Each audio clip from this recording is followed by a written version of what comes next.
In this story, an ambitious and brave knight is destined to die on the battlefield. He used to believe that someone like him, whose talents awakened, blossomed, and took root on the battlefield, could start a new life. In that new life, he imagined he could finally create a family, which is something he desperately yearned for. But sadly for him, everything turned out to be just a pipe dream. The knight on his knees before us is none other than the famed Argric from the Drenic Empire, the protagonist of our story.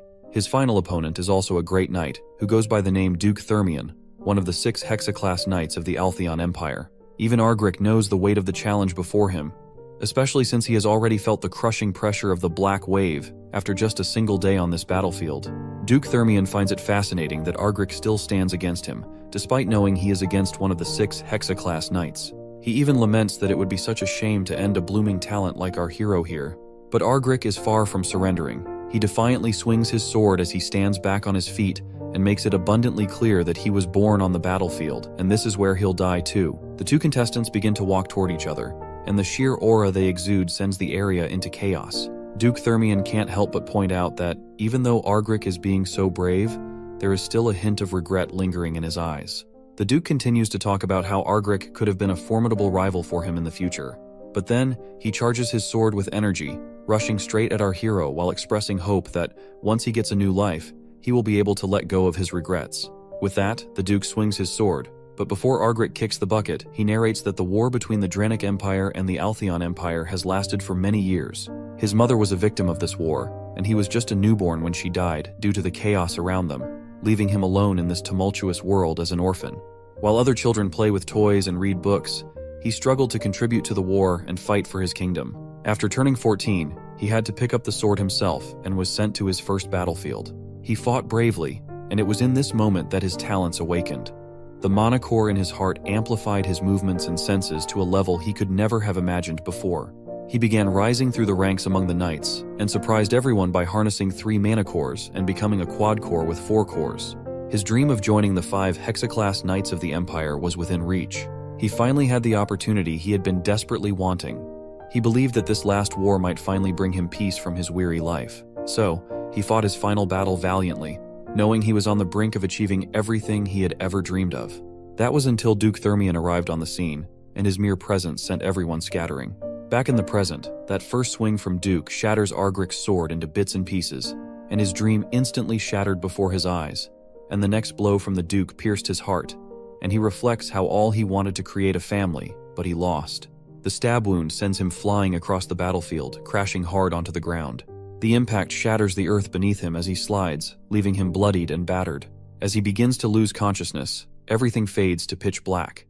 But the veil of darkness lifts the moment he opens his eyes. The first thing he sees is husband and wife trying to play with him, or rather, they are trying to play with their child. Argric quickly starts losing his shit once he hears them calling him their child. His father quickly hoists him up, and with a broad smile over his face, he addresses him as Dane. He tells him he must become a fantastic spearman and follow in his father's footsteps. His mother, who goes by the name Lily Sogris, quickly yanks him out of his husband's arms, insisting he will become a fantastic assassin. The husband, Arkan Sogris, and his wife both argue about which career their son should pursue, while Argric feels timid and confused by the bickering.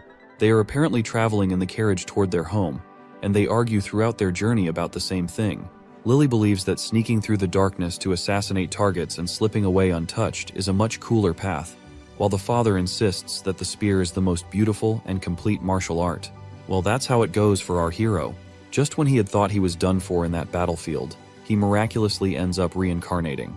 The twist in his story is that he finds himself in the Altheon Empire, his enemy, as the youngest son of a certain count. Once the carriage finally hits the brakes as they enter the mansion grounds, his parents come to a middle ground and decide they'll teach him both skills.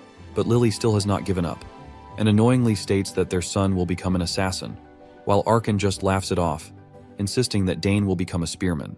The carriage driver shakes his head, signaling their arrival, and both parents are a bit confused that they're already there. I guess they must have lost track of time while arguing with each other.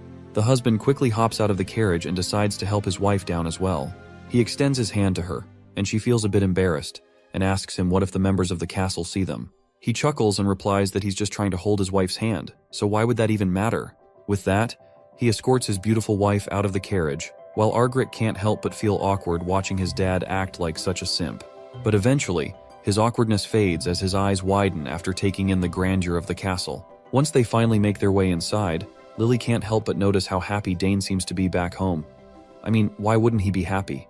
With a house like this and parents that wealthy, it might be easier for his talents to spread their wings than he ever thought possible. 2 months pass since that day, and we find Lily chatting with her son, who has started to babble. She's thrilled that he's finally making sounds, while our boy is equally fascinated to experience this babbling firsthand, something he never got to hear before. You see, opportunities to meet young children were scarce during his time wandering on the battlefield. The few kids he did see were often wrapped in bandages, crying because they had nowhere to go. Many mourning for parents who slowly succumbed to destruction and faded away. So, compared to that, his new home is a fortunate and wealthy place, and he's relieved he won't be starving here at all. Suddenly, the father bursts through the room's door, enthusiastically stepping in with a spear in hand. He proudly announces that this is called a spear. It seems that our boy is not at all a fan of his father's enthusiastic side. He is having a hard time believing that this man is his father, who is the strongest Hexa-class spearman in the Empire, known as Arkansogris. Even though he does not look like a war hero at all, but he was in fact a war hero known as the Blue Whirlwind. His wife gets annoyed and starts pushing him away from the kid, asking how he could enter the child's room with something so sharp.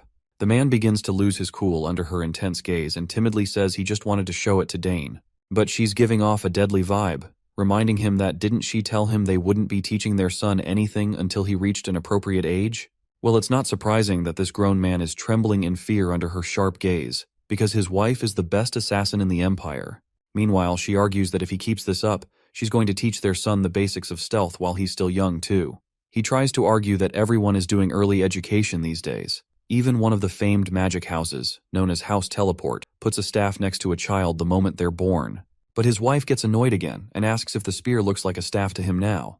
Meanwhile, our boy reflects and tells us that the reason his parents are putting so much importance on his future is that his 2 older sisters chose careers that have nothing to do with spear fighting or assassination. Noon arrives, and we see his 2 sisters playing around with their younger brother, making his cheeks look all sore. One of his sisters, Arabella, laughs and says he looks even cuter now with stuffed cheeks. Meanwhile, our boy narrates about Arabella and reveals that because of her talent in magic, she has been on the path of a mage since she was little. By 12, she was already a 3-chain class mage, and since the highest class for a mage is 9 chains, it means she's a genius who has already surpassed the entry level. Arabella then asks his little brother if he wants to learn magic with her later, saying she has gotten bored learning by herself every day and would be happy to teach her little brother a thing or two. While Arabella is full of energy, her sister Claire is totally the opposite. Nervous and composed, she timidly says she can teach him summoning, since it's a handy trick to have in your back pocket. Just like Arabella, Claire is a talented girl who excels in summoning. She successfully made her first summon at the age of 7 and can now handle 2 summons at once. Arabella then playfully tells Claire to touch him, insisting he's just too soft. But Claire seems wary about touching him, unsure if she should. Meanwhile, Dane is acting all cute and chummy, and reflects how he initially thought Claire didn't like him. Now he realizes it's more like she's feeling jealous because he's the youngest in the family now, stealing all the attention. Eventually, Claire extends her hand and gently touches his nose. She gets ecstatic and exclaims about how soft he really is. She touches him again and promises to teach him everything once he grows up. Dane can't help but find it a bit overwhelming how everyone wants to drill their own specialties into him. His father is a Hexa-class spearman. His mother is a talented assassin, though a retired one. And his eldest sister is a genius mage. Then there's Claire, who's also a genius summoner. The house of Count Sogres is the perfect noble family, the ideal family he always imagined. He wonders if there's even a point to seeking revenge in this new life. Sure, his death was regrettable, but that place was a battlefield. It's almost funny to think about taking revenge on someone who beat him fair and square. The entire family gathers in the hall, arguing among themselves and trying to convince each other how their specialties would suit Dane better. Watching this heartwarming chatter among his family brings a smile to Dane's face because this is the kind of family he's always hoped for, and he's glad he was born here. But when things start to escalate and everyone begins to fume at each other, he starts to doubt if this is what a harmonious family is really like. We then learn about the special ceremony that exists in the House of Sogres, which is known as the choosing ceremony. You see, when a child is born into the family and turns 1, various objects are placed on a table in front of them, and people try to predict the child's future based on what object they grab. Since a year has flown by, today is young Master Dane's turn, as he has already turned 1 year old, and he will choose his class. The gathered guests chat among themselves, noting how the young ladies became a mage and a summoner, and they wonder what young Master Dane will choose. They decide to make their way to the ceremony hall to find out what Dane will choose. Once the guests gather in the grand hall, we see that Dane is sitting near 4 different items, each belonging to a different class. As the crowd gathers around the table where Dane is sitting, his mother tells him he just needs to choose the one he likes. However, Dane doesn't look quite sure about what he should pick. He glances at his father, who is eagerly waiting for him to pick the spear. His father is smirking while thinking that little Dane will probably be drawn to the dragontail spear. Apparently this spearhead is made from rare ducran, and when mana is imbued in it, it becomes as sharp and heavy as the mana the user puts into it. On the other hand, his mother feels happy and proud while thinking that Dane is too handsome to become an assassin. Still, she's sure he'll end up choosing the dagger. This dagger isn't just any simple knife. It's called Nighthorn, and is made from ethereal ore, which can hold all the world's elements and store multiple different poisons. Just like their parents, Dane's sister is confident that he will become a great mage, and that he'll choose the pouch to keep the mage's legacy alive. This bag is also a special subspace pouch, an object that can only be used by mages or those with magical talent. On the other hand, Claire, with her usual timid expression, wonders if Dane can summon. The item before him is actually a summon sign, which is a summoner's tool. Summoners use this sign to receive a code based on their talent, allowing them to call upon their summons. But Dane is feeling quite confused and unsure about what to do, because he can literally hear the thoughts of his family members. Eventually, he lets out a sigh and makes his final decision. He starts crawling toward the items, and the crowd's excitement rises with anticipation. As he picks up speed, his parents and siblings are absolutely overjoyed to see him moving, cheering him on in their own ways. His father tells him to choose something sturdy, while his mother encourages him to pick something short and sharp. As he gets closer, a yellow light begins to shimmer from all the items laid out on the table. Dane has no idea what's happening, and his family is just as clueless. On the other hand, the crowd smiles and gets excited as well as shocked when they realize that all of the 4 items just reacted, which is something unheard of. They can't help but admit that the young master seems like a generational genius after all. Meanwhile, Dane is just as bewildered by the situation.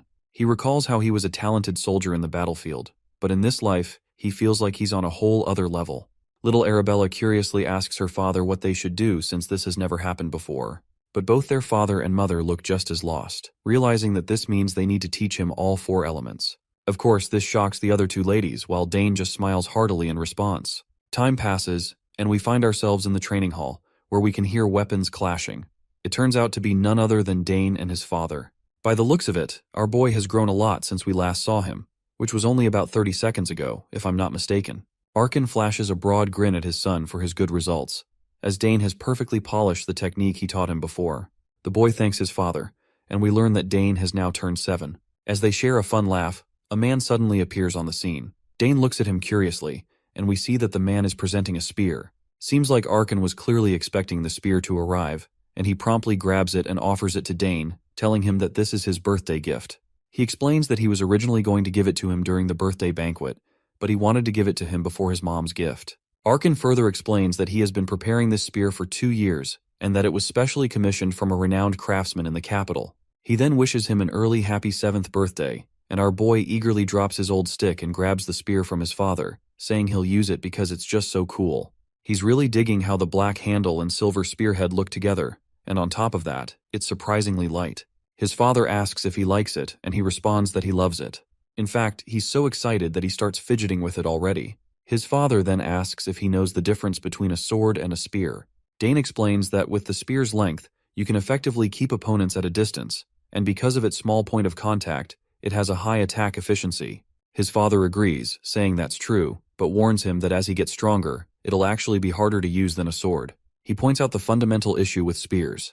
To attack, you need a minimum distance between you and your opponent, but he tells him not to worry about it too much since every weapon has its pros and cons. He explains that even swords, which are often called the perfect weapon, can be weak in certain situations. The son perks up at this, saying he'll keep that in mind. The father then starts spinning the spear in his hand and invites his son for a spar to show him something. Dane is absolutely boggled out of his mind to see the power radiating from his father. This is the first time he's witnessed the insane power flow of a hexaclass spearman, and the magic energy his dad is emitting is just overwhelming. After charging up, the father quickly thrusts the spear forward, and the space around the tip starts to distort. He explains that the reason for the distortion is that he released his magic power while thrusting the spear. This technique utilizes the trait of the core that focuses magic power in one place. The son mentions that he's heard about this from his sister, and explains that humans can exceed their physical abilities as the number of cores increases, meaning their limits can be pushed. He reflects on how, in his past, he had a quad core, and all this knowledge he has right now is from his previous life. Meanwhile, his father starts smiling broadly, thinking about how well his son has been studying, and reminds him that he now has 6 mana cores. Of course, our boy pretends to be shocked, but inside, he thinks about how, if he hadn't died, he could have achieved 6 cores as well. Then, his father encourages him to give his new spear a try. Dane looks a bit hesitant, but his father tells him to just relax his mind, forget his worries, and thrust the spear. The son agrees, and as he holds the spear, he reflects on how, in his past life, he had no interest in spears. After realizing his talent for swordsmanship, he had only used spears as a secondary option, but now, it's finally time for him to give it a try. After striking his stance, he closes his eyes, while his father reflects on how he's got a good form. He can't help but smile ear to ear because it took him 7 years to master this technique. But since his son is still so young, he wonders if he can even pull it off at all. But as soon as Dane thrusts the spear, reality shatters, completely subverting his father's expectations. He genuinely wasn't expecting this miracle to happen. He freaks out and begins to shout, asking his son how he knows so much. Once Dane finishes performing the technique, the man walks over to his son, laughing and saying he did an impressive job. Dane explains that at the moment he thrust the spear, he gathered magic power into one place and imbued it into the spearhead. When the magic power reached the spearhead, he cut off its flow. The father goes bonkers when he hears this and asks if he has formed a mana core. Dane replies yes, revealing that while he was reading a book about creating mana cores, he decided to try it out, and luckily, he was able to succeed. But of course he is lying, because the truth is that he formed it while practicing mana breathing. The father kneels down to get eye level with his son, unable to help but feel proud. He's sure that one day his son will become an extraordinary warrior. Dane just flashes a smile, while thinking in his head about all the surprises he has in store for the future that are sure to blow his father's mind. Meanwhile, the father wonders if his son will really become a mage, a spearman, an assassin, and a summoner all at once. As night falls, it's finally the start of Dane's 7th birthday. Guests are gathering in the castle, and the hall is filled with music and the clamor of laughter. Everyone is having the time of their lives. Duke Bout, the same guy who killed our boy in his past life, is also attending the party. Once he spots Arkan, he calls him over to catch up. Arkan addresses him with the title Duke, but Bout tells him to drop the formality and just talk like they usually do. As we know, Bout is from the greatest house of the Altheon Empire and the head of the Thermion Duchy. Arkan quickly dashes toward his friend and whispers that many people are watching them, so he needs to keep up the act of formality. The Duke tells him to do as he pleases and asks where his son is. That's when Arkan calls out to Dane and tells him to say hello to Duke Thermion. As soon as he hears the mention of Duke Thermion, Dane's mind flashes back into the past where he had the last encounter with this man. Once our boy finally appears before the Duke, he introduces himself as Dane Sugres and bows his head, saying it's an honor to meet him. The Duke laughs, impressed by the kid's manners, and asks his father if Dane is also learning to use a spear, to which Arkan replies that he is. At that moment, a little lady approaches Duke Bout from behind, and when Dane's eyes land on her, he is startled for a moment. The girl greets Count Sogres promptly, bowing her head to show her proper manners. She introduces herself as Layla Thermion, the youngest daughter of the Thermion Duchy. After this acquaintance, the celebration continued onward. The guests enjoyed the music and the beautiful evening. But this could not be said for Arkan Sogres and Bout Thermion, all because Baroness Thermion was still ill. And despite Bout's best efforts to find a cure or method to cure her, nothing worked. Arkan hoped that this was all just a temporary ordeal and his friend's wife would get better soon. But still, Bout warned him that if he suddenly disappeared, it would mean that his wife felt worse, and he used a teleportation scroll to return to the capital. Anyway, today is a party for Dane, who had just disappeared somewhere. To Bout, he seemed quite the witty child, and he wanted to talk to him a little more. Arkan didn't know where his son was either, and noticed that Miss Layla had disappeared with him. Finding them turned out to be quite easy. The two went for a walk together. They probably didn't like this boring party like dozens of others. But what the two were talking about was a mystery to their parents. In private, Layla was very talkative, and to be honest, she didn't like to follow her father to all these noble parties. But this time she was glad she had come. Layla had heard a lot about how handsome Dane was, but now he looked even better in the moonlight, and she liked this place. Dane was glad to hear that she liked it here. Unlike the capital, the Sogres family's territory was a nice and quiet place. That's why Layla envied him. At her house, there's always something going on. Nobles come every day with business and offers to her father. Sometimes even the imperial family shows up. And the most annoying thing is that every time someone comes, she has to dress in formal dress and go out to greet them. That's exactly what she just hates. Instead of all that, she'd like to wear something practical and simple and practice with her sword all day. Dane was surprised that such a small and seemingly harmless girl was practicing with a sword and not magic. He himself loved his quiet territory. It wasn't as lively as the capital, and it gives him a lot of free time to practice with his spear, which he just loves. Layla was surprised at first that he was using a spear, but then she remembered his father's nickname and everything fell into place. She had heard many times from her father how incredible Blue Whirlwind was. And since Dane is practicing so hard with the spear, it means he wants to join the academy too. However, that wasn't why Dane was practicing with the spear. Layla was surprised by this answer. For her to practice hard to join the academy was an obvious choice. She had heard that just getting in was incredibly difficult. Well, Dane didn't really doubt that he would get in, and he was only practicing because he wanted to be even better after he entered the academy. Layla couldn't believe his confidence, so she asked him what he would do if he failed to get in. Well, even in that case, our hero was not going to get upset and give up. Instead, he would just try again. And if even with the second attempt will not work, he will take it as an answer that this is not his way. Layla just couldn't believe such a casual attitude towards the future. So she asked him if he was afraid of upsetting his family and home. And of course, our hero was not concerned. Compared to the trials of his past life, it was nothing. Layla, on the other hand, had only to envy him. Her home considers failure to be unacceptable. Although Dane had lived surrounded by nobles for 7 years, he was still surprised at how petty nobles were for worrying about such stuff. As for Layla, he had no doubt that she would succeed. When she heard the encouraging words, she just lit up and gladly offered Dane to look at her swordsmanship skills. Our hero was a little surprised by such eagerness, but it was impossible to stop her when the opportunity to practice with a sword appeared on the horizon. Layla immediately asked where the training ground was, and Dane had to accompany her, hoping that nothing would happen there. On the training ground, Layla did not hold back and made move after move like an experienced swordsman. To a beginner's eye, her movements might have seemed perfect, but our hero was far from a beginner. Watching her movements, he had to admit that her transition from attack to defense and back flowed very smoothly, and the timings of her attacks were excellent. But there was one point. After a while, her movements stopped hitting the beat and lost their flow. Out of breath after the exercise, a satisfied Layla asked him what he thought of her movements. At first, Dane was not very honest and said that she acted fantastically and that he enjoyed watching her. Layla was quite pleased with this praise, but Dane decided to be honest with her. He noticed that she still had room to improve. For example, after the third form, Layla was taking a half step more than necessary. And then it happened again with subsequent forms. These repeated extra half steps then made the later sword forms feel slightly out of alignment. Such criticism left Layla speechless. It seemed like she was about to cry, and Dane was beginning to think that such criticism was too blatant for her. He even started to apologize for upsetting her, and even said that maybe he was wrong because he had seen the swordsman wielding the sword a long time ago. But he was worried for nothing. Layla quickly gained control of herself and gripped the sword tighter. Now she realized her mistake. Now she started repeating the training moves again, and this time they were perfect. Dane's advice was exactly the puzzle she was missing for perfection. Her joy and gratitude was unbounded. She even hugged Dane. Our hero tried to resist, but it didn't work so well. Layla was simply fascinated by how much he knew about swordsmanship. In an instant, he noticed what she had been doing wrong all this time, and what her teachers hadn't told her. She promised she would remember his help. Eventually, she let Dane go, nearly suffocating him in her arms.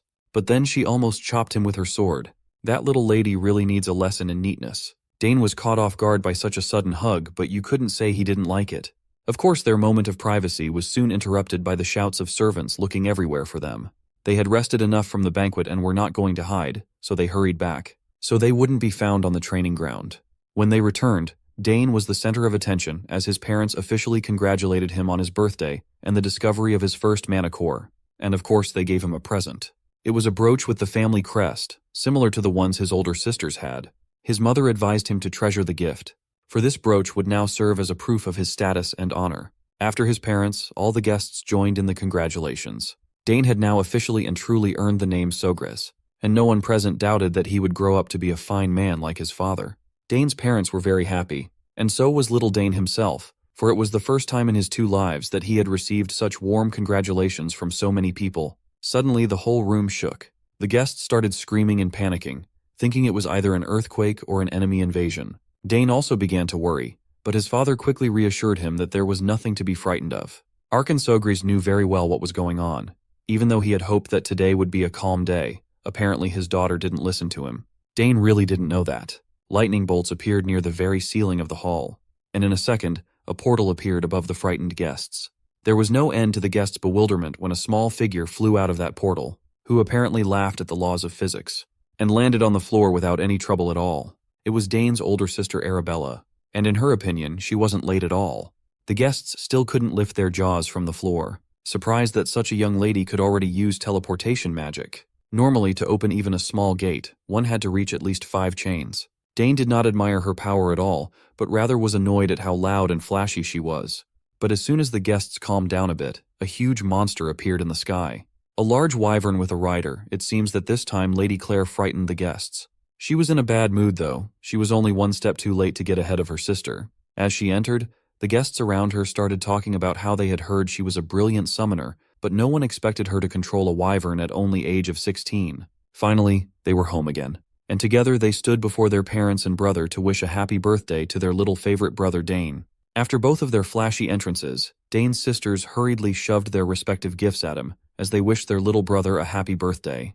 He thanked Arabella and Claire for coming all the way back home, even though they were busy with their studies. The girls were just excited to see their little bro open the gifts. Duke Arkan nearly shed a tear at the preferential treatment his son was getting. His daughters only got him a letter for his birthday after all. Dane opened the box Arabella handed him, and inside was a ring transformed into a convenient dimensional pouch. She designed the artifact herself.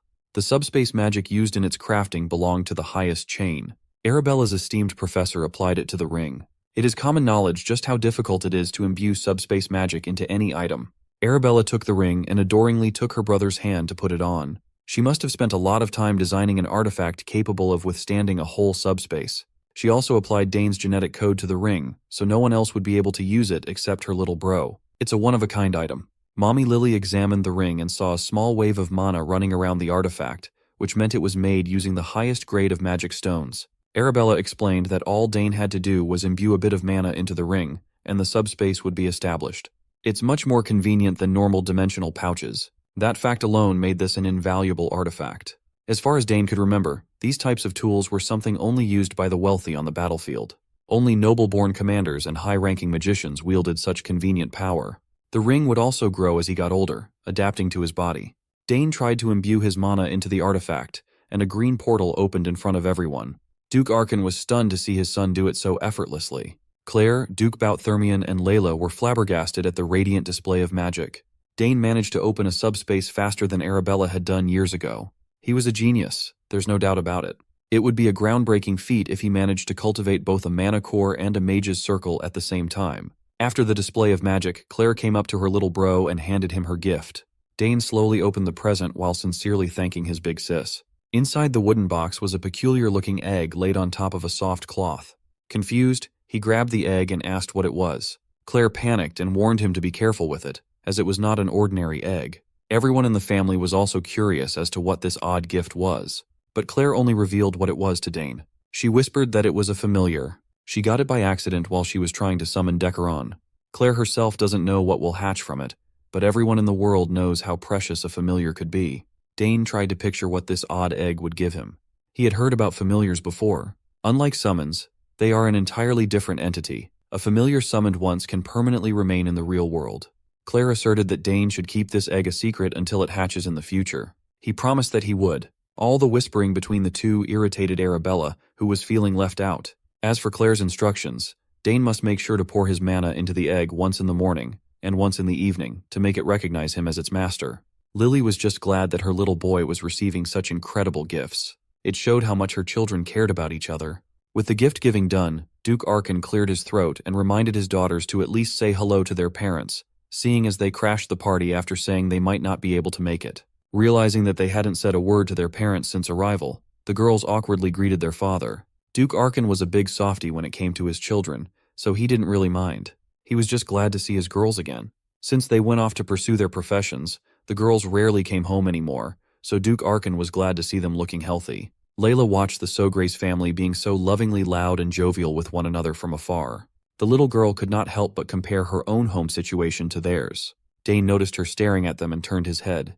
He noticed the dip in her mood as she silently walked away. He wondered why she looked so lonely and sad in the middle of a lively crowd of nobles. The banquet wrapped up, and the next day came. Duke Bout-Thermion stayed the night and was now walking through Sogre's territory. He could not help but think about how incredibly talented Arabella Sogres was. As expected of the best mage at the academy, her talent in the magical arts was unparalleled. The girl could be the perfect match for Duke Thermion's son, the academy's best swordsman. If House Sogris and Thermion could combine through a marriage between those two, it would give birth to a faction that could rival even the imperial family. If that happened, no one would be able to mess with both houses and their children. So, Duke Thermion decided to bring up the matter of engagement between the eldest children in today's conversation with Archon. On the way to meet the other Duke, Thermion caught the sound of steel nearby. It came from the training grounds, so someone must be honing their technique inside incredibly early in the morning. Of course, it was Dane polishing his spear skills with utmost focus. He had gotten quite deadly with the weapon. With years of training with his dad and his insane work ethic, he had long since become combat-ready. Dane's focus was unparalleled. He moved with the fluidity and sharpness of a veteran warrior, flying all over the battlefield while delivering multiple killing blows. He pushed his speed even harder and kicked the intensity to a higher gear. Finally, his arms blurred as he delivered countless spear stabs in a short amount of time. Curiosity got the best of Duke Thermion, and he ended up spying on the boys' training from afar. He was pleasantly surprised by the youngest son of House Sogris going sicko mode in training. With his experienced eyes, he could discern how incredibly polished Dane's technique was. His movements and concentration did not feel like those of a 7-year-old at all. Even his simple stabs were refined to a terrifying degree. Everything was executed to such a high degree that spearmen who have been on the battlefield for years could still learn from it. When Dane finally wrapped up his last sequence, he was huffing and puffing for air. Duke Thermion was thoroughly impressed from start to finish. What he had just witnessed felt impossible. He had heard rumors about the young Sogris showing incredible talent, even way back when he was just a baby. But he always thought those were just exaggerated hearsay. Now he knew those rumors were true. After a little break, Dane went back to practicing. He focused on his movement and footwork this time around. Being one of the strongest swordsmen in the land, Duke Thermion could not help but notice that the kid's stance and footwork seemed similar to a swordmaster's. The Duke started considering that the kid might have even picked up swordsmanship to a high degree at such a young age. Finally, Dane noticed that someone was watching him from the doorway. He brandished his spear, ready to strike, as he warned whoever was sneakily watching him to come out instead of hiding. Duke Thermion got too excited and ended up getting detected by a kid. It was not his proudest moment as a skilled warrior. The more he thought about Dane's movements, the more strangely familiar they felt. He was certain he had seen that same footwork somewhere before. The Duke had to reveal himself and apologize to Dane for eavesdropping on his private training session. He insisted he wasn't trying to do anything shady. Seeing as the eavesdropper was Duke Thermion, Dane felt bad for speaking out of turn. Even though he had been living in his current body for 7 years now, this man was still the one who defeated and killed him in his previous life. Remembering his etiquette training, Dane Sogris formally greeted the Duke. Duke Thermion confessed that he was mesmerized by the sight of the rising star's early morning training and apologized once more. The kid held his own, responding that he was forgiven. The Duke was amused by his guts to speak as if they were equals. Now that he had a closer look at Dane, he noticed that the boy's body wasn't even showing signs of fatigue or trembling despite such intense training. When he was his age, he hadn't even made a manicore. The Duke pointed out Dane's excellent stabbing attack, observing that the boy had inherited Archon's talent with the spear. The spear itself was also crafted really well. Dane formally thanked the Duke for recognizing his technique, and the old man smirked. Not only was this kid a lethal soldier, but he also knew what to say at any given moment. In comparison, his own son did not have such excellent skills and manners when he was 7. This little detour made Duke Thermion consider arranging a marriage between Layla and Dane as well. So he slyly interjected that his daughter had also been training her swordsmanship. He suggested that since they were of similar age, they should look out for each other once they entered the academy in the future. Dane continued responding politely. The Duke liked the young man's forthrightness. Finally, Duke Thermion excused himself so as not to bother Dane's training any more than he already had. But before leaving the training hall, he still had one more curious question he wanted answered. He wanted to know if the kid had ever trained in swordsmanship too. Dane made a mistake in front of the Duke. His old habits must have come out without realizing it. Given Duke Thermion's discerning eyes, it's not surprising that he recognized the minuscule habits in one look. Dane answered that he had just read some textbooks on basic swordsmanship, but had never formally trained in it. The Duke still found it strange that he sensed something akin to raw battlefield sense in the kid. But common sense dictates that an inexperienced child couldn't have that killer instinct. At last, the Duke finally got off his back and bade farewell, and Dane sent him off. Duke Thermion also extended an invitation for him to visit if he happened to come to the capital in the future. The swordsman had become personally interested in Dane's talents. Dane wondered if the man still remembered him. Just thinking about defeating someone who ended his life before was already getting his blood pumping. If he laid a solid foundation and prepared step by step, He was certain he could surpass the Duke. It's one of his goals to defeat the mighty Bout Thermian in this life. Continuing with his training, Dane lost track of time, and Hernan, the attendant, had to fetch him. He was always watching the kid from the shadows, always ready to attend to his needs. With Hernan's faint presence, Dane reckoned that this guy could be talented enough to learn assassination and stealth skills. Today, everyone had been very busy preparing for the second banquet. Some of the nobles had already begun to arrive. In their location, gathering more than 30 noble families to arrive on the exact date was difficult. As for Dane's sisters, they had already opened a teleporter gate and went back to the academy together. It couldn't be helped as they had midterm exams soon. For now, it was about time for Dane to clean up and dress up too. He made a mental note to take a closer look at the gifts his sisters gave him last night. After his intense training, Dane was tended to and dressed up. He entered the family hall with his mom and dad and mingled with various nobles. Dane had to put his etiquette training into practice the whole night as he schmoozed with high society. He was paraded around as the birthday boy. Everyone's attention was fixed on him. Finally, he managed to get out of the banquet hall and breathe. The life of a noble was a tiring one. His schedule was more packed than usual as the birthday boy, but at least he could always find solace resting in their beautiful garden. Mr. Gardner had worked hard to cultivate this special place beautifully, the kind of beauty that gives peace. Dane looked at the flowers in full bloom, exploding with their unique colors as butterflies danced around. He remembered his oldest sister lecturing him about how flowers contain the most mana in nature. Since he had a little bit of time to kill, he might as well try and analyze the mana in these flowers. Dane closed his eyes and concentrated on the natural flow of magic in the air. Without opening his eyes, he began grasping the concept his sister explained to him. He started sensing the mana in the flowers. He had been training in multiple fields all at once but had not seen any noticeable development in mage magic and summoning magic. He was having a hard time picking and choosing what fields to devote his time to. Having too many talents could be troublesome at times like this. Bro was literally suffering from success. After spending a few minutes immersed in the natural mana in the garden, he finally saw the mana in the flowers. He could not believe that such a small thing could contain such a massive, rushing mana flow. If one can feel the flow of nature and somehow make it their own, the principle could settle into the body to form a magic circle. That's precisely what is happening now. It helped a lot that his body's mana affinity had always been tremendous. He could clearly see something others could only faintly feel with their sixth sense. Just one trip to the garden had improved his perception of mana by a ton. What he could only faintly see before had become clearer. He was so close to grasping the inner workings of magic when he felt something shatter. Meanwhile, two noble kids had also found their way into the garden, bored by the chit-chat of the grown-ups in the banquet hall. They were siblings. The older redhead was just bitter that no one was paying attention to him as everyone was talking about the genius Sogra's kid. He aggressively walked on top of the bed of flowers, destroying them in the process. The red-headed siblings had lost their way into the massive garden and happened to see Dane standing around in a daze. They eyed his clothes and mistakenly assessed that Dane must be a servant and yelled at him. He did not take too kindly to this disrespectful brat. The bastard dared to order him to lead him and his brother to the exit. Dane saw what they were doing to the flowers and yelled at them to stop stomping on the plants. Red Bastard had the nerve to feel offended for being yelled at.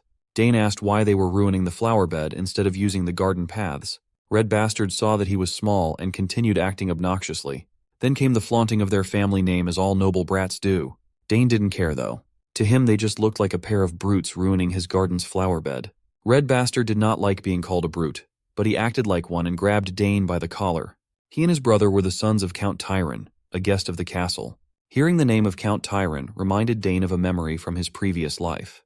That guy was the noble he captured after a shameful defeat on the battlefield. He remembered Count Tyron as an irritating noble, one of those horrible bastards. Based on the behavior of the brute in front of him right now, the phrase, like father, like son, seemed perfect. Red Bastard continued flexing his family name, boasting that they were famous in the capital. He even bragged that his house could make Dane disappear without a trace, so he had better watch his mouth. Dane knew plenty of dumbasses like this kid from before. He knew that words wouldn't get through Red Bastard's thick skull filled with air. The boy raised his fist, swinging at Dane while still thinking he was just roughing up a mere servant. Dane wasn't going to let that happen though. He responded by bashing his head against Red Bastard's nose as hard as he could. It was a critical hit that nearly crushed the Red Bastard's snorter. The little brother worriedly called his big bro. He checked on Red Bastard, who slumped on the ground after being hit hard. Wiping his nose, he saw blood and started freaking out as though he had never bled before. When he saw the red in his hand, Red Bastard's blood boiled, and he threatened to kill Dane. Finding the threat amusing, our boy stood on business and dared the brat to go ahead and try. Red Bastard wanted to pay back blood with blood. His little brother had some sense in him and wanted to stop his big bro, but Red Bastard was way too arrogant to be stopped. The brute launched a punch forward, and Dane nonchalantly dodged by, jumping back. It was a mismatch through and through. Dane was way too slippery for an amateur. While he let the Red Bastard tire out, he observed that the brat's footwork was too sloppy, as if he had never held a weapon in his life. Dane considered that the bastard might be a mage or a summoner. The barrage of punches continued, none of them even coming close to hitting a single strand of Dane's hair. Red Bastard's nose continued to bleed as his patience ran thin. Dane continued playing with his enemy using his superior footwork, and an idea came to his mind. Maybe he could harness the flow of magic he saw on the flower earlier and incorporate his will into it. If he succeeded, he should be able to compress that force into a physical form. He might as well use this opportunity to test it out in combat. The bastard's little brother watched on the sidelines with his mouth wide open. Dane planted his feet on the ground and started accumulating magic in his hands. He visualized a ball of raw mana and sent it hurtling toward the brat's stomach. The force was powerful enough to send Red Bastard painfully crashing onto the grass, making a mess of the concrete on the way. He screamed in agony, his body and ego bruised. Lil Bro checked on his loser Big Bro lying on the bed of flowers. Dane was more concerned about the flower bed he had just ruined than the bastard's well-being. But the Red Bastard was tenacious. He still had enough gas in the tank to stand back up. Seeing as Dane could use magic, Red Bastard demanded to know who Dane was. Lil Bro continued trying to discourage his Big Bro to no avail. His pride was too wounded to care about any fallout or trouble. Red Bastard beckoned the mana inside his body and started opening some sort of insidious portal. Dane was surprised to see the familiar sight. This type of magic belonged to summoners. The mana swirled and coalesced together until a translucent wolf started descending to the ground. The wolf looked bloodthirsty and predatory, with its snarling sharp fangs. Red Bastard laughed maniacally as he called his summon named Genpu. He finally introduced himself as Digron Tyron, ready to show Dane the consequences of messing with someone of his stature. Dane heard the brat ordered the wolf to tear him apart, but he was unimpressed by the mere wolf summon. It certainly felt lacking, as he had gotten used to seeing his sister Claire summoning fearsome beasts like her wyvern. Digron stood far away as Genpu lunged at the unmoving Dane. He just looked at the wolf in the eye and did not budge. Genpu must have sensed that he would suffer a horrible fate if he dared to go through with the attack. So, the wolf turned its tail and did a 180 spin. Its aura visibly changed as though the aggression against Dane had totally dissipated. The Tyron brothers were dumbfounded. Digron's pride, his summon, had seemingly turned against him. Right now, the big puppy was behaving as though he was subservient to Dane. Digron yelled at his summon to rip Dane's throat and end his life, but the orders fell on deaf ears. In response, the puppy started happily wagging its tail toward Dane. Sensing no ill will from the summoned beast, Dane gave the good boy some gentle pets. Even he had no clue how this turn of events happened. Now that he thought about it, even Claire's summons had always been friendly to him. Even the wyvern played with him sometimes. At that time, he simply thought that it was due to his blood ties with his sister. But in a situation like this, where there was no familiar relation, the summoned beast still behaved in a friendly manner. This could mean that he had an abnormally high favorability to all kinds of summoned beasts, or Genpu's favorability toward his bastard summoner had hit rock bottom. Digron could not understand what was happening. He had never heard of a summon betraying their master. Dane was just winning on every front, and he continued taunting Digron to come at him. Lil Bro was practically begging his big bro to stop embarrassing himself and accept the L to no avail. Digron's pathetic ass still wanted to fight, but Lil Bro really needed this fight to be over. The poor kid, caught up by his brother's foolishness, had peed his shorts in fear. Lil Bro cried, and Digron cursed him out for being an embarrassment. Dane added salt to the wound in their pride by pointing out the bathhouse in the basement of the main castle. Digron used his little brother's accident to get out of Dodge. As if he hadn't made enough of a fool of himself already, he ordered Dane to stay in the garden. Dane just stared at the pathetic loser with disgust. Digron did not even take his summon with him. Our boy continued hanging out in the garden, experimenting with his new understanding of mana. He tried to practice a trick that Claire taught him before. He identified what was left of the faint link between that bastard Digron and Genpu. He cut that thing off and carefully overwrote the link with his own magic. In doing so, the wolf and he became officially connected. A kid who hadn't done anything close to a proper summoning managed to pull off the intricate trick by just leveraging his high favorability with summoned beasts. Now, he had officially succeeded as a summoner. While he was basking in the glory of his success, Dane heard a familiarly annoying voice seemingly looking for him. Digron Tyron, the bratty bastard, actually called his daddy and snitched that he was bullied by some kid in the garden and pointed Dane out. The coward plugged his nose holes to stop the bleeding while bitching to his dad about being knocked around by Dane and canceling the link with his summon.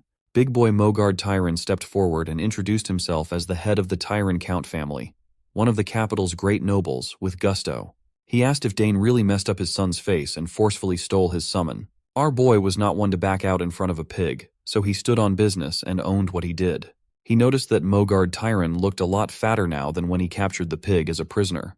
Peace times must be treating him really well, even though he was a disgrace on the battlefield. Mogard continued posturing as he asserted that he could not let this matter come to pass. Messing with his kids was something he could not overlook. The pig continued with his barrage of demanding questions and finally asked the kid to reveal his identity. Our boy held his head high and formally introduced himself as Dane Sogres, the youngest son of Arkan Sogres, the Lord of the South, and the head of the Sogres Count family. Boy gave them that Game of Thrones intro. This introduction stunned the trashy father and son duo. They had unknowingly offended the fucking birthday boy. They didn't know that they were messing with the famed rising star of the South. The Duke is quite bewildered by this unexpected encounter with the youngest son of House of Sogres. Speaking of great noble houses, he recalls how he was taken prisoner by that guy Argrick and had no significant contribution in the war, leaving every great noble laughing at him. Right now, he sees this as a perfect opportunity to maneuver the situation in his favor, intending to ruin the Count Sogres' name and use that as a pretext to demand mining rights. The nobles who once looked down on him will soon be bowing before him. With that in mind, the big brain fatty turns to our boy, asking if he's the birthday boy Dane. My guy just shakes his head in response and confirms it positively. The fatty is barely holding on to his frustration, because he definitely did not come here to celebrate the birthday of some brat. He then points at his shitty son, Digron, and asks Dane how he plans to repay the humiliation he caused his son. Not only did Dane injure his son, who is a guest invited by Sogres, but he also stole their summon, which is a grave crime. The shitty son also agrees with his equally shitty father, telling Dane that this is his last day. The fatty then also threatens our boy, stating that he's going to speak with Count Sogres personally and hold him accountable for his actions. Dane just acknowledges what the fatty is saying and further states that before heading toward his father, he wants his son to apologize first. Of course, the chubster starts fuming out of his mind, asking what the hell he's talking about, while his son grits his teeth in anger as well. But Dane makes it clear that while it's true he hit his son and hurt him, it was all in self-defense against a threat to his life. Plus, he emphasizes that he didn't steal their summon. Genpu chose to follow him.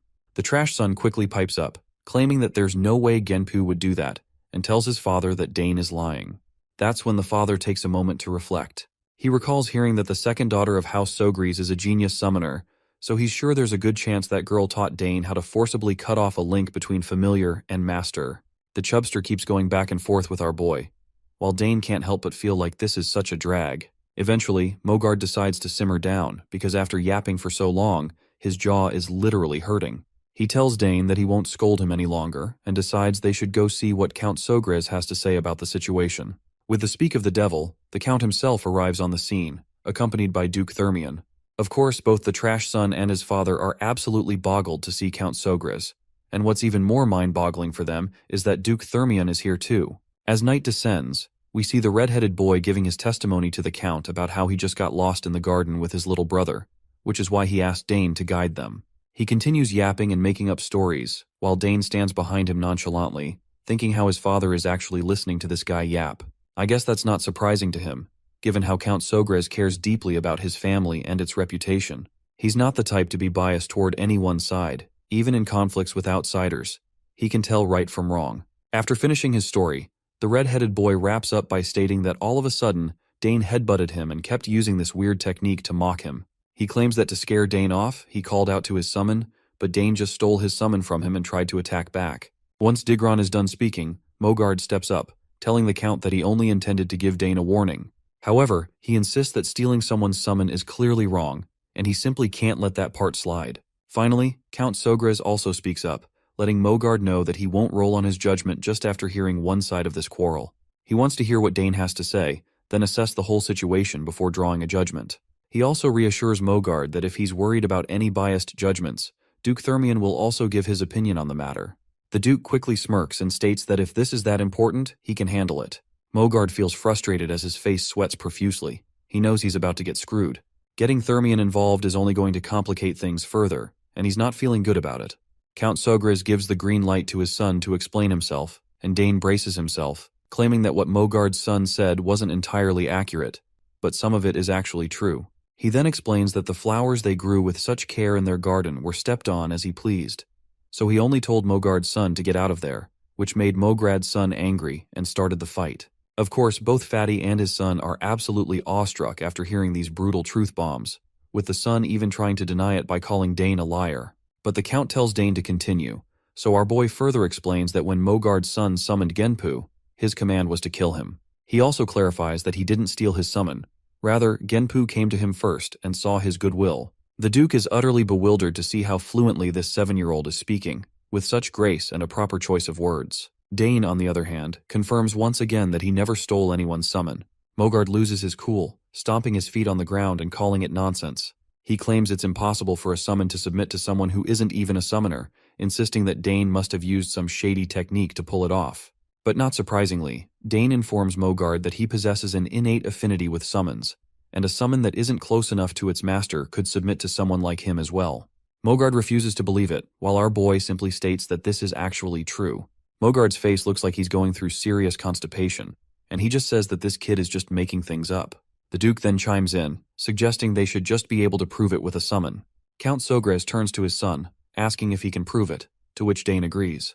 Meanwhile, Mogard shoots a death glare at his son for putting him in this hot mess, while the bratty son feels sure he's about to get screwed by his father, as he has no idea what he'll do if he fails to summon Genpu. Once the bratty son tries to summon Genpu, he utterly fails, prompting his father to yell at him, just as expected. On the other hand, Dane just smirks, thinking about how he has already severed the connection, so of course there's no way the boy could summon Genpu back. Dane then decides to demonstrate himself by summoning Genpu, but adds that in order to do that, he needs a sign that Mogard's son possesses. The bratty son gets angry, questioning the audacity of Dane demanding his sign. He yaps a lot of nonsense, but Count Sogres cuts him off, reminding him that according to their own words, even if Dane uses the sign, he shouldn't be able to summon Genpu. So, there's no harm in trying. Mogard sweats as he has no option other than to give the sign, so he reluctantly tells his bratty son, Digron, to hand it over. The redhead nearly teeters on the brink of tears, but his father just tells him to hurry up. Once Dane has the sign in his hand, he starts his mojo, and he also reveals to us that since a summon sign has a summoner's unique code name engraved on it, no one else is usually able to use it. However, Genpu, which Digron summoned, was imbued with his mana, so the summon sign is just a vehicle, and Genpu has already connected with him. As soon as he calls out to Genpu, the monster appears and starts licking his cheeks.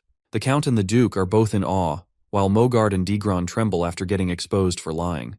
The Duke finds it amazing and wonders if Dane was not also learning spearmanship. His father confirms this, but admits he isn't entirely sure about his son's abilities either. The Chubster, on the other hand, realizes he's screwed, as his entire plan has backfired. The Count then turns to him, asking if he acknowledges that Dane is telling the truth. The fatty quickly tries to play it cool, laughing it off while admitting that they perhaps mistook Dane for stealing their summon. He also concedes that his son wasn't truly trying to kill Dane, and he asks his bratty son if that's right. Digron trembles but nods along with his father, saying he was just trying to scare Dane off. But our boy is furious to see these bastards trying to weasel out of accountability so easily.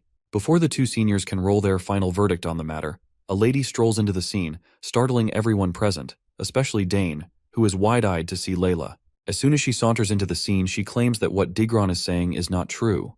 Her father quickly asks what brings her here, and she responds that she happened to hear his voice while taking a walk. Before continuing the conversation, she promptly greets the fatty and Count Sogres. The fatty stutters in surprise as he tries to reciprocate with her gesture, clearly taken aback by the unexpected encounter with the Duke's daughter. Count Sogres then quickly gets to the point and asks her about her claim that Digron was lying. She confidently confirms this, saying she indeed overheard their conversation earlier during her stroll. Digron starts to lose his cool at the thought of her having heard everything, because that is definitely not good news for him. She then goes on to explain all the juicy details, and my guy can't help but smirk at this unexpected twist that somehow turned in his favor. A while later, the fatty tells his trashy son to hurry up and apologize to Count Sogres. The son quickly mumbles, saying he was wrong, but the Count tells him to apologize to Dane instead, not him. The Chubster quickly shoves his son towards Dane, telling him to apologize quickly.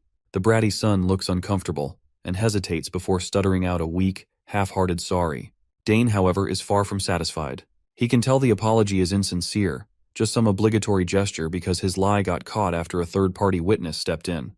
Dane doesn't really want to accept this lame apology, but thinking back to his past experiences, he decides to be the bigger person. Instead of being stubborn, he decides shows some generosity. With that in mind, Dane accepts the bratty son's apology, and the kid lights up with happiness, eagerly thanking our boy for letting him slide.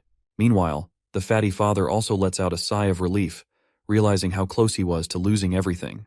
On the other hand, the Duke, who might just be Dane's future father-in-law, can't help but to think how he already knew Dane was a special kid. After all, he could have easily been stubborn about the whole thing, considering the opposing party was clearly in the wrong from the start. Finally, the Count makes it clear that since Dane accepted the apology, there won't be any further arguing about the incident. However, he emphasizes that he had no intention of letting this slide, especially since Daigron attacked Dane in order to kill him. The fatty father starts sweating bullets after seeing the Count so fired up about the situation. As he tries to speak up, the Count tells him to shut his yap and orders him to take his family and leave the castle immediately. The news shakes the fatty's world to its core. If he's thrown out now, his reputation will be shattered, and he's desperate to remain in the castle no matter what it takes. He desperately grabs the Count's hand and starts begging for forgiveness, claiming he'll do anything Sogris asks of him, but he just wants him to forgive him this one time. But the Count quickly yanks his hand away, making it clear he has no need for the fatty. He tells him that soldiers will be arriving shortly to officially escort him out. With that, he starts storming out of the scene with his son, leaving the fatty behind, who is desperately begging for forgiveness. Sogris also tells Duke Thermion it's time to go, and Duke promptly calls for his little girl as they start walking away. As they stroll off, Dane turns his head back to look at them, feeling satisfied that they're getting what they deserve. After all, they started this whole mess, so it's only fair they reap what they sow. Anyway, he learned something important today, which is that his father can be quite scary when he's in angry mode. Duke Thermion then asks him if it's true that he defeated that bratty son of Mogard with a mana bullet, and Dane quickly confirms it.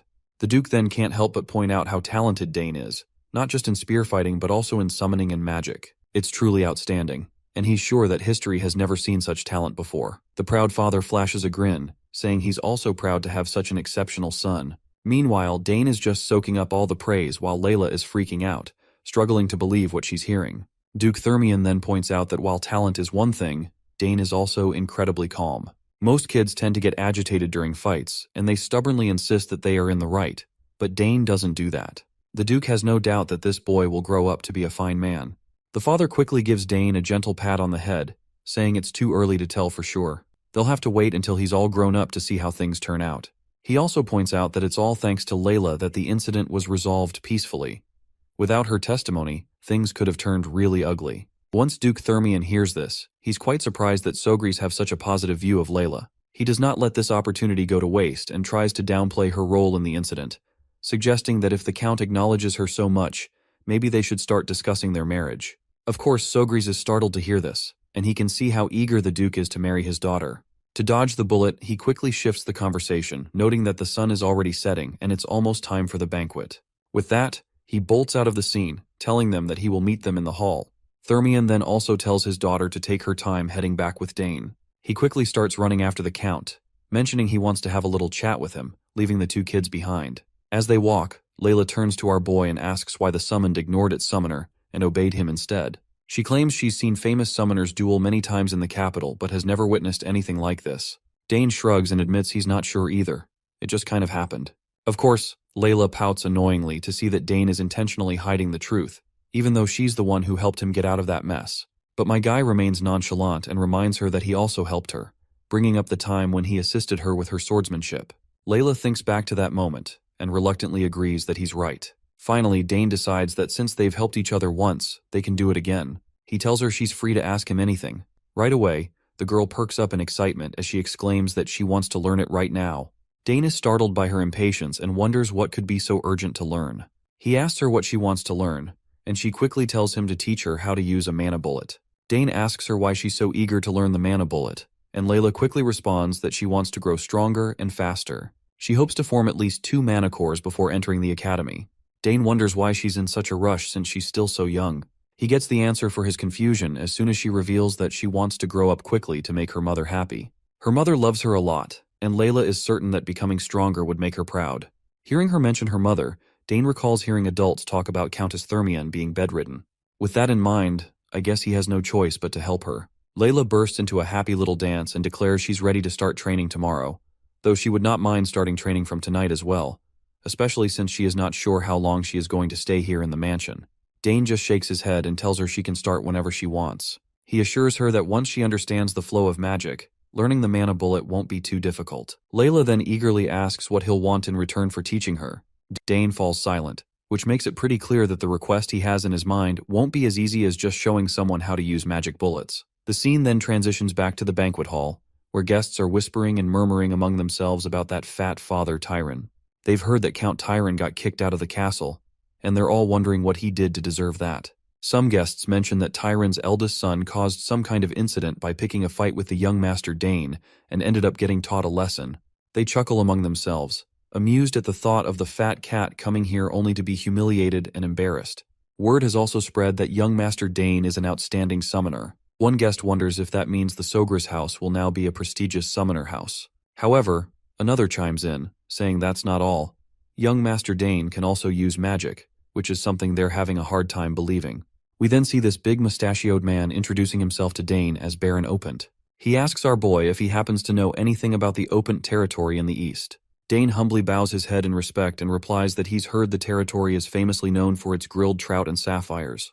The man laughs heartily while admitting that Dane is absolutely right.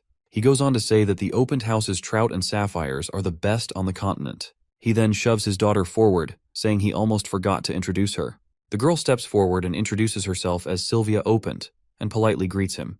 Dane is startled to see her and nervously reciprocates with her gestures and gives his own name. I have no clue why he is so nervous around her, but it looks like we are about to soon find out.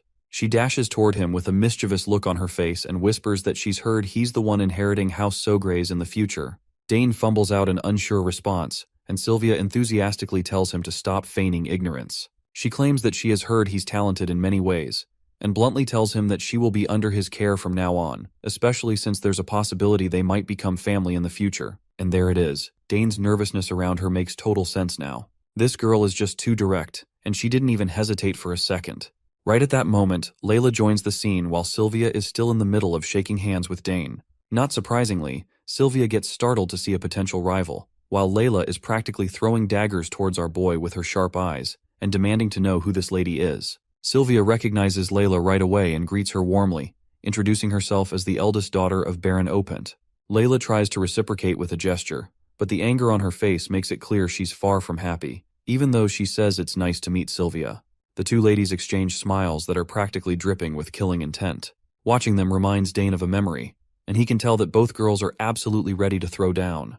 Eventually, Layla grabs his hand and states that she's borrowing him for now since they already had an appointment. She shoots him a death glare as she asks if he remembers their plans. Of course, poor Dane has no clue what she's talking about, but he agrees anyway, apologizing to Sylvia and promising they'll talk again later. Sylvia forces a smile and tells him that they'll definitely talk later. As Layla leads Dane away, Sylvia can't help but feel annoyed how this girl just took him right from her hands. Layla, on the other hand, still hasn't simmered down either. She's absolutely annoyed at the audacity of that girl trying to take Dane from her. Dane finds himself startled under Layla's piercing gaze. He can't help but lament that the darling daughter of the Duke, who holds the second most power in the capital after the Emperor, is no match for the young lady of the Eastern Baron. So it's no surprise that Sylvia just gave up like that. Once Dane and Layla are outside, she starts grilling him about his connection to Sylvia. She wonders if there's a chance he might get engaged to her, but my guy quickly dismisses any such relationship, insisting they were just greeting each other. Layla lights up at the thought, and even Dane can see her mood shift instantly. After walking for a short while, they finally arrive at the secret spot only Dane knows about. He's confident that they won't be bothered by anyone here.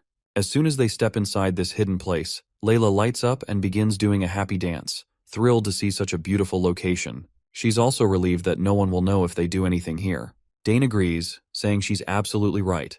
This is a great place to train. But before starting the practice, he wonders if she's ever felt mana before. Layla admits that she has a little, though it's not enough to form a mana core. She mentions that she's tried to intake mana by breathing it in. Her explanation reminds Dane that she's not at the emission stage yet. He learned to feel mana naturally on the battlefield, so he's amazed that a ducal house would teach her this. He decides to start with something simpler, and tells her that the first step is to feel the mana she's taking in. Layla looks a bit confused by this, so Dane explains that if she wants to expel mana from her body, she needs to learn to control the mana inside her first. The most important part is imagination. He instructs her to close her eyes and imagine the mana swirling within her. However, after a few moments, she tries but there's literally nothing happening. Dane can see by the look on her face that she didn't quite understand the instructions. Layla tries again, but once more, nothing happens. Frustrated, she complains to Dane about why it's not working. Dane reassures her that this is normal for her first attempt, and tells her to focus again. Meanwhile, Count Sogris is sneaking a peek at the two kids. He can't help but feel proud that his son is already teaching someone, even though he's still so young. It truly makes him believe that Dane has grown. Just then, Duke Thermion sneaks up on Sogris and asks him what in the world he's doing there. Sogris' heart nearly skips a beat at the sudden question, but the Duke quickly tells him there's no need to be startled, and asks if he's watching two lovebirds enjoying some alone time together. Count Sogris raises an eyebrow and asks what he means by lovebirds, and besides, how did he even get here? The Duke chuckles at the thought that Count was actually trying to hide in here. He then reminds Sogris how he did a pretty sloppy job of sneaking around, especially since his wife is the Empire's legendary assassin. Poor Sogris has no clue what to say after being caught red-handed sneaking around, while the Duke playfully berates him, reminding him that if the castle's owner goes around peeping on others' affairs, people will speak ill of him. Naturally, the doting father gets annoyed and defensively says that he was just following his son. The Duke chuckled upon hearing this, and couldn't help but point out that he was also just following his daughter. Turns out both of these fathers are hopeless. They stand there, side by side, acting like a couple of teenagers trying to ogle at their kids' interactions as if they were peeping at ladies outside a school gate. Meanwhile, back with the kids, Dane opens up his dimensional pouch, and the girl is quite fascinated to see that he already owns something like this. When Dane mentions that his eldest sister made it for him and gave it as a present recently, Layla starts to feel jealous. Unlike him, her older brothers stopped paying attention to her once they entered the academy. He then pulls out a mirror from the dimensional pouch, and the girl casually asks what they're going to do with it. He explains that he brought it just in case it could help. It's easier to picture something in her mind while looking at a mirror instead of relying on imagination alone. He tells the curious girl to stand in front of the mirror so she can get a full view of herself. The girl quickly positions herself in front of the mirror and starts doing the magic limbo again. This time, Dane can tell she's being quite serious about it. She takes a deep breath while both doting fathers quietly squat down on the ground, as if they're taking Indian-style dump. Duke can't help but point out that Lilia seems to be taking a liking to Dane. Sogris asks if it's really that way, and Duke explains that it is, because it's unusual for Lilia to get along with someone so easily. Sogris asks if that's really the case since she seems like a bright child. Duke Thermion remains quiet for a moment before speaking up, saying she's only bright on the outside, and he can't say the same for what's inside. He explains that after her brothers left for the academy, her mother became bedridden, so they haven't been able to be together like before. This situation has made it difficult for her to open up to others, and that's what's been happening. The Count points out that if he knows everything already, then why is he always acting so cold toward his daughter? Thermion is genuinely moved that the Count noticed something like this and admits he's doing it on purpose. He explains that when he raised his sons, he showered them with attention, and they grew up spoiled rotten. But Sogris reminds him not to assume that Lilia will turn out the same way. She'll be hurt if she finds out, and now it makes sense why she asked Dane for help instead of her father. Thermion then points a finger at his friend, teasing him about still nagging like the old days, but the Count quickly asks when he ever did that, especially since what he said is the truth. Duke changes the subject, asking when he plans to send his son to the capital. He suggests that if he's sending him over, Ducal House will wholeheartedly open his doors and let him stay in the ducal castle. Sogris goes quiet and glances back at his kid, and after seeing him happy, he just says that he'll do as Dane wishes. He's free to choose his path, just like his older sisters. We also notice Miss Sogris watching both doting fathers, clearly embarrassed by how shamelessly they're peeking around. But eventually, she just smiles, realizing that the love they have for their children holds a strange power over them. She decides not to ruin the mood, and pretends she didn't see anything. Back with the kids, Lilia thanks Dane for his help and calls him a real genius. She admits that while everyone around her calls her a genius, she feels like weak sauce compared to him.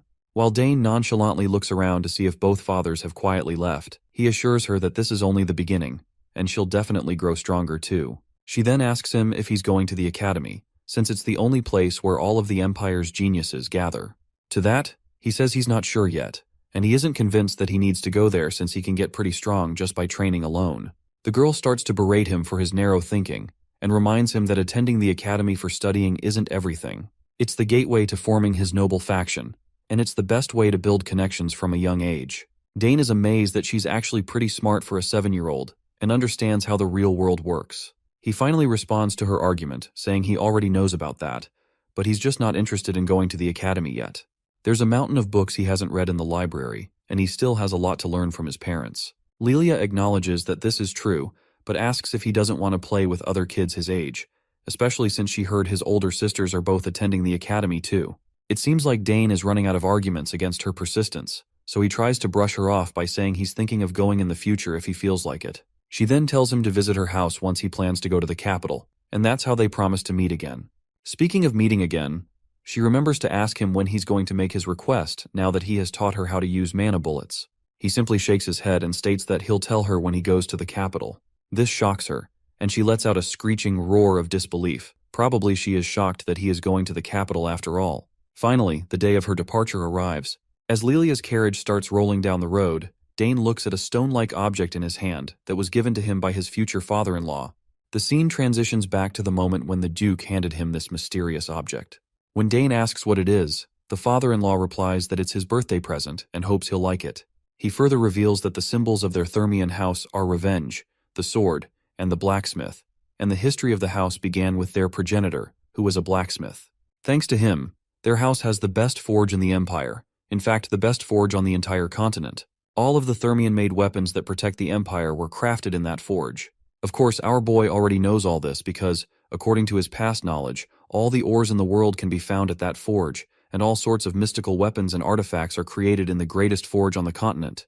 The father-in-law then reveals that if Dane presents the insignia at the forge, they will create a weapon of his choice for him. That's when we finally learn that this rock-like object is essentially an insignia, a certified check that proves the honor and skills of whoever holds it. Count Sogris is absolutely boggled when he sees the Duke giving away such a precious insignia, something even the imperial family desires.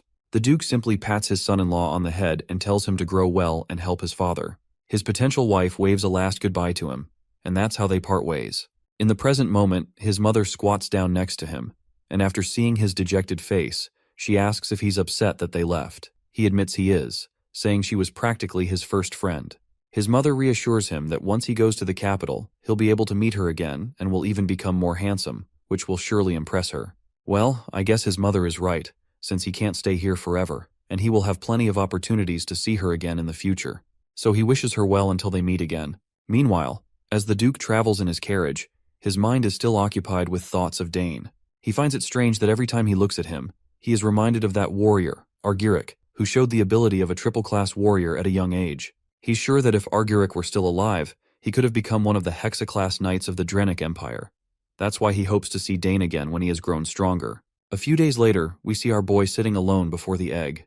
He's been feeding it mana every morning and evening and is now wondering if it's too early for it to hatch. This egg holds a mysterious familiar, and even if someone isn't a summoner, they can instill the egg with their mana and imprint themselves as the master before it hatches, allowing them to control a summon that usually only sticks around temporarily. He knows that the quality of his mana needs to match his familiar, and there are probably many tricky conditions that haven't been fulfilled yet. He's heard that some eggs never hatch because their conditions are never met, so he hopes that's not the case here. Even though he changes the flow and strength of his mana, there's still no reaction. After putting in a lot of effort once again, he puts the egg back, thinking that he's just being greedy by hoping he would succeed in one go. Suddenly the butler comes out at the gate, asking Dane if he's ready. At that very moment, the egg begins to react and starts making noises. Dane quickly rushes toward the egg, certain he just heard something. The butler also bursts into the room, asking about the noise. Dane tells him to wait a moment while he checks the egg first. However, once again, he finds himself disappointed, realizing he was just excited for nothing, because he can't feel anything different.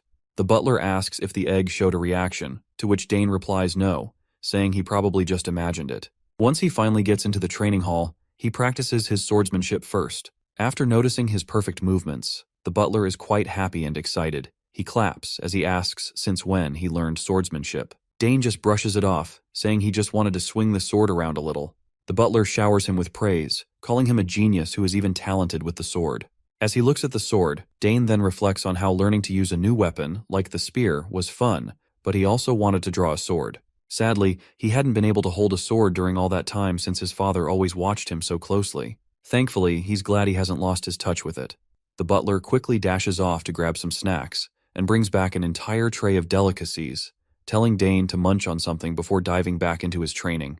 Meanwhile, we zoom in on Count Sogris, who's staring out the window, lost in thought. He's been feeling a bit worn out by throwing this banquet every year, but at least he's learned through this banquet that a lot of nobles are paying attention to the south. Most of them are eager to forge a good relationship with him, which is a nice change. Ever since the war wrapped up, the South has been sitting pretty with its great climate and all the luxury that nobles just can't resist. So maybe their interest should have been obvious from the start. Still, even with all this interest, it pales in comparison to the attention Dane is getting.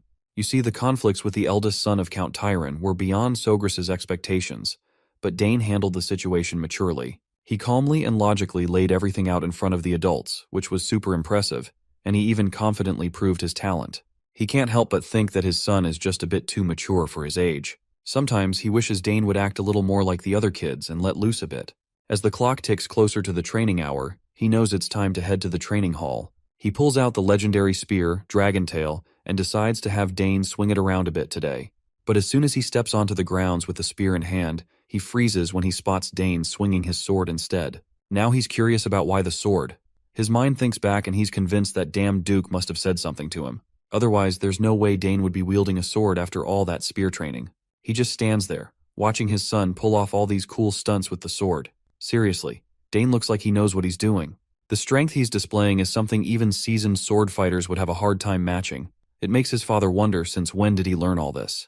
But one thing is for sure, that Dane is definitely talented with a sword too. He finally calls out to his son, asking just when he learned all those impressive moves. Well, it looks like Dane's long-held secret is finally out of the bag, so he decides it's probably best to tell his dad the truth. He admits he didn't actually learn any of it. Hearing this just leaves his father even more perplexed, leaving him wondering if this is yet another hidden talent of his.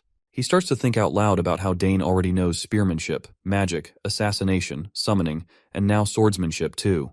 He adds that if he were someone else, he wouldn't believe a child could show talent in all these fields. Then he asks Dane if he's curious about the world beyond their walls. Dane looks a bit confused, not really sure what his dad is getting at. The father then tells him that if he wants to explore what's out there, he should go for it. He genuinely believes this country might be too small for his son's vast talent, and if he stays cooped up here, he'll be the one missing out. Dane feels a wave of sadness wash over him as he realizes his father has come to terms with the fact that he can't hold on to him forever. So, he finally says he'd be glad to learn about the world outside.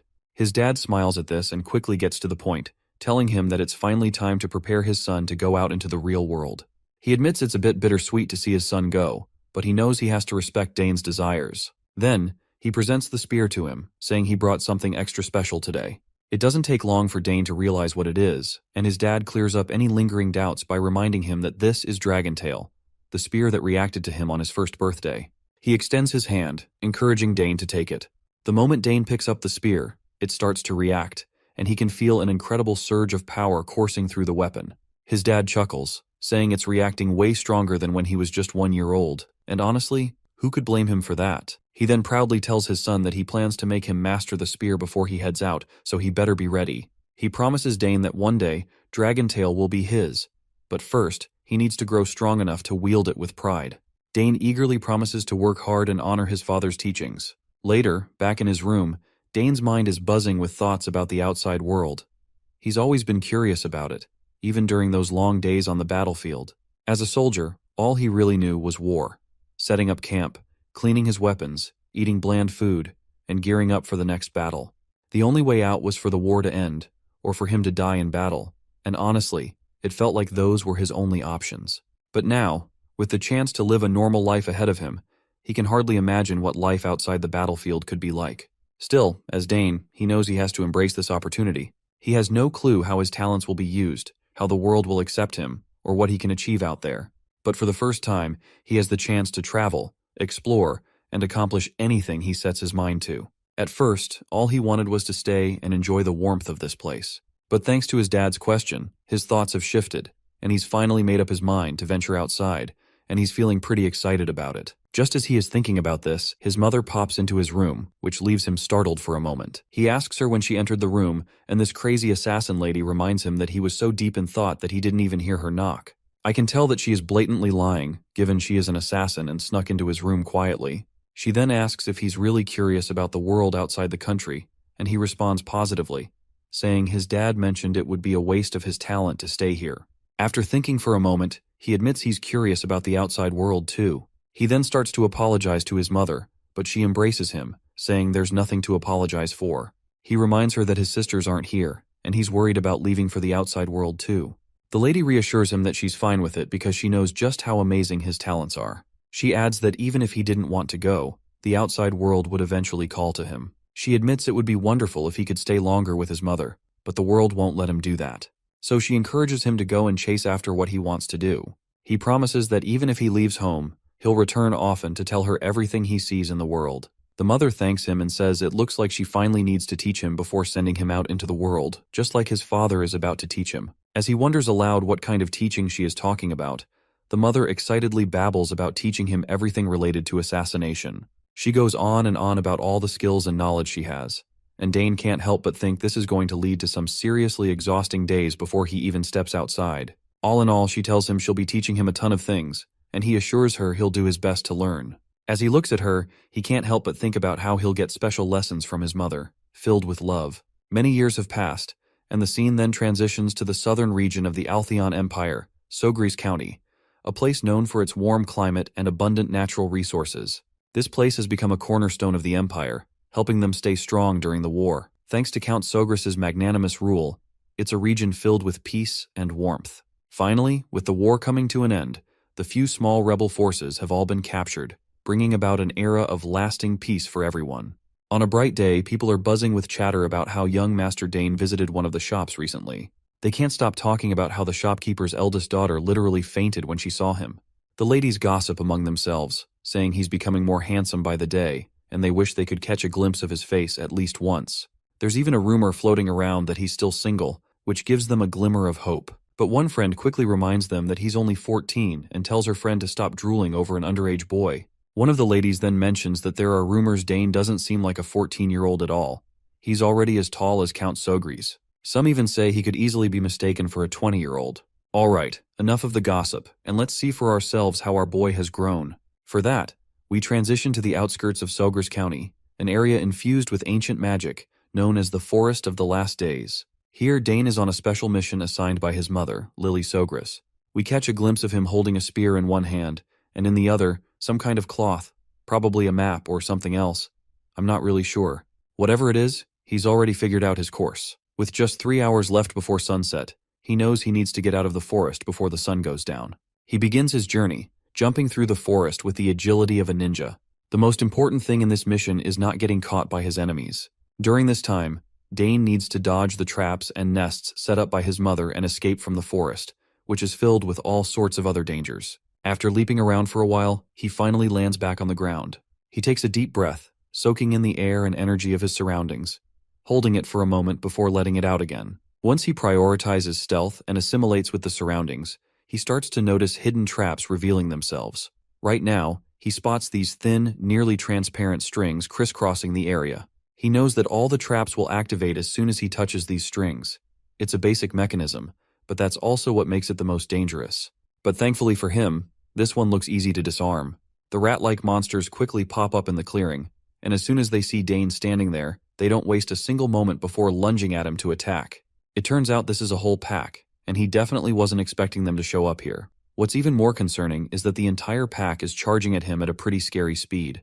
Before they hit the strings and trigger the traps, he needs to deal with them quickly, but then he hesitates, because touching the trap accidentally could be even more dangerous. Still, there's no time to waste, and he needs to get out of here. He starts dashing away, and as soon as the rats trigger the traps, sharp needles spring from all directions, catching those unfortunate rats that fell for the setup. It seems like luring the rats into the trap was part of his plan all along, and he's relieved they fell for it, saving him the trouble of dealing with them directly. But then he spots one particular rat that is not dead yet. After closing the distance, the monster leaps right at him. Dane continued going toe-to-toe with the remaining Roosevelt beast. He struggled with the vermin's speed as it almost caught up to his own. The overgrown rat hit the brakes and pivoted for another attack. This time, it used its long-range weapon, spitting out a bizarre substance from its mouth. Dane carefully assessed the situation as the substance homed in on him. He did not know what it was, but the substance certainly felt dangerous. He spun his spear and dispelled the attack effectively. The young man gritted his teeth as he knew that he couldn't afford to waste any more time fighting this chunky rat. Defending would only cost him precious time, so it was time to turn the tables and attack. A blue aura started coalescing around his body as he locked in on his target. With a viciously swift chain of moves, Dane displayed his impressive Spearman technique. He moved his body freely in the air while flawlessly tracking the enemy's position.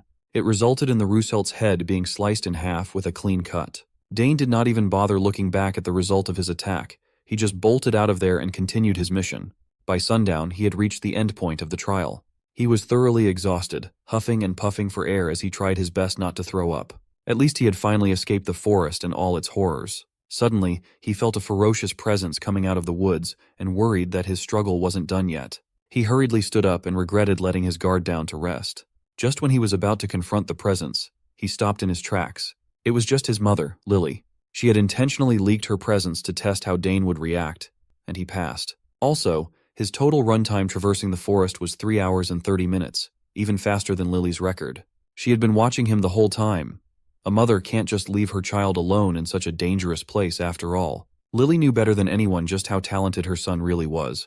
But as a mother, it's a little different. And through this trial that Dane practically aced, Lily could not find a single fault in his survival skills and adaptability. She grabbed Dane's cheeks lovingly and asserted that he might get scouted as an assassin at the rate of his improvement. To commemorate his successful run, Lily took out her prized possession as the Empire's greatest assassin, her dagger. She reckoned that the weapon would fit her son better now. From now on, Dane would own the Nighthorn. Lily gladly passed the legendary weapon to her boy, as she wouldn't be using it anyway. Nighthorn was created from the mysterious ethereal ore, an ore that could take the elements of any object. If he wished, he could use it to store all the poisons in the world. In doing so, he could mix and absorb poison for his own use. Dane sincerely thanked his mother for such a precious inheritance, and swore to treat Nighthorn well. This also marked the end of his assassin training from his mom. Just as they were preparing to head out and go back home, the mother and son duo heard a guttural scream nearby. It seemed to have come from the depths of the forest, so they decided to check it out. We jumped forward to a few days later, inside the walls of the Sogres County Annex Tower. In one of the guest rooms, a man woke up coughing and screaming in horror. He had long, flowing white hair and a beard, and he seemed utterly confused. The mysterious man struggled to catch his breath after waking up from his slumber. He finally looked around the lavish room and wondered where he was. The last thing he remembered was eating a mushroom in that damned forest. The door creaked open, and out came Dane carrying some water. He warned the man not to move too much, as he was still undergoing detoxification. Dane explained that the old man must have mistakenly eaten a poisonous red-nosed mushroom. Fortunately, Dane and Lily had found and saved him in time. The old man recalled seeing those red-nosed mushrooms. He didn't think they would be so deadly. If Dane and Lily had arrived even a little later, the old man would have been a rotting corpse by now. Dane handed the man a cup of water, knowing how parched he must be. The young man carefully observed the strange old head. He saw a belt that had the insignia of the Nixian magic tower in the old man's possession. He was definitely not an ordinary person. If it wasn't for Nighthorn absorbing the poison raging in his body, the old man would have died. Now that the old head had calmed down a little, he asked Dane where they were, and the young man honestly stated that they were in Sogres County's Annex Tower. The old man must have gotten lost in the southern region. He was poisoned by those damned mushrooms and walked all the way south. Dane advised that he should take it easy for now and wait for the Count to come and see him soon. The young man also introduced himself as the youngest son of Count Sogres, Dane Sogres. Old Head lit up with interest as he knew of Arabella Sogres, the genius being eyed by every magic tower in the Empire. Dane also explained that they found the old man in the forest in the middle of his training with his mom. The old man almost spat out the water he was drinking after hearing that. That crazy forest gave him hell. Even as an 8-chain mage, he lost his way, and the flow of his mana reversed while casting a spell, wrecking his whole body. The entire forest held ancient mana all over the place, and then there were those undetectable traps scattered throughout the area. The forest belonged to the Sogres house. Naturally, it would be a dangerous place for anyone who wasn't a member of the family. Also, due to the presence of ancient magic, the flow of mana was different from that of modern mages. It was truly the worst place for a modern mage to be. The old man finally realized that he really would have died if it wasn't for Dane. He also realized that the boy in front of him might be a generational talent if he was already strong enough to freely train in that hellish place. Dane even made the antidote that he urgently needed to escape death. By his looks, this young man seemed to be somewhere in his teens. Despite his young age, he was capable of formulating an antidote that required extensive knowledge and precise production skills. The old man couldn't believe how blessed the Sogres family was. On top of 2 generational geniuses in the fields of magic and summoning, even the youngest son seemed extraordinarily monstrous. If the continent was still at war, the House Sogres could easily become the most powerful noble house within the Altheon Empire. The old man thanked Dane and admitted that he owed the young man his life. He was a bit startled by the kid's bold response, but asserted that he pays back the debts he incurred. First, he wanted to introduce himself properly. As it turns out, this old man was Sidrain Gauss. Not too long ago, he was the head of the Nixian Magic Tower. Sidrain took pride in his name and stature, inviting Dane to ask for whatever he wanted. The young man just smiled at Sidrain's humble brag. He knew that this old mage must be one of those people who survive without a home by storing everything they own in a subspace. Sidrain was thrown off by Dane's calmness after introducing himself. Normally, people would be surprised or humbled in the presence of a mage tower's head, but the kid was unfazed. Trying to re-establish his status, he urged Dane to ask for whatever he wanted without holding back. The young man paused for a second, seemingly thinking of his next words. Sidrain smiled with the expectation of being able to flex his reliability. But Dane simply asked for more time to think about his reward. He did not give Sidrain the satisfaction of feeling powerful with his indifferent response until the end. Dane turned to the door and wished the powerful mage a speedy recovery, telling him to rest some more. When the young man finally left the room, Sidrain just sat on the bed, flabbergasted by the nonchalant kid. He was the first person to ever treat Sidrain as if he were just some common magician. Old Sidrain was thinking of taking his leave after staying for a day or two, but that wouldn't be the case now. He had just found an interesting kid in the south, and he wanted to know more about Dane. Dane casually explained to Herman who Sidrain was, and the attendant excitedly explained that 8-chain mages are at the top of the food chain, the elite of the elite. That meant that an influential figure was currently indebted to Dane. You see, magic towers function as independent territories on this continent, more like sovereign nations. That meant Sidrain was an immensely influential person. Still, it's a mystery why the head of a magic tower was wandering the forest in the first place. But that was no ordinary forest. Mages consider it a forbidden area, dubbing it the Forest of the Last Days. Just from the name alone, it's evident that it's not the type of place ordinary people should take on. Dane looked at the sword in his hand and tasked Herman with getting him a new one. The ones he had been using had become too lightweight and short for his body. Luckily, they had a whole array of weapons from the spoils of war the Count brought back. Tomorrow, Dane could start training with a proper longsword. For now, he would just use the lightweight blade to wrap up his training. Come to think of it, he had the crest that Duke Thermion gave him too. A free coupon to forge whatever weapon he wanted. It had been 7 years since that day. Looking back, Dane remembers those days fondly. If he happened to venture into the capital, his first stop would definitely be the Duke's territory. After practice, Dane ran into his father outside the training hall. Dane thought his dad had matters to take care of outside the castle, but surprisingly, he returned earlier.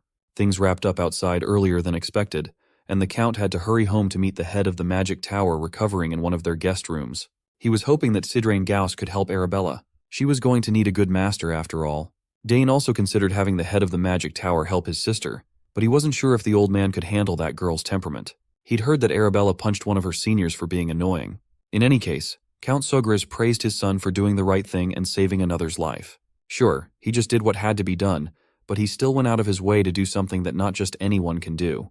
Dane had really grown up to be an amazing young man. As the years go by, it's getting more and more difficult for Count Sogres to even catch a glimpse of his daughter's faces. Arabella had finished her extended semester and was now choosing a magic tower to join, while Claire had been appointed as an assistant professor. It's the cost of having extraordinary children. Sure, Claire and Arabella were outstanding in their own right, but the Count also had high expectations for his only son.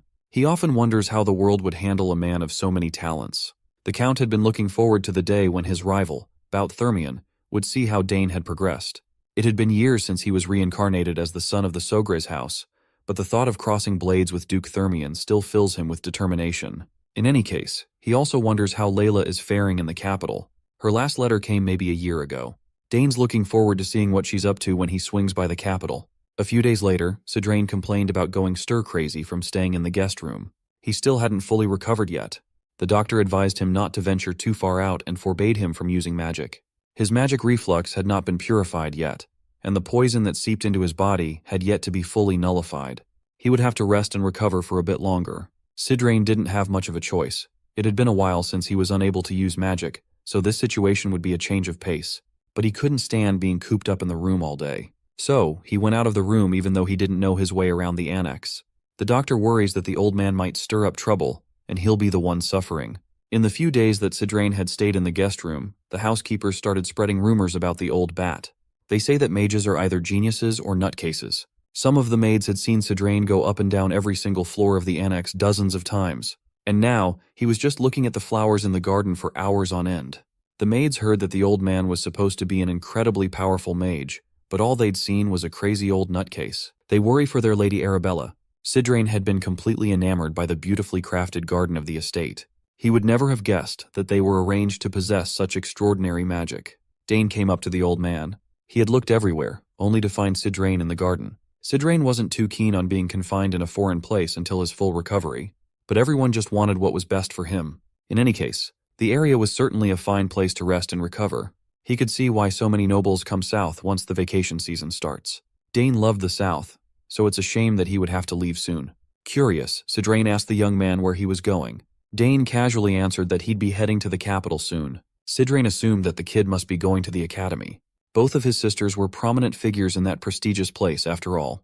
While the daughters of the Sogra's house were famous for having sublime levels of talent, Sidrain was more curious about Dane's. So, he imbued mana in his eyes and decided to take a look for himself. Inside the young man's body was a roaring wave of pure power raging on. Sidrain's eyes went wide as he had never seen mana so thick. The density of the boy's power was unheard of.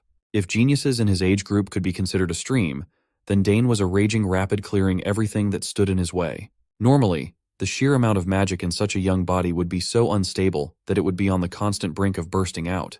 But that was not the case here. Dane finally called out the old man for assessing his magic without permission. He called it rude. Sidrain awkwardly stopped his prodding and praised the young man for noticing. He apologized and admitted that he might have been thoughtless. Inside, Sidrain was still trying to make sense of how Dane could contain such wild power inside him. In his years of being an archmage, the young man was a unique case.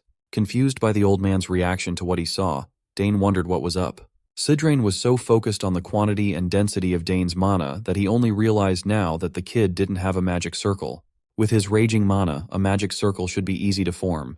The old man's face twisted in horror when he realized what travesty must have happened to the young man. Sidrain peered into Dane's heart and saw 2 mana cores. Of course, it was an unbelievable feat to develop 2 mana cores at his young age, but the old mage looked furious that he went that route. He reckoned that possessing such a crazy density of mana and using it to just wield a spear was lunacy. Sidrain believed that Dane using his mana to form cores instead of circles was blasphemy. The young man practically turned his back on the greatest talent that the archmage had ever seen.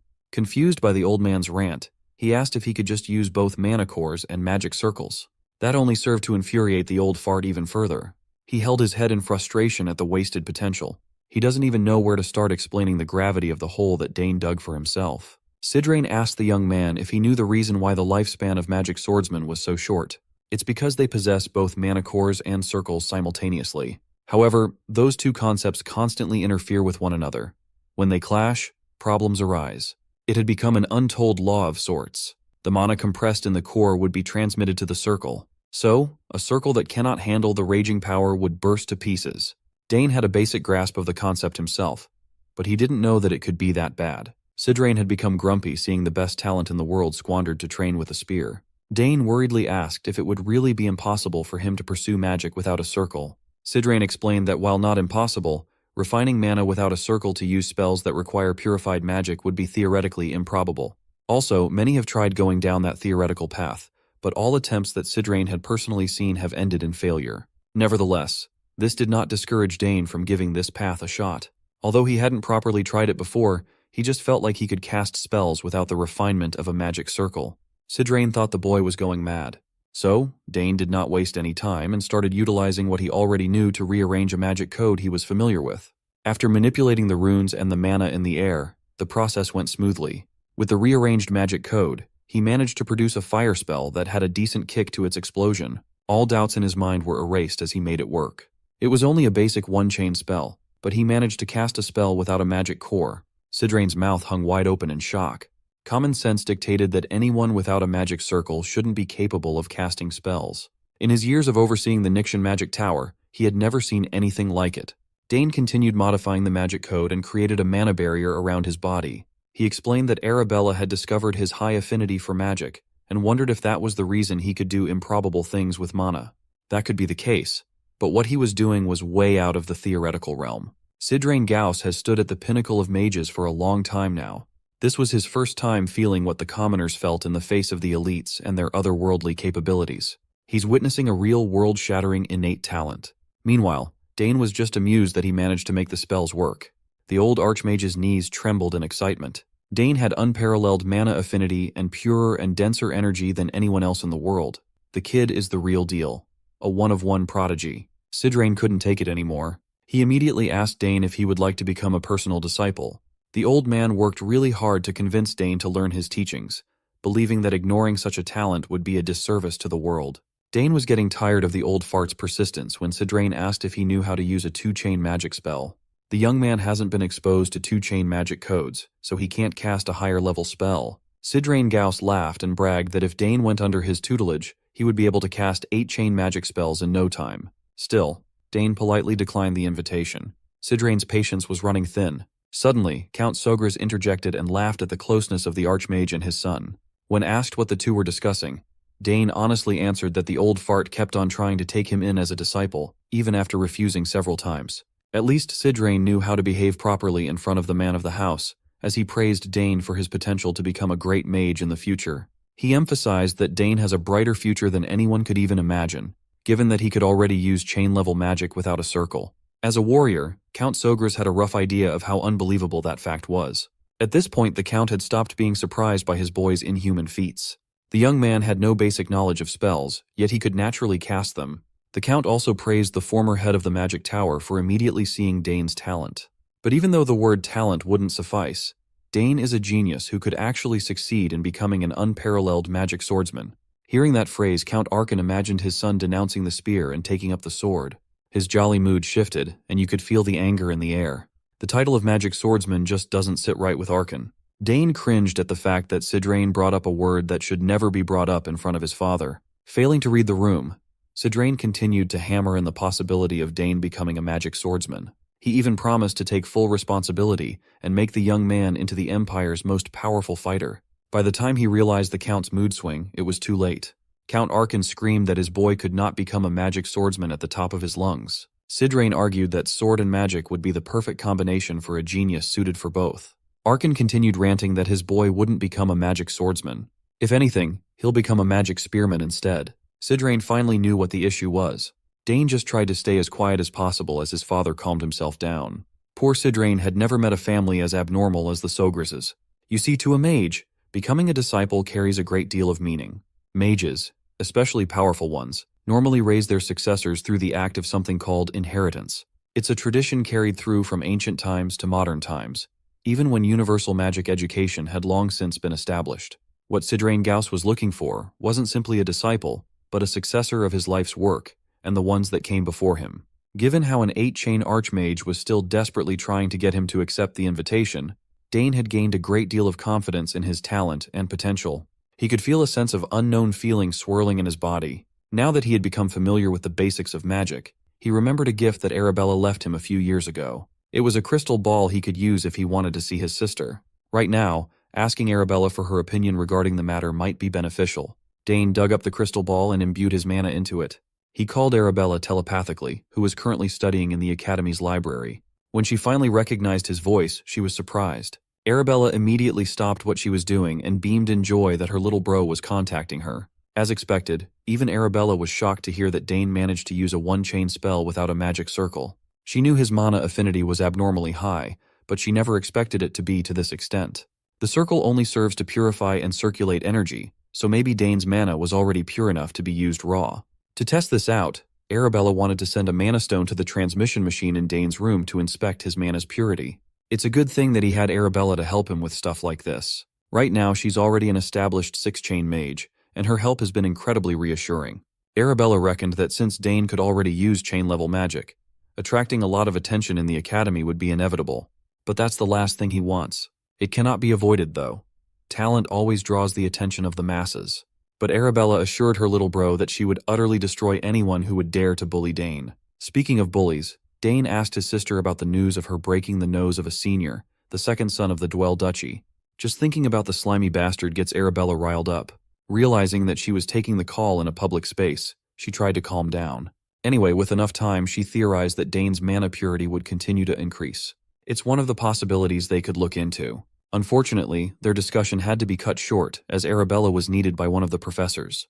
They said their goodbyes, and she promised to send the aforementioned mana stone over. The fact that Dane might be forging a path that had never existed before had finally sunk into him. With the extraordinary purity of his mana, he jokingly wondered if he had a dragon's heart beating in his chest or something. Meanwhile, Sidrain was still stuck in the annex for his recovery. He used a bit of mana to inspect Dane, and it worsened his magic reflux. He might have to stay for longer. If the kid would just accept his offer, he could have the most illustrious legacy among mages. He wondered just what he could do to entice the young man to join his side if Dane wasn't even interested in learning 8-chain magic. Maybe he should offer some grand and priceless artifact or pass on an inheritance refined through multiple generations. But if he offered his treasures up front, Sidrain could get scammed and he would have nothing left. As he was racking his brain for ideas, Dane knocked on the door. Sidrain wondered if the kid came over to apologize, or maybe even changed his mind regarding the offer. Dane came to find the old bat because he had something he wanted to say. Sidrain immediately assumed that the young man finally reconsidered becoming a disciple, but Dane quickly shut that nonsense down. It's not like he had no interest in magic at all. Sidrain asked if he already had a master or something, and that's why he kept refusing. But that's not the case either. Thinking that he was just being played, Sidrain asked why the young man what he wanted to talk about. It's simple, actually. Dane didn't know the rearrangement code for 2-chain magic yet. Learning from his sister would be difficult as she's far away. In the end, the best method would be to learn under Sidrain, a literal archmage. The old bat still owes him for the rescue, so refusing his request offhand won't be possible. Dane admitted to the old man that he does not want to only walk the path of a mage. He's not just going to become a magic spearman either. He wanted to become a magic spearman assassin summoner. As far as Sidrain knows, something as crazy as that doesn't even exist. Hell, Dane would even add swordsman to that title too. The absurdity of the young man's aspirations thoroughly frustrated Sidrain. To achieve that mouthful of a title, Dane had to draw the line and refuse to become the old magic tower head's disciple. Based on the young man's determination, Sidrain could see that Dane was already set in his way. Then, an idea came to mind. The old mage stood up and asked if Dane would be interested in a letter of recommendation. Since he was aiming to enter the academy, getting a letter of recommendation from the former head of Nixian Magic Tower would be a massive boost to his reputation. Dane thought about it briefly and reckoned that it wasn't a bad offer by any means. So he accepted the letter of recommendation, and while they were at it, he wanted to make another request. Sidrain quietly laughed to himself, thinking that the young man had finally come around. He can finally start securing his grip on an unparalleled genius. Seeing as the old man was feeling generous, Dane asked if he could learn the rearrangement code for 2-chain magic. That won't be a big deal for someone like Sidrain. He knew the rearrangement code for all 2-chain magic in existence after all. Dane is still young. Giving him a letter of recommendation for the academy and some 2-chain magic codes wasn't a big deal. Although he wasn't in his best condition right now, Sidrain could start their lessons immediately. Dane slyly smiled to himself as he just reeled in a huge catch. He extended his hand and declared that with everything on the table, they could consider Sidrain's debt from being saved, paid in full. The old bat said it himself. Since he owed Dane a great deal of gratitude, he could ask for anything. So here he is, asking for what he wants. Sidrain did not like being played like this. He really thought he was finally getting a disciple. Dane's answer to his invitation remained the same. It's a big no. The old bat was tricked by a 14-year-old child. Refusing to back down, Sidrain insisted that the young man asked for 2 things when he only owed Dane for 1 thing. The young man begged to differ, though. First, he saved the unconscious old man from the forest. Second, he nullified the poison rampaging through Sidrain's body. He could have added the fact that he had to carry the unconscious old man all the way back to the annex, but he'll just consider it a bonus. Sidrain had no more rebuttals. He was thoroughly and logically defeated. He wondered how such a daring child existed in this world. Finally, Sidrain and Dane set up their lessons in the training hall. The old man had partially accepted that he might not get Dane as an official disciple, but he could continue to curry favor with the kid in case he changes his mind in the future. Sidrain just could not bear to let such a talent go to waste. The lecture finally started. They would have to work around Dane using chain-level magic without a circle. The young man would have to pay close attention as the rearrangement code for 2-chain magic is a lot more complicated than 1-chain. There are countless aspiring mages who can't even break through to this stage and end up giving up. Dane locked in, glad that he has such an accomplished instructor. Sidrain saw the sparkle in the kid's eyes and made sure not to go easy on Dane. He still had his reputation as an archmage to uphold after all. 2-chain codes are on an entirely different level because the caster has to calculate the amount of mana themselves. The magic density in the atmosphere and even the state of the body plays a vital role all at the same time. Magic's complicated nature is the reason most people give up on it entirely. Sidrain gave the complex definition, expecting Dane to ask for a simpler explanation. When he asked the young man if he needed any clarifications, Dane just smiled and let him continue. To Dane, learning not only the rearrangement of magic codes but also information he had no idea about was eye-opening. To make sure that he really got the principle, Sidrain asked him to discuss the rearrangement laws of magic. According to the young man's notes, the first law was coexistence. Magic power can exist in the physical world and with other sources of mana. Through coexistence, mages use their own power and the magic power in their environment to activate their magic. The second law is conservation. If magic power can collect enough of a particular elemental material, it can exhibit different attributes through conservation. Not only does Dane have a deep understanding of magic's nature, but he's also adding his own interpretations. Most people would find the theory of magic boring, but that wasn't the case for the young man at all. He had talent, tools, and a hunger for knowledge. How could such a perfect mage candidate exist? Continuing the lecture, Sidrain explained that magic codes become exponentially more complicated every time the chain increases. Rather than discussing theory, it would be easier to demonstrate. Sidrain adeptly summoned a sliver of his mana and made a simple grid of magic to demonstrate a one-chain magic cast using the simplest rules. However, the complexity rises from two-chain onwards. He transformed the sliver of mana into a swirling mess of runes and power, showing the rearrangement code for two-chain magic. Dane concentrated on the brilliant display and focused on how complicated the knots were. Sidrain manipulated his code and formed the two-chain fire magic, Fire Arrow. When it comes to magic codes, using them repeatedly is the key to mastery. The old man reckoned that Dane was finally recognizing how complex magic can be. According to his estimation, most people would take at least a year to jump from one-chain to two-chain codes. No matter how brilliant anyone is, the human mind can only understand a portion of the code at once. Sidrain noted that he'd be able to observe Dane's progress for about a week, as he drip-fed him the technique of mastering two-chain codes. But Dane wanted to give it a shot already. Sidrain didn't see the harm in it, expecting the boy to fail miserably. But when Dane started calling his mana out of his body to create the first code, he felt like he was witnessing a master at work. The young man locked in and used his hands to manipulate the pure mana swirling in the air. He ultimately formed the same grid that Sidrain demonstrated as the primary form of one-chain codes. Based on the lines at a set length and width with fearsome accuracy, the old man was thoroughly impressed. Dane could have stopped there, and he would be considered an indisputable genius. But where's the fun in that? He went further and deconstructed the mana grid to slowly form a swirling mess of mana in the air. Sidrain was stunned to see a perfect replication of the rearrangement code for two-chain magic he had just demonstrated once. When asked how he managed to do it so fast, he simply answered that he copied through observation and memorization of rules and patterns. He pictured every factor in his mind while forming the magic code, and it came surprisingly easy to him. Sidrain just kept getting wowed time and time again. Even though he, as a magic genius, took a while to get to two-chain, a boy without a magic circle easily made it in just a few minutes. As if he was trying to give the old man a heart attack, Dane declared that he would try to use the Fire Arrow spell as well. He made the mana and runes move around his body at impeccable speeds. Finally, he managed to rearrange the code in perfect order to manifest multiple fire arrows. Sidrain looked at the perfectly crafted fire arrows, refusing to believe what he was seeing. Seeing what this boy was capable of was making the old man spiral into an existential crisis. If only he had Dane's talent growing up, he would have long since attained his dream of 9-chain.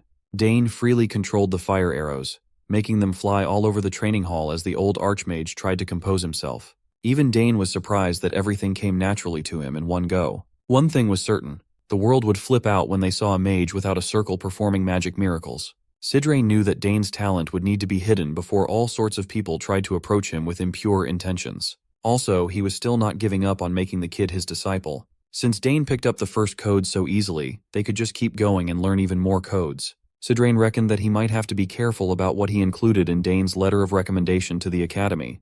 At the end of the day, Dane lay in his bed, reflecting on his magic lesson. He resolved himself to properly learn both theory and practice. Thinking about his past life, he had been forced into a life where he did not even have the option to learn magic. In the circumstances where he didn't even know when he would die in battle, trying to make time to learn magic was a luxury he could not afford. He had his hands full with swinging the sword and trying to survive while doing so. Up until a certain point, magic prioritized theoretical learning over practical spellcasting. In this life, he had the time, resources, and talent to look forward to learning a lot more things. Dane could combine the theory he learned from Arabella and the talent he was born with, and now, he could even show explosive growth if given simple guidance. Since he was being taught by a former tower master, he found himself looking forward to what kind of magic he would learn in the following days. Half a month later, Dane came to his father with a request to make something called a magic reagent. Since they didn't have the materials, he would need to go out of the territory. His father was a little startled by his son's progress. Sidrain backed Dane up, assuring Count Sogres that Dane was ready for a reagent now that he had mastered 4 rearrangement codes already. Usually, for geniuses, it should take a month to learn one code. Count Sogres also understood that magic reagents were hard to come by. Dane only learned about them while reading books in the family's magic library. Sidrain had long since accepted that the kid was just built different. He was even elated that Dane was interested in something as boring as magic reagents. Finally, the Count agreed to the plan, believing that this would be a great experience for his son. Since he was going outside, Dane would be able to see their territory for himself, too. He smiled and thanked his father for trusting him to venture out. Dane set off on a short journey to the outer regions of Sogres territory. Alongside him were Sidrain and Herman. Even on the outskirts, the people of Sogres County still looked at and talked about him with veneration. Dane returned their welcoming sentiments with kindness and a smile. Through this journey, Sidrain gauged that Count Sogres must be a kind lord to his subjects based on how happy the people were. The South really does have a lot to offer. They have delicious snacks, great weather, and good people too. It's a sight that's extremely rare to see in the capital. That's why Dane loved this territory so much. Their small caravan had been traveling around the outskirts for a while, trying to reach the magic supply shop. Dane had never been to the shop before, so he called on Herman to lead the way. The three sped up and quickly reached their destination. The shopkeeper of the magic shop was shocked to see the famous young master Dane enter her humble business. She complimented him on his silver hair and stunning emerald eyes, and Dane thanked her. Not many people from the fiefs come to her shop to buy magic supplies lately. Fortunately, she's been getting by thanks to a lot of foreigners interested in magic. The shopkeeper also recognized Sidrain, the former lord of the magic tower, and expressed how grateful she was to have him in her shop. The old man was in a good mood now that someone finally recognized him. She invited the duo to browse her wares freely and told them to call her if they needed help with anything. Since it was Dane's first time in a magic shop, Sidrain urged him to look around as much as he wanted while the old man talked to the shopkeeper.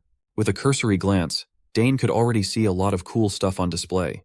They had potions, gems, charms, and everything magical, though he found it a little strange that he was feeling some sort of déjà vu. Moreover, he discovered that touching the wares showed him their magic reaction. He just chalked it up to his high affinity and continued browsing. Suddenly, a faint ringing sound echoed in his ears, seemingly demanding his attention. He could feel a particularly strong reaction from one side of the shop. Just as he approached that section, the owner informed him that everything on that side was just decorative items. Sidrain called Dane over to take a look at some potion ingredients together. The old man had already picked a few raw materials, such as moonroot, which could be used in at least 50 different potions. The owner assured them that her ingredients were personally processed to the highest quality. Meanwhile, Dane was too mystified by the strange ringing. As he walked deeper into the pile of decorations, he felt a strange power calling to him. He turned to see a piece of stone that was emitting pure mana. It must also have been the source of the ringing. Dane hurriedly approached the stone as though his body was moving on its own. Herman, seeing his young master behaving oddly, ran over with concern. To him, his young master was simply staring at a plain rock stuck in the wall as decoration. Dane wasn't entirely sure what was happening, but the stone was undoubtedly calling to him. He took it out of the wall and held it in his hands. As he suspected, imbuing the stone with more magic made the reaction even stronger. There was a possibility the object was uniquely reacting to his magic. Meanwhile, old Sidrain was still picking up raw ingredients left and right. Dane went over and asked the store owner what the story was behind the stone he had just plucked out of the wall. As the owner had said earlier, it was just decoration. But what kind of decoration has a magic reaction that is stronger than anything else in the shop? Sidrain asked if the owner had been cheated with the rock or something, and she admitted that a few years back, a peddler gave her a big package as payment. When she excitedly opened it, she found the plain stone inside. She held on to hope and had a mage appraise the stone, but it was confirmed to be just an ordinary rock. Based on Dane's interaction with the object, it was clearly not a normal rock. The owner urged the young master to focus on her other products and a few special magical artifacts instead of wasting his time on a rock. She tried to sell him a lot of valuable magical artifacts of all kinds, but Dane was still transfixed by the strange stone in his hand. It was the only thing he wanted. She showed him a name scroll card that automatically reads and stores all kinds of information to be cataloged. In the end, Dane bought the scroll card and the useless stone. He was sure this wasn't an object he could just leave behind. Even Sidrain was confused about what was going on in the young man's mind. On the ride back, the old bat curiously asked if Dane had an interest in decorative art, or if he really believed there was something special about the stone. When he explained that the slab was reacting to his magic, Sidrain kept an open mind. Although he didn't see anything special, his curiosity was definitely piqued. Since there were too many people on the streets, the small caravan hurried back to the castle. Sidrain set up an invaluable experimentation tool to help Dane figure out what the stone really was. He was confident he could appraise the stone accurately. Still, a mage had already appraised it and found nothing remarkable. Sidrain arrogantly declared that no mage appraiser was better than his tool. He had put all his funds into this state-of-the-art device for appraisals. He was confident it could analyze anything placed on top of it. Both of them were pretty eager to see what was up with the seemingly ordinary slab of stone. Sidrain placed the object on the platform and tasked Dane with imbuing his magic into the slab to stimulate a reaction. When Dane did just that, the stone immediately began radiating a richly dense amount of magic power. It lit up in the middle of the appraisal tool, its radiance swirling and forming something complex. Sidrain carefully monitored the explosion of light, keeping his eyes on the stone slab. Seeing his tool manage to bring out the mystery inside the stone, Sidrain could finally hold his head up high again after being humbled by the kid so many times. The mana coming from the slab danced around the room, forming runes in the air. Dane immediately understood what they were looking at, as he had been learning about these things with Sidrain for weeks now. Inside the stone was a magic code, but the old bat declared it wasn't just any ordinary code. It was amazing. Floating around them was a code whose structure, arrangement, and intricacies had never been seen before. It could be as complex as a 6-chain or even 7-chain code. So, the magic stone had a hidden code inside, and Dane's magic seemed to hold the key to unlocking it. The stone only responded to his mana. Sure, they had managed to bring the code out, but decoding what it was and why it only reacted to Dane's magic was an entirely different challenge. Even Sidrain, who was well versed in the magical arts, was unfamiliar with this particular type of magic. Yet his pride as a mage made him determined to crack the code. If he could succeed, they might uncover what made Dane's magic so unique. While Dane and Sidrain were working hard to decode the magic in the Sogre's training ground, Arabella was busy doing her own research back in her personal academy laboratory. Her lab was filled with neatly arranged books and artifacts from her various studies. Arabella had stored her little brother's mana signature in a magic stone and confirmed that there was indeed something unusual about Dane's power.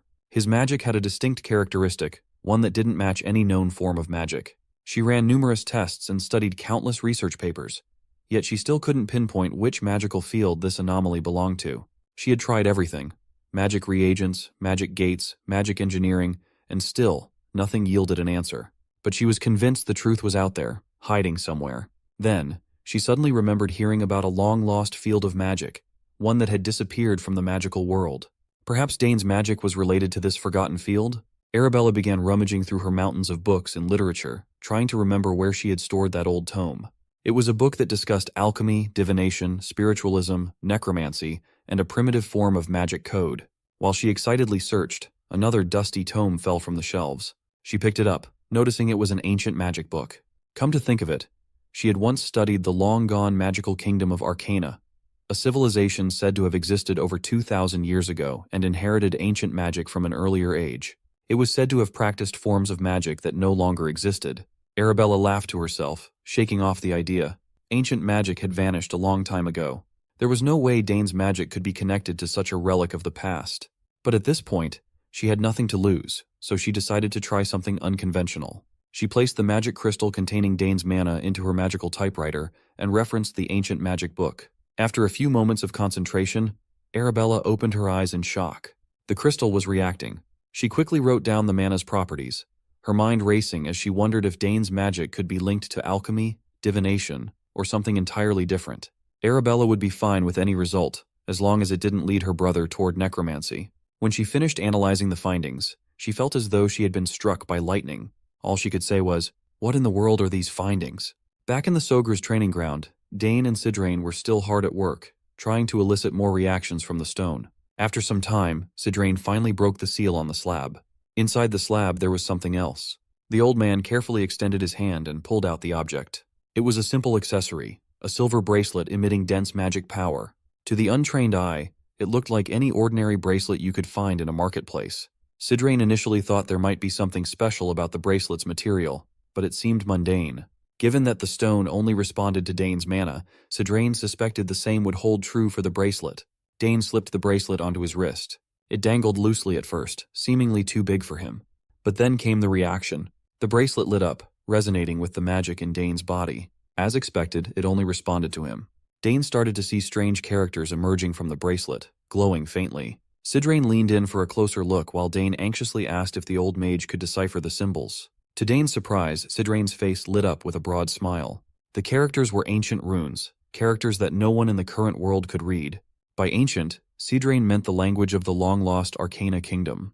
Dane only knew a little about Arcana from what Arabella had told him when they were children. She had described it as a time when magic ruled every aspect of life. But then, suddenly and mysteriously, the era of magical prosperity had ended, leaving behind only a few relics and legends.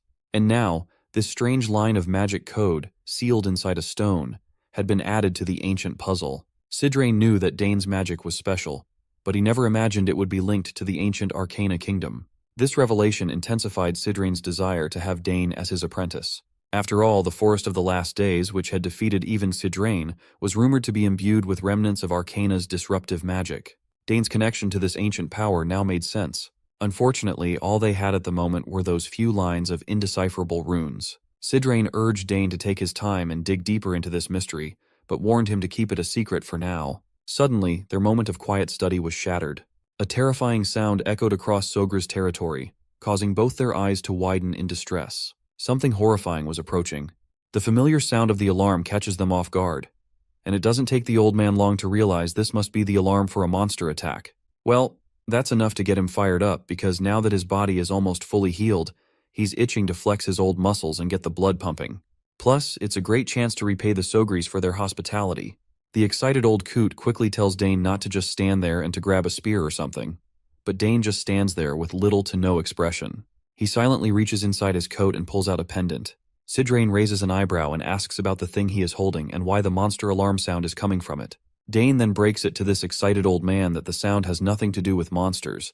It actually means his eldest sister is trying to contact him. The old man's excitement deflates like a balloon as the realization sinks in, and he grumbles at Dane for not mentioning it sooner. Dane just laughs awkwardly, reminding the old man that it goes without saying there's no reason for monsters to be in this area. With that cleared up, Dane decides to respond to his sister's call while the old man stands there with a disappointed look on his face. As Dane connects, his sister immediately asks why he took so long to respond. He simply apologizes and asks her about the reason behind her call. She starts to spill some juicy details about his magic code, but quickly cuts herself off, asking if there's someone next to him. The mere mention of magic code was enough for Dane to realize that she's actually figured out that his magic is ancient magic. The old man overhears this conversation and lets out a screeching yell of disbelief, demanding to know how in the world she found that out. As they talk further, he also explains his side of story, that when he and Sidrain were analyzing some stones, they also figured out that his magic belongs to the ancient magic kingdom. They realized this because that stone only reacts to his magic, which was a total giveaway. The old man, on the other hand, grits his teeth in utter frustration. The fact that she figured this out just from analyzing his magic is insane. He knew she was a genius, but her talent seems to be greater than he had imagined. Arabella then asks her brother if anyone else knows about his secret. Dane responds with a quick no. She breathes a sigh of relief and tells Dane and Sidrain to keep it a secret, because if his secret gets out, he won't be able to handle the consequences. She then apologizes to Sidrain for not introducing her first, before diving into the conversation. The old man just laughs it off, saying he already knows a lot about her from Dane. As for keeping Dane's magic a secret, he assures her he won't let a single soul know about it. If this information leaks, not only would Dane be in trouble, but the whole House Sogris would be caught up in the huge aftermath. Arabella gives the old man props for getting the gist of the situation right away, which is, of course, expected of wise Sidrain. The old man then asks her if this exchange is being recorded, to which she replies no, saying that the moment the conversation ends, it will be deleted immediately. Well, that's good news. At least they don't have to worry about anything getting leaked.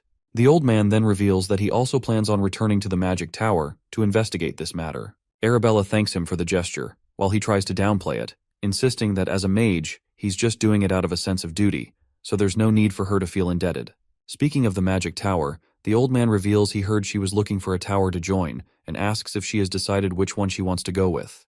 Arabella quickly realizes he's hinting at her joining his tower, so she tries to sidestep the question, saying she's not considering the Nixon Magic Tower because it doesn't specialize in the field she's interested in. Of course, this leaves the old man annoyed once again. He was already wondering where Dane's cleverness came from, and it looks like it's inherited from his sister. He doesn't voice his frustration, though. Instead, he just laughs it off, saying she doesn't have to join their magic tower after all. Meanwhile, Dane feels a bit concerned watching this old man, especially since his sister was so straightforward with her words. Anyhow, she decides to wrap up the conversation by telling him they can talk about the details later. After exchanging greetings, she cuts off the connection. Sidrain comments on how his sister has become quite an impressive person, to which Dane agrees, mentioning that the artifact in front of them was also made by her. He adds that this compact crystal ball is trendy among young mages. The old man smiles and admits it's quite impressive, but we can also see the frustration on his face as he says he doesn't need such an item. He explains that when you reach the 8th chain, wasting time talking to people is not something mages do. Dane can sense why the old man is saying this. The fact that this old coot doesn't want a trendy item like that only hints at the fact that he doesn't have any friends. Later, Dane spills everything to his parents about the ancient magic, and his mother looks quite concerned to hear this. But his father reassures them that if anyone targets Dane, they'll make them pay. His mother agrees, saying she won't hold back when it comes to the safety of her son. Once again, Dane feels a bit uncomfortable with their intense protective instincts, but he has to admit there's nothing safer than being looked after by the two of them. Sogris then states that if what Dane said is true, does that mean their lineage holds latent ancient magic? His wife acknowledges this and also wants to know if any of their ancestors had it. She decides to check on her side of the family first. The matter is quite intriguing, and Dane can't help but wonder what could be unearthed if both sides of the family dug into this. Though it's not really important to him, it still makes him curious. Anyhow, his mother reminds him that he's already surpassed his limits in many ways. If he continues to stay here, it might hinder his growth, so he should consider slowly making his way to the capital. The mention of the capital startles him, and his parents further remind him that he needs to be at least 14 years old to enter the academy. Now that he's at that age, he shouldn't waste any more time. Sogris makes it clear that he wanted to keep Dane for another year or two before sending him off, but it doesn't look like there's anything left for him to learn here. His mother reassuringly puts her hand over his and tells him he can leave whenever he wants, emphasizing that the decision is entirely his to make. Dane is surprised to see this because he wasn't expecting them to have already come to terms with the fact that he needs to leave this place. His father is confident that his son will make him proud and encourages him to go and indulge in his talents to his heart's content. Dane smiles at this, saying he understands what they're both saying, and he promises to prepare for entering the academy. The family of 3 smiles as the decision is finalized, and by now, Dane is also hyped up to finally transition to the next level in his life. Later, Dane fills Sidrain in on his decision to leave the mansion. The old man asks if this is really his choice to leave, and Dane confirms it, though he admits it's a bit sooner than he had initially planned. The old man then also expresses his support for Dane's decision, saying that having his talent restricted here would be a waste of potential. He also gives Dane a word of advice, not to reveal too much about his talents all at once to other people. While the Academy welcomes talent, not everyone thinks that way, and there are people who might get jealous. Dane is already aware of this, though, because Arabella had warned him about it, and mentioned some outrageous situations she had encountered herself. The old man further states that it's hard for mediocre people to thrive in the Academy given the atmosphere, but he assures Dane that House Thermion isn't one of them. Speaking of House Thermion, Dane quickly remembers Layla and the promise he made to visit her once he gets to the capital. He knows that if he doesn't visit, she would be greatly disappointed in him. He also recalls the crest Duke Thermion gave him, so he plans to think about what kind of weapon he wants before heading there. The old man then reminds him that there are 3 months until he enters the academy, so he should plan to depart from here in 2 months.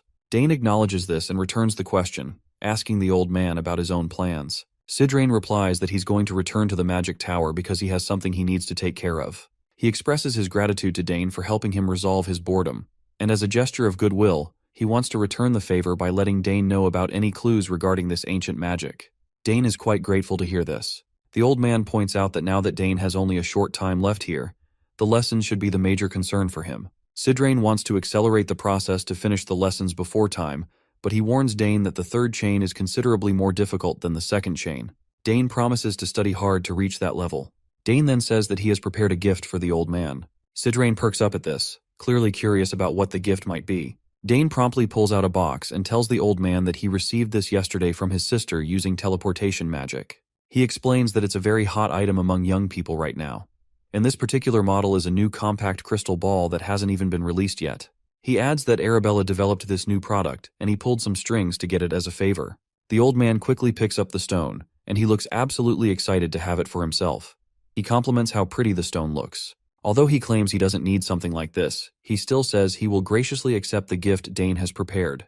No matter how much the old man denies it, the look on his face makes it clear that he's totally thrilled to have this product for himself.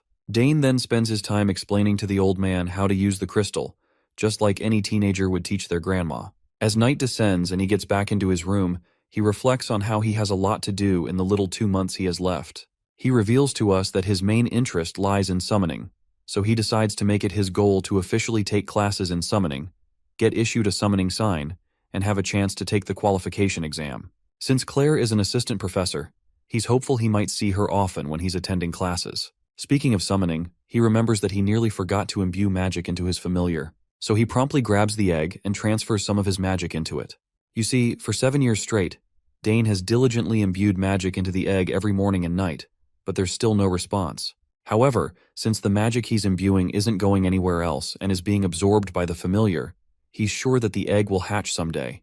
The next scene transitions to the academy, where students are chatting about the enrollment exams, which come in the form of 2 tests. One is a common exam, while the second is a specialization exam. The common exam is a type of prep exam focused on insights into the Empire's culture, history, and more, but Dane should have no problem with it. Arabella fills her brother in on the details through the crystal and reassures him that doing well on this exam is important, since it'll reflect on his admission score. After that, there's the specialization exam. As the name suggests, you have to pick a major and take a test, and the content is up to the professor. But Arabella is confident that this part will be a piece of cake for him too. Dane remembers that Arabella passed that test pretty easily, and she just smiles, saying, "Yep, it was a piece of cake for me." She then reveals that once he picks a major, he can't change it, so he has to choose carefully from the start. She mentions that she would really appreciate him if he chose magic. As Dane swings his sword on the training grounds, he can't help but crack an awkward smile at how she still hasn't given up on trying to persuade him to join the magic program. To brush her off, he tells her that he'll think about it. Then he asks if there's really no other way to change his major after enrolling, like she mentioned. Arabella explains that's usually how it works. The only real option is to graduate and then come back, though he can still take classes from other majors. But once he's in his 3rd year, they usually don't allow non-majors to take upper-level classes for a different major. In other words, he's got one shot to pick a major. She also explains that for someone as talented as him, there's an autonomous major system. Dane is pretty fascinated to hear this and asks how it's different from the regular majors. His sister casually tells him that unless he plans on failing, she'd advise against applying there because no one has ever managed to pass that exam so far. But it seems like Dane's already set his sights on it, and the way he pauses for a moment tells his sister he's actually considering something daring. But he quickly assures her that he's not going to do anything reckless, and with that, he decides to contact her later. Once the call ends, Arabella wonders if she's being too pushy about him joining the magic program. Still, she thinks it's the best choice he's got. Just then, a student approaches her to say the professor is looking for her. Later, we see Sidrain has prepared a recommendation letter for Dane, just like he promised, and Dane is really happy to see that he actually wrote it for him. The old man feels proud as he tells Dane that he put extra thought and care into crafting the recommendation letter. He didn't just write the usual generic lines. Instead, he made sure it looked impressive, and that the words truly reflected Dane's strengths and potential. For Sidrain, it was a sincere effort to support Dane, something he doesn't always do to this extent, so he advises Dane to feel somewhat honored. Dane quickly smiles and promises Sidrain that he'll live up to his expectations. But the old man grumbles, a bit annoyed, that it would have been so much better if Dane had agreed to become his disciple. He says their current relationship is technically that of a disciple and master, but he's not sure if Dane will ever acknowledge him as a true master. Well, it seems the old man might have a point because the awkward smile Dane gives shows that he really doesn't want to think of him that way. Anyway, the old man asks if Dane has finished his preparations, to which Dane confirms that there's not much he needs to take with him. He mentions that the academy dormitories are equipped with everything they need. Sidrain does agree that the facilities are great there. However, he adds that only a select few have a monopoly over them, and with that said, there's no way Dane would lose to those arrogant nobles.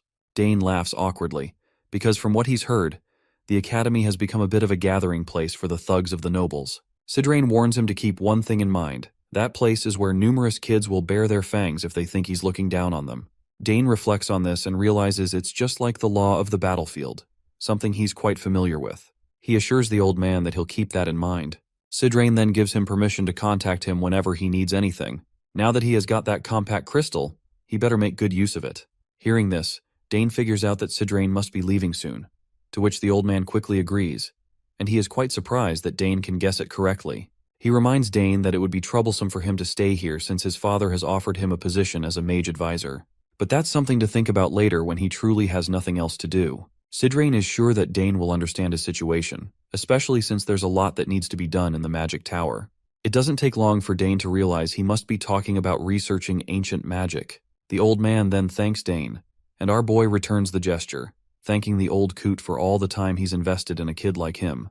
They both share a smile, looking forward to seeing each other again, and the old coot can't wait to see how much Dane is going to grow in the future.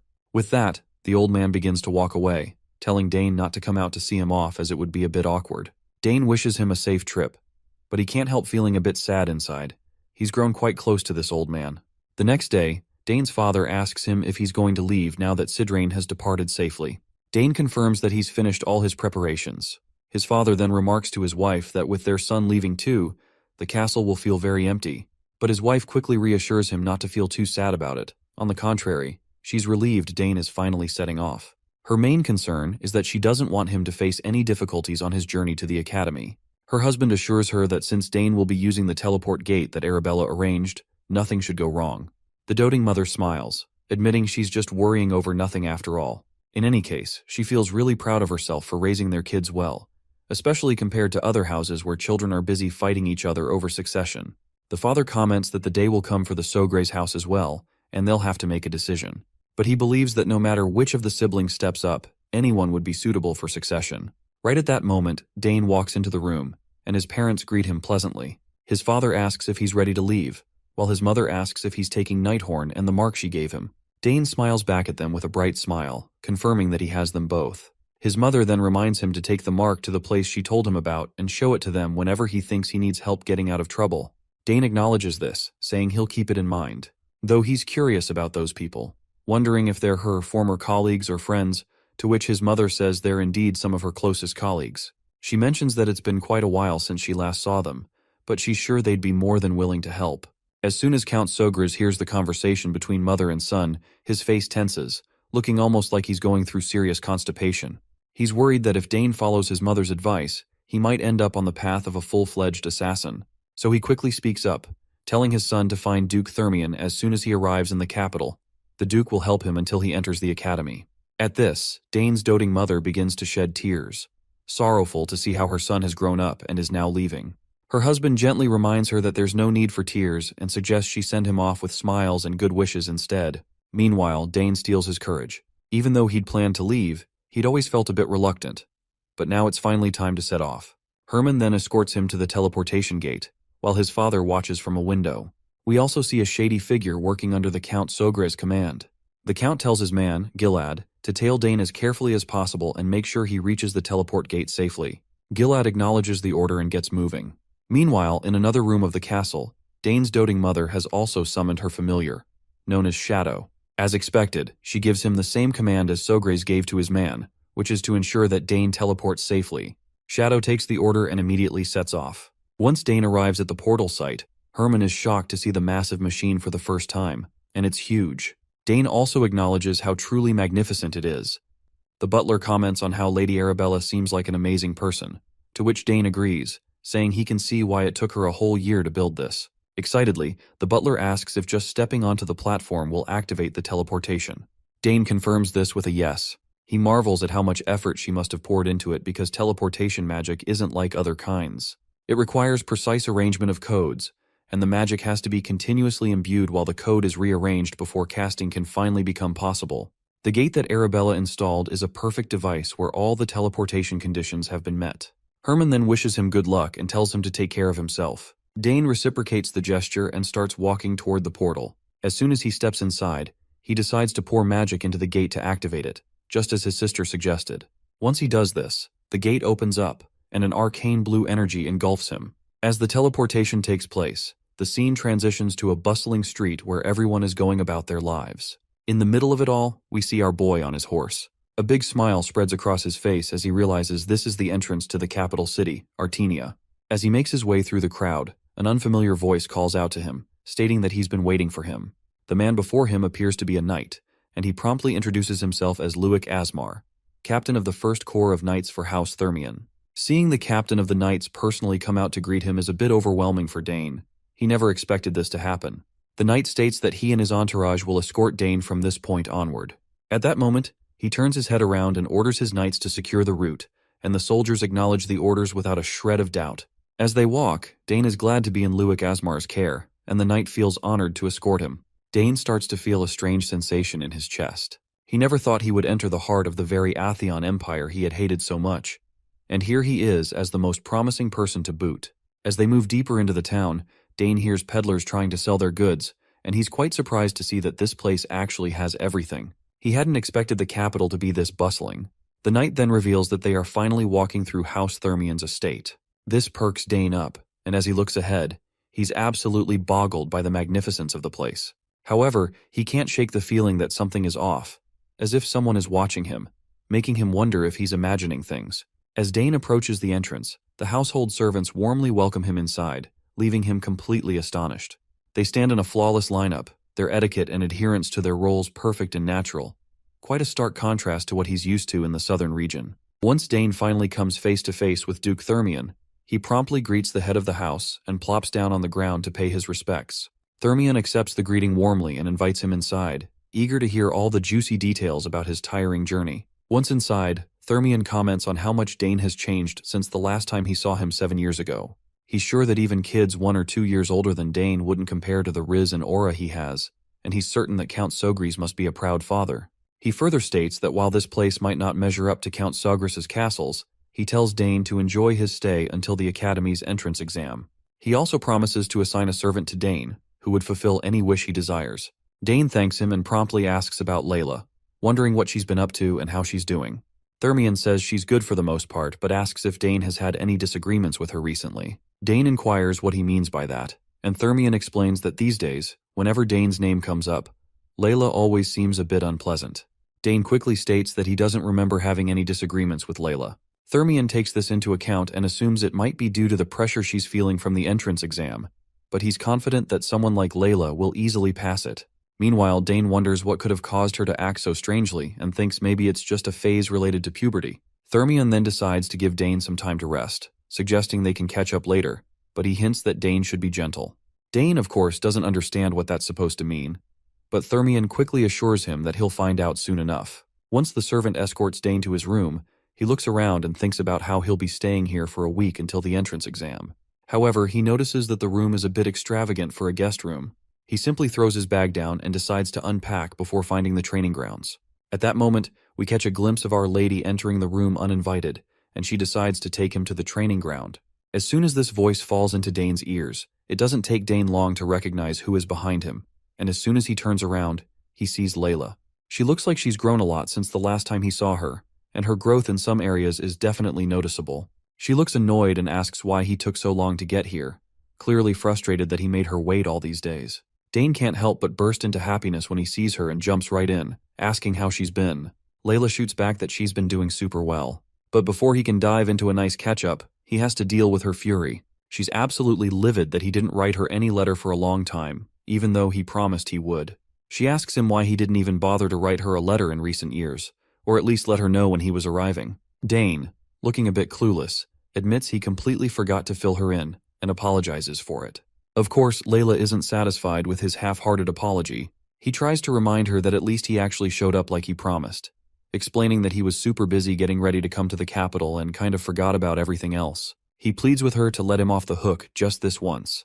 Not surprisingly, she pouts like a stubborn wife, and Dane can clearly see the annoyance etched across her face. He asks if there's anything he can do to make it up to her. He apologizes again and promises to do whatever she asks. Layla raises an eyebrow, asking if he's for real. Dane just gives her an awkward smile and decides to agree to whatever she says to deflect some of her anger. Finally, he asks her what he could do to make it up to her. She thinks for a moment and then suggests they have a little spar. Dane is startled by the unexpected request. Definitely not something he saw coming, but he goes along with it anyway. Meanwhile, Layla snickers, clearly feeling proud of herself. She asks if he's sure he won't regret it because she's way stronger now and isn't that whiny kid who used to learn how to release mana from him. Dane is taken aback by her newfound confidence. It really makes him think that she must have grown a lot over the past 7 years to feel this self-assured. Speaking of improvements, he remembers she mentioned winning a competition in one of her letters. Layla is surprised he remembers that and explains she won the Dronzer Cup hosted by the royal family. As far as he recalls, it was a tournament for kids under 15. She confirms this, saying the competition was fierce, and if he had participated, she's sure they would have made it to the finals together. He reassures her that they can totally make up for that now. She then asks if he is sure that he wants to spar, since the entrance exam is near, and if he gets hurt, it might be troublesome for him. Dane shrugs it off, saying she does not have to worry about that. But still though, in his mind, he wonders why they would be getting hurt in the first place. With that settled, she decides to have the sparring match tomorrow since it's already too late for today. When the next day arrives, we find them outside ready for the spar. She asks if he has a weapon for practice because she definitely doesn't want to hear that he's still using a bladeless weapon. He reminds her that it's just going to be a light match, so it's normal to use practice weapons. After all, no matter how much she's trained as a warrior, she can't handle every situation. He asks her what she would do if she ended up getting hurt while sparring. She confidently tells him not to worry, because they have the best healer in the Empire right here in residence. But Dane raises a valid point, asking what if something serious happens before the healer can do anything. Layla stutters for a moment, trying to come up with a response. He tells her that if she wants to use a blade weapon, she should be prepared mentally for it. She wonders why he's making things so complicated when it's just going to be a little spar. Eventually she relents and agrees to use practice weapons. She instructs one of the servants to bring over some practice weapons. While the servant is fetching them, Dane looks at her and feels genuinely glad to see how confident she is. Just like the rumors say, it won't be long before she reaches the status of her two older brothers, who are both active knights. There's even a good chance that House Thermion might see its first female head of the family soon. Dane wonders if teaching her how to release mana was a huge turning point in her growth. It looks like this is true. As we peek into Layla's thoughts, we discover that she feels grateful to him. Thanks to his guidance, she learned the basics of wielding magic much faster than others her age, and she has even formed 2 mana cores now. She has waited so long for this day, and if she were to win, she wonders if Dane would feel down about it. The servant finally fetches the requested equipment. Once Dane is equipped with a dummy spear, he swings it around for a moment to get the blood pumping in his muscles. After that, he takes his stance and asks her if she's ready. Layla confirms that she is and takes her stance with a dummy sword in hand. She reflects on how she was able to fight against a spear wielder in the Dronzer Cup, and he wasn't all that hard to deal with. Since the spear is a long-range weapon, its effectiveness diminishes rapidly as the distance decreases. Keeping that in mind, she charges toward Dane recklessly to strike him. But before Layla can even touch him with her sword, Dane disappears, leaving her bewildered. Before she can figure out where he went, she notices that Dane has already tagged her with his spear, ending the sparring match before it even started. She quickly turns around and asks him, since when did he get there? Dane reminds her that she should consider herself lucky they were using practice weapons. If they had been real weapons, she could have been in real trouble. Layla refuses to believe that she lost, because she is sure that her sword had reached him already. Dane offers her another shot but warns her that the same method won't work a second time, so she better move carefully. Layla tries to steel herself, inwardly admitting that the fact she just lost was simply because she was nervous since she hadn't seen him in so long. This time she vows she won't go easy on him at all. That's when Layla spots her father standing on the balcony, watching everything happen. Dane also notices the Duke and is surprised to see that he came just to observe her girl's potential firsthand. He can understand this doting father's intentions quite well. After she won the Dronzer Cup, he must be worried about his daughter, who has been working so hard. But Dane is confident that this match will ease the Duke's worries as he witnesses her true potential. Layla feels even more fired up because of her father's presence, and she is eager to prove herself by giving everything she has in this final spar. Dane nods in acknowledgement and tells her to show him all she's got. As the battle commences, the exchange of blows between the two reaches an insane speed. This time, Layla is giving it everything she has. But despite all her efforts, Dane points out that she still has a bit more to go, encouraging her to try harder. The Duke can't help but snicker, feeling proud of his daughter. He's glad to see that in this match they seem to be evenly matched so far, but he's curious about how it's all going to end. But suddenly something shifts. A strange and ominous feeling creeps into the air, and he notices that the confident smile Dane had just moments ago has vanished, replaced by a serious expression that makes him look like a warrior ready for battle. Well, it seems that Duke is experiencing PTSD because everything about our boy looks strangely familiar to him. As their duel continues, Layla gives it her all to overpower Dane, but it's clear she's no match for him. Her next clumsy move leaves her wide open, and Dane quickly makes her trip, making sure the fall isn't too harsh. Duke Thermion doesn't seem thrilled to see his daughter on a losing streak. He asks his knight, Asmar, if he thinks Layla's arrogance will be toned down after this. But Asmar believes that Thermion already knows what's going on, so he doesn't think his input is necessary. Thermion agrees, saying he knows better than anyone since he saw the signs before the Dronzer Cup. But after her victory, she changed completely. Meanwhile, the fight rages on as the Duke points out that he'd considered having a stern word with her, but thought it would be best if she figured things out for herself. Asmar also agrees with this idea. Thermion then questions his knight once again, asking how many mana cores Dane might have inside him. Considering Dane's talent, the knight guesses at least 3. But Thermion disagrees right away, thinking it's probably 2, with a very slim chance of it being 3. Asmar inquires the reason behind the Duke's words. In response, Thermion tells his knight to take a closer look. What's overwhelming Layla isn't Dane's spearmanship or superior speed, it's his tactical movements, something Layla has never experienced before. We then zoom in over Layla, who is completely baffled as to how Dane is countering every move she throws at him. In order to clarify, Dane points out that her sluggish movements are making it easy for him to predict her actions. All her attacks are too predictable, giving him the upper hand. Meanwhile, Thermion asks Asmar if he can't see the spirit of a seasoned swordsman in Dane. The knight agrees immediately, but admits he's curious about how Dane, at his age, could possibly have this much experience. Thermion confesses he's just as clueless. He then reflects on how Layla's greatest growth came 7 years ago, after they returned from the Southern Inspection Tour. Meeting Dane back then had a profound impact on her, and he's certain that this time will be no different. Asmar acknowledges this and admits he's also surprised by this boy. The young lady may be the winner of the Danter Cup, but she's outmatched by Dane by a wide margin. It certainly seems like Count Sogras must have trained him harshly. However, Duke Thermion doesn't think of it that way. On the contrary, he believes Sogras isn't the type to train someone harshly. And besides, Dane doesn't seem like someone who would need such training in the first place. Asmar isn't entirely sure where the Duke is going with this, so Thermion makes it plain. He states that this boy is no ordinary person. He's someone with overwhelming talent, a true genius. He further speculates that Dane likely didn't participate in the Danter Cup simply because he wasn't interested. While Asmar outwardly agrees with his senior's assessment, but inwardly, he finds the idea ridiculous. The Danter Cup is something every boy and girl in the Empire aspires to win. Why wouldn't Dane be interested in it? Thermion continues, reminding his knight that no one of Dane's age has skills remotely on his level. Just as the Duke says this, his daughter buckles over her knees in exhaustion. Watching her, Thermion reflects that these battles might be exactly what she needs to humble her personality a little. He hopes that Layla realizes her shortcomings from this sparring session. If she can let go of her arrogance and focus on becoming more skilled with the sword, she'll be able to completely surpass her brothers. Now let's switch to Layla's perspective, where she's facing one humiliating defeat after another. She's finally starting to realize that Dane isn't just a tough opponent. He's on a whole different level. She always knew their talents were different, but to discover that the gap between them is this vast is a jaw-dropping moment for her. Seeing that she's exhausted, Dane decides to call it a day. It seems Dane was simply doing what Duke Thermion had hoped, playing along to remind Layla that she's not the best. As they walk, she's visibly annoyed and lashes out at him, demanding to know how on earth he trained to get this good. In response, Dane casually replies that he just practiced diligently. What a savage. His nonchalant answer completely rattles Layla, who can't help but feel frustrated.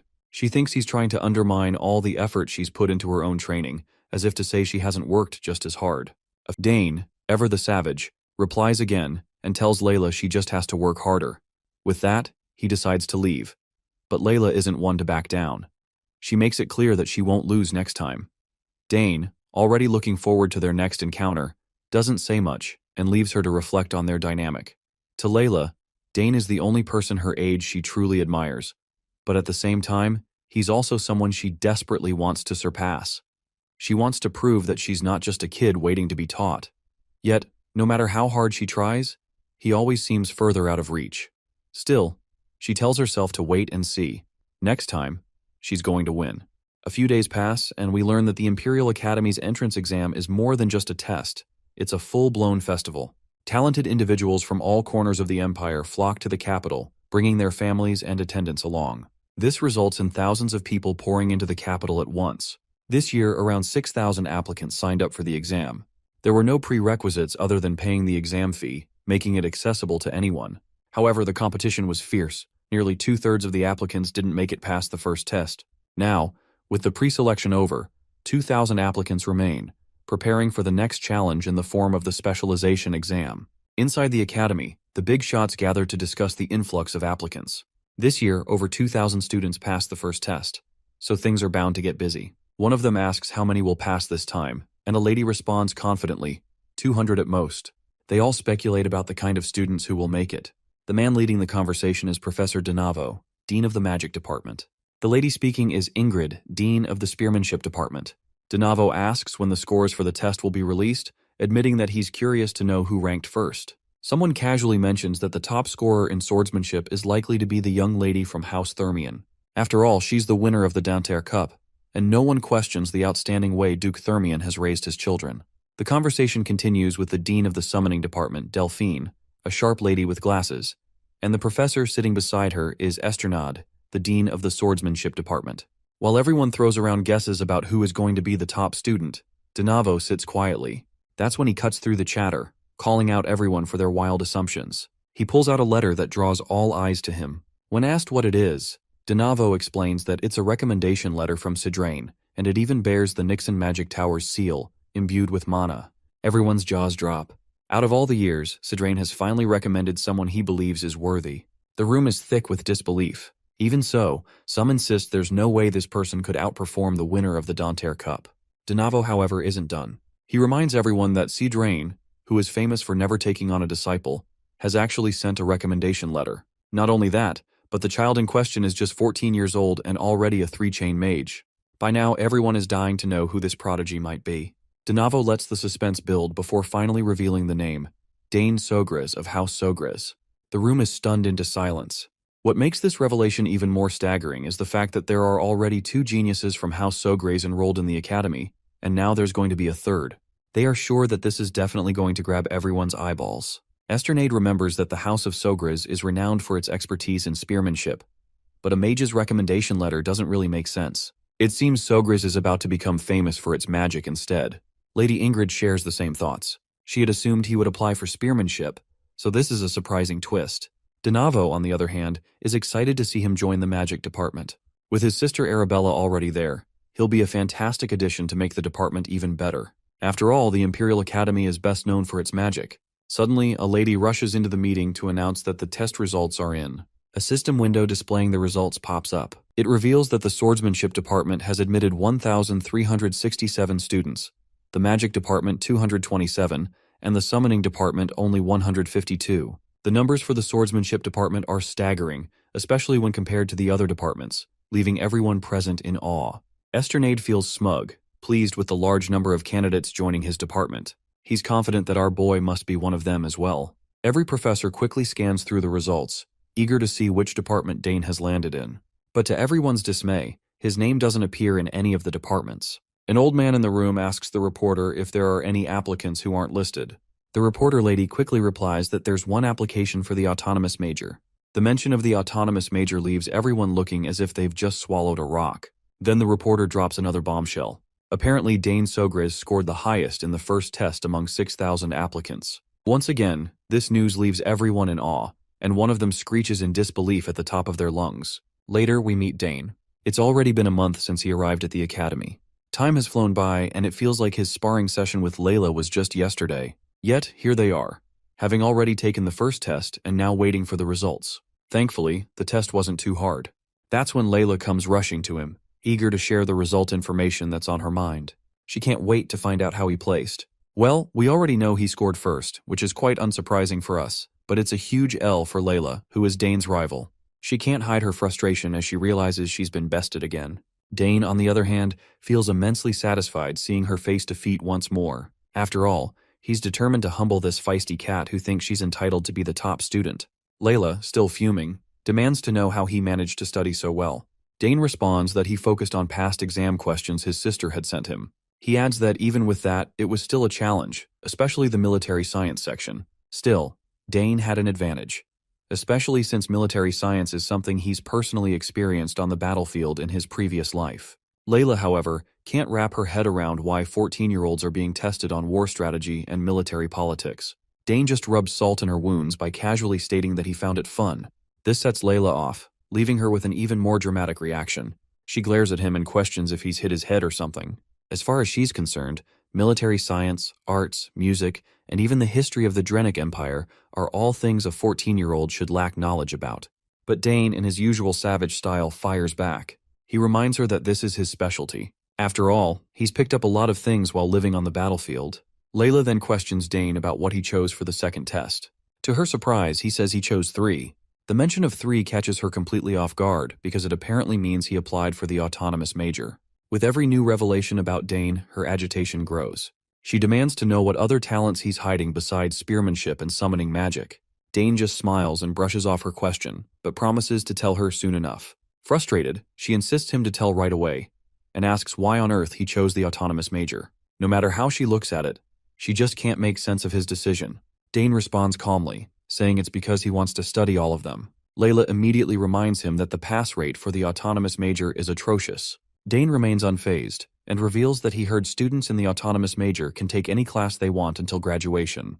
Plus, they don't have to declare a specific major, and they can even conduct research with professors from all departments. Layla narrows her eyes and asks if he really thinks people fail just because they don't know about those perks. She then even speculates if he's doing this because he doesn't want to be in the same department as her. Dane denies having such intentions, which only prompts her to lash out again. She demands to know how he plans to pass and insists on finding out what other abilities he has besides spearmanship and summoning magic. Seeing how restless and persistent she is, Dane briefly considers revealing more for a moment. Honestly, I find her quite annoying. I hope she could yap less. The scene transitions to the academy, where we overhear professors discussing Dane. Apparently, all the professors had to gather in one place because, to pass the autonomous major exam, the student must succeed in the exams for 3 departments. They're bewildered by the fact that Dane is actually planning to take on the autonomous major. Spearmanship, magic, and summoning. Each core and circle of study are practically opposites, making it almost impossible to pass all 3. Professor Delfineso notes that while there have been people who manage to pass 2 tests for the autonomous major, most don't even pass 1. Donavo agrees, adding that it's better to specialize, focus on the spear if it's spearmanship, or magic if it's magic. Applying for just one major is the safer and smarter choice. It's been 200 years since the autonomous major was created, and almost no one has ever managed to pass all its tests. Back then, when the major was first established, the requirements weren't as stringent. Hundreds of years ago, during times of conquest, the academy needed all the talent it could get. If someone showed potential, no matter the field, they were trained and utilized. But now, it's not like that anymore. The requirements have become tougher and tougher over time. Applicants now prefer to excel in one skill rather than be mediocre in several. One of the professors then questions why this major even exists, especially since it's a department that no one applies to or passes. Donavo reminds them that it's a symbol, a mark of prestige reserved for only the best talents in the empire. Delfineso notes that it's not all that important anymore. It has declined to the point where it practically exists in name only. Donavo adds that he looked into the records and discovered that in the past 1,000 years, only 2 people have ever passed. One dropped out, and the other was the previous emperor. Hearing this, Professor Ingrid remarks that unless someone is a true genius, even passing the autonomous major is impossible. Delfineso then points out that since Dane is the youngest child of the war hero Arkan Sogres, he's not from an ordinary house. She admits she's looking forward to seeing what he can do. The professors also entertain the possibility that Dane could just be an arrogant punk. If they go easy on him, there's a chance he might somehow pass. But with their positions as professors, they can't afford to half-ass it. Whatever the case, Donavo is intrigued. If Dane is a punk brimming with so much confidence that he'd dare to challenge a symbol of the academy, he wants to see it for himself. The time has finally come, and we find ourselves at the second exam location. As Dane stands before the professors, he introduces himself by name and states that he applied to the Imperial Academy's Autonomous Major program. Donavo questions him, asking if he understands the significance of applying to the autonomous major. Of course, Dane has done his homework. He confidently states that he's fully aware of the obligation to pass the exams for the 3 majors he selected. Professor Ingrid then reminds him it's not too late to back out. She truly respects Count Sogres, the Empire's greatest spearman, and doesn't want to see the son of such a remarkable figure fail and have to return home in disgrace. Dane acknowledges her concern and even expresses his gratitude for it. However, he firmly makes it clear that he came here with the determination to give it his all. The professors expected nothing less. After all, if Dane were someone who would give up after hearing a few words of discouragement, he wouldn't have applied in the first place. With that in mind, Donavo states that the exam will consist of 3 different tests related to the majors Dane has chosen. If he fails even one of them, it will be an automatic failure. Now that the rules are laid out, Donavo gestures to the head of the summoning department, Professor Delfineso, to start the test. Later, she stands right in front of Dane. As they face each other, Dane reflects on Delfineso's reputation. As he's heard, she's reached the peak among the summoners of the Altheon Empire, and holds the record for summoning 3 summons above the 2nd rank at the same time. The lady finally speaks, explaining that the summoning test is simple. Dane will need to satisfy her in any way he can with his summoning skills. Hearing this, Dane is thrilled. He had expected the test to be a freestyle challenge, without strict form or standards. Instead of showing her some flashy magic trick, as she might expect, he asks her if she could summon something. Her response catches her off guard. She quickly demands to know what in the hell he's talking about. Even the professors are bewildered. It's unfathomable that an applicant would ask a professor to perform a summon. This also sparks their curiosity about what Dane is thinking and planning. Since he doesn't have a mark, Donavo had assumed Dane would talk about the theory behind summoning, but now he speculates that Dane might be using this opportunity to witness an actual summon. Although Delfineso doesn't like this brat ordering her around, she's willing to fulfill his request. However, she makes it clear that this isn't something he gets to see often, so he'd better keep his eyes wide open. With that, the lady begins her summoning magic, and as the massive spell takes form, everything around them starts to scatter from the heavy pressure. Even the professors are left in awe when they finally see the beast she summons, known as the Mad Summon, Eaterarch. One terrifying roar from the monster is enough to make everyone question their life choices. According to Dane, this creature is the most vicious among the third-rank summons, and it's famous for attacking anyone it sees, other than its summoner. Dane honestly hadn't expected to witness something like this, considering this is just the entrance exam. But now it seems like things are going to get a bit more interesting.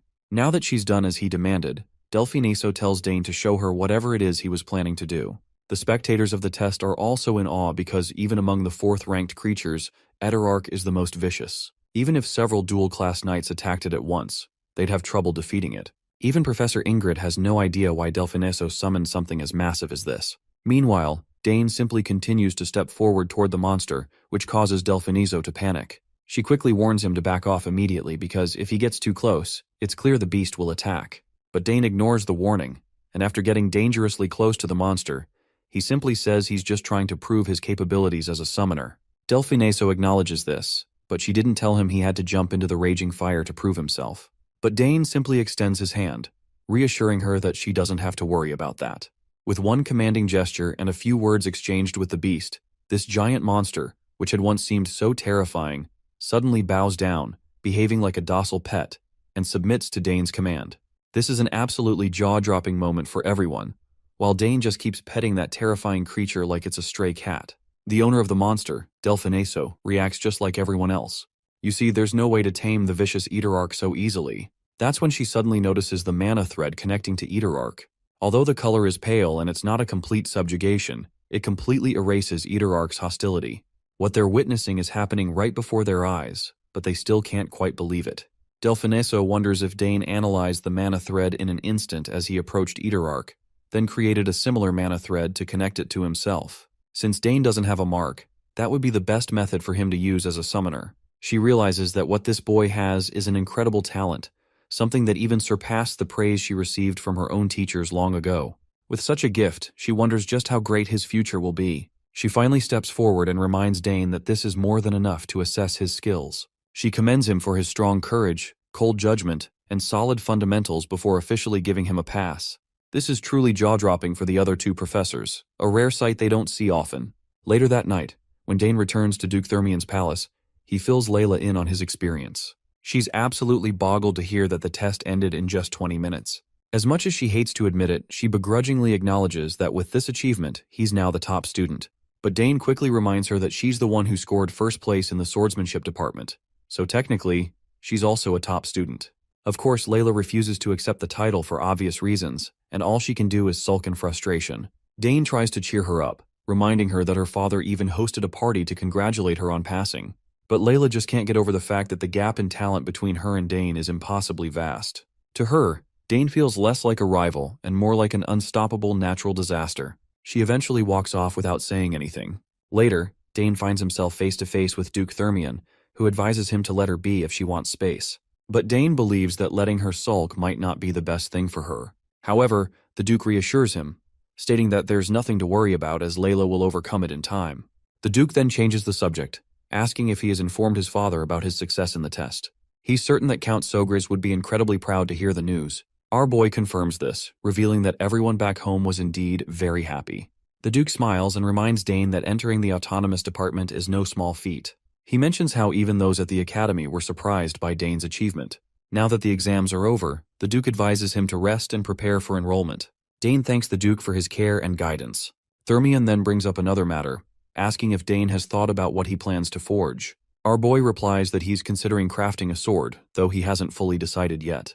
When the Duke asks him why he's hesitant, Dane explains that his body hasn't fully matured yet. On top of that, He's not entirely sure what kind of sword he wants. He plans to take his time and think it through carefully before placing his order, since this is an opportunity he simply can't waste. Themroyn is quite amused to hear this. Suddenly, the butler appears and informs the Duke that the madam wants to see him. With that, he walks away, leaving Dane to reflect on how the Duchess's illness hasn't changed, and it's been the same for years. Just then, Layla unexpectedly shows up and shares that fortunately, her mother hasn't gotten worse, but she also hasn't improved either. It's been the same for a few years now. Dane feels pity for her, especially since he's never seen a family member so sick. He doesn't dare to say he understands how Layla feels about it. 2 days later, we find ourselves back at the academy. The host greets all the freshmen of the Imperial Academy and introduces himself as the academy's headmaster, Arkwald Homet. He praises the new students who have made it to this prestigious position after enduring fierce competition. He believes the future of the Empire is very bright and that everyone standing here is a talent of the Empire. Among the new students this year, there seem to be many particularly outstanding ones. But there is also an extraordinary student among those outstanding individuals, someone who passed the autonomous major exam. Including this newly qualified student, there are only 2 people who have passed it in the last 100 years. The student in question passed the autonomous major exam by receiving unanimous approval from the 3 deans of the magic, spearmanship, and summoning departments.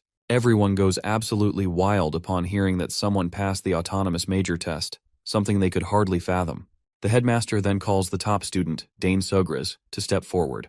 Dane walks towards the stage with full swag while the crowd goes wild, amazed that this young brat is the one who passed the autonomous major exam. Everyone in the crowd is talking about Dane and the Sogras family, and among them is Count Sogras himself, accompanied by other family members. Duke Thermion, standing nearby, is quite smitten as he compliments Sogras for raising such an extraordinary child. He feels disappointed in himself, thinking that he's achieved absolutely nothing after raising 2 sons. His daughter is entering the academy, but neither of his sons even bothers to show up. The eldest is off on a mission, and the second ran away. On the other hand, Sogras has everything turned around with his 2 daughters, and Thermion can't help but feel a bit envious. As he looks at his daughter, he feels quite dejected and sorrowful.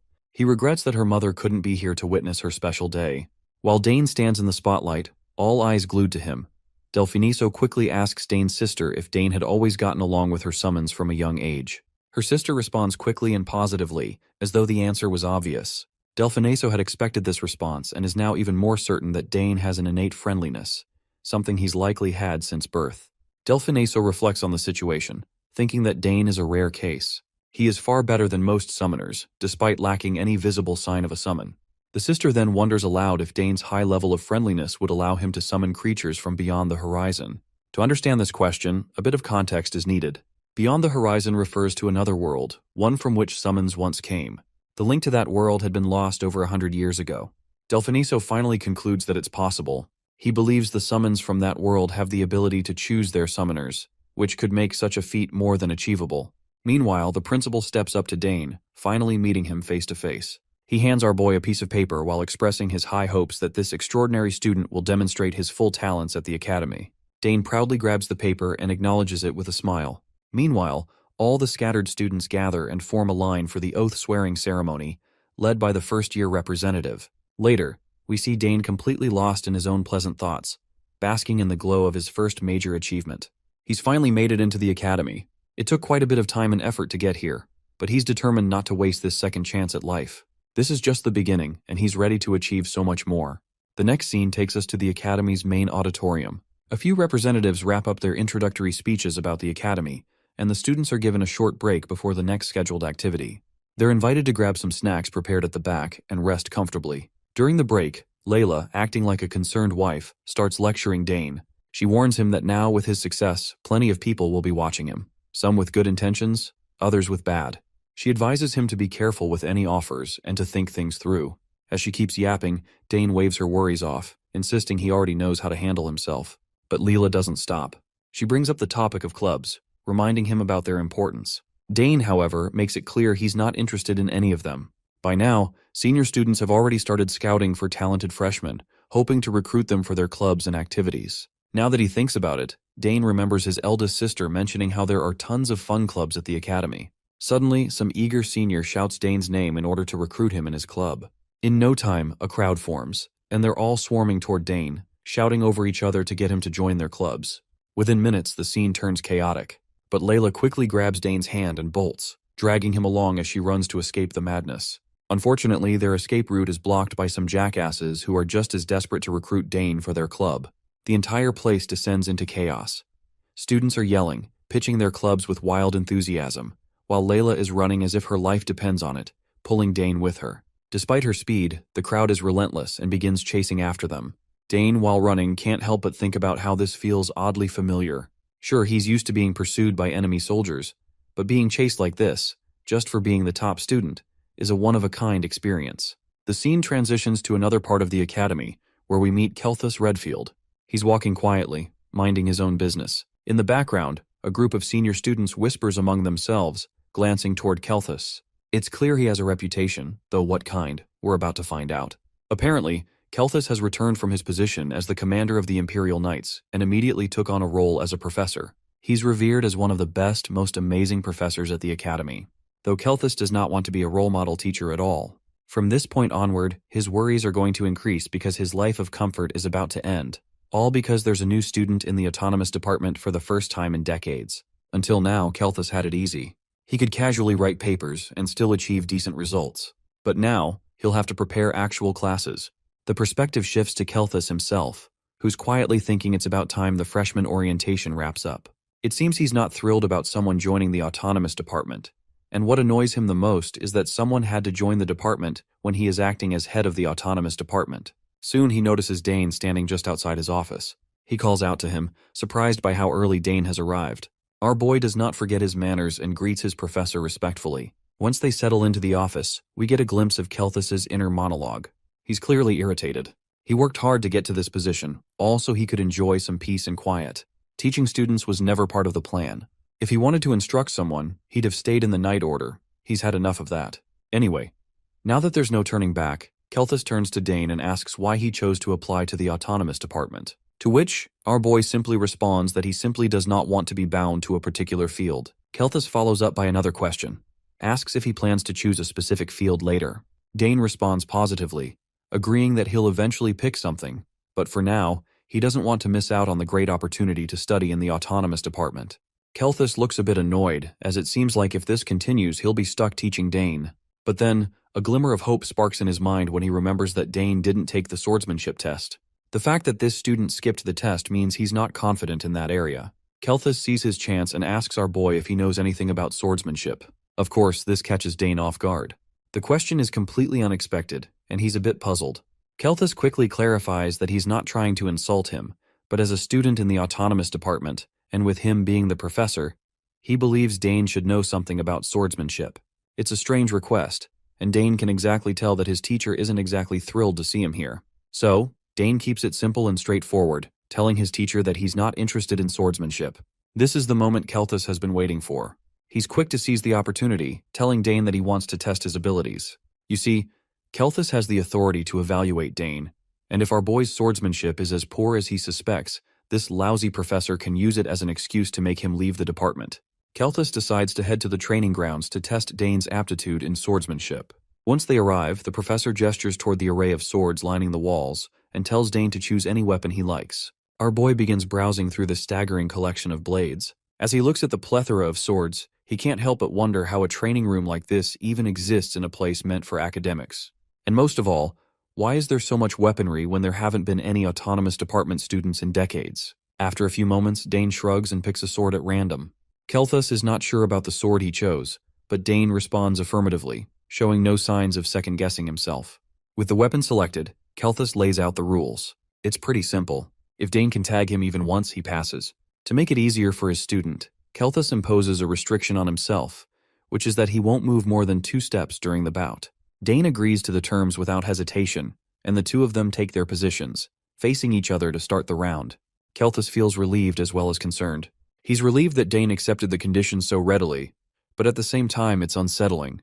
Dane didn't hesitate at all, almost as if he's confident he'll win. Once the match begins, Dane dashes straight toward Kelthus. He swings the blade in an attempt to tag his teacher, but Kelthus easily sidesteps out of the way. Though he dodged the strike with little effort, the professor can't help but notice something. Dane is fast. Faster than he expected. For a moment, he starts to believe that maybe this boy really is qualified to be an autonomous student. But there's no time to dwell on that thought. Dane presses on with relentless swings, each one more precise than the last.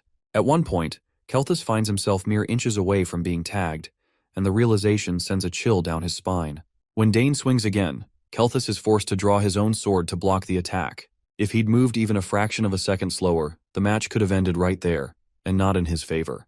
What's more surprising is Dane's swordsmanship. It's unconventional, almost wild, but undeniably effective. Kelthus is now convinced that this boy might actually know how to wield a sword. It's clear that this isn't just beginner's luck. Dane is unpredictable, and that makes him dangerous. After this rapid round, Dane steps back, breathing heavily. Kelthus watches him closely, and something about our boy's stance leaves him bewildered. It stirs a memory of a swordsman he once saw on the battlefield. What puzzles Kelthus the most is that Dane's posture isn't the polished, textbook-perfect stance of a Knight Order soldier or a noble house swordsman. It's rough, unconventional, something born out of raw experience rather than formal training. But there's no time to dwell on it. Dane charges again, and their blades clash once more. The speed at which they're exchanging blows is astonishing. Their movements blur into silhouettes, the clashing steel ringing out in a wild symphony. Kelthus can't believe what he's seeing. None of this makes sense. This wasn't something he expected. Not in his wildest imagination. He's a Hexa-class swordsman, one of the most elite, yet here he is, having to concentrate a significant amount of mana just to keep up with a 14-year-old kid. It's both frustrating and thrilling, a testament to Dane's potential, but also a challenge Kelthus never thought he'd face in a simple evaluation. He even starts to flinch on his feet, despite his best efforts to stick to the two-step restriction he promised. Each swing from Dane feels heavier, and the way our boy fights tugs at something in his memory. It's oddly familiar. Kelthus's mind flashes back to the battlefield, where he once faced a lone knight with the same wild, unyielding energy. He remembers how shocked he was to see such a courageous warrior, someone who fought with reckless abandon, showing no allegiance through coats of arms or flags.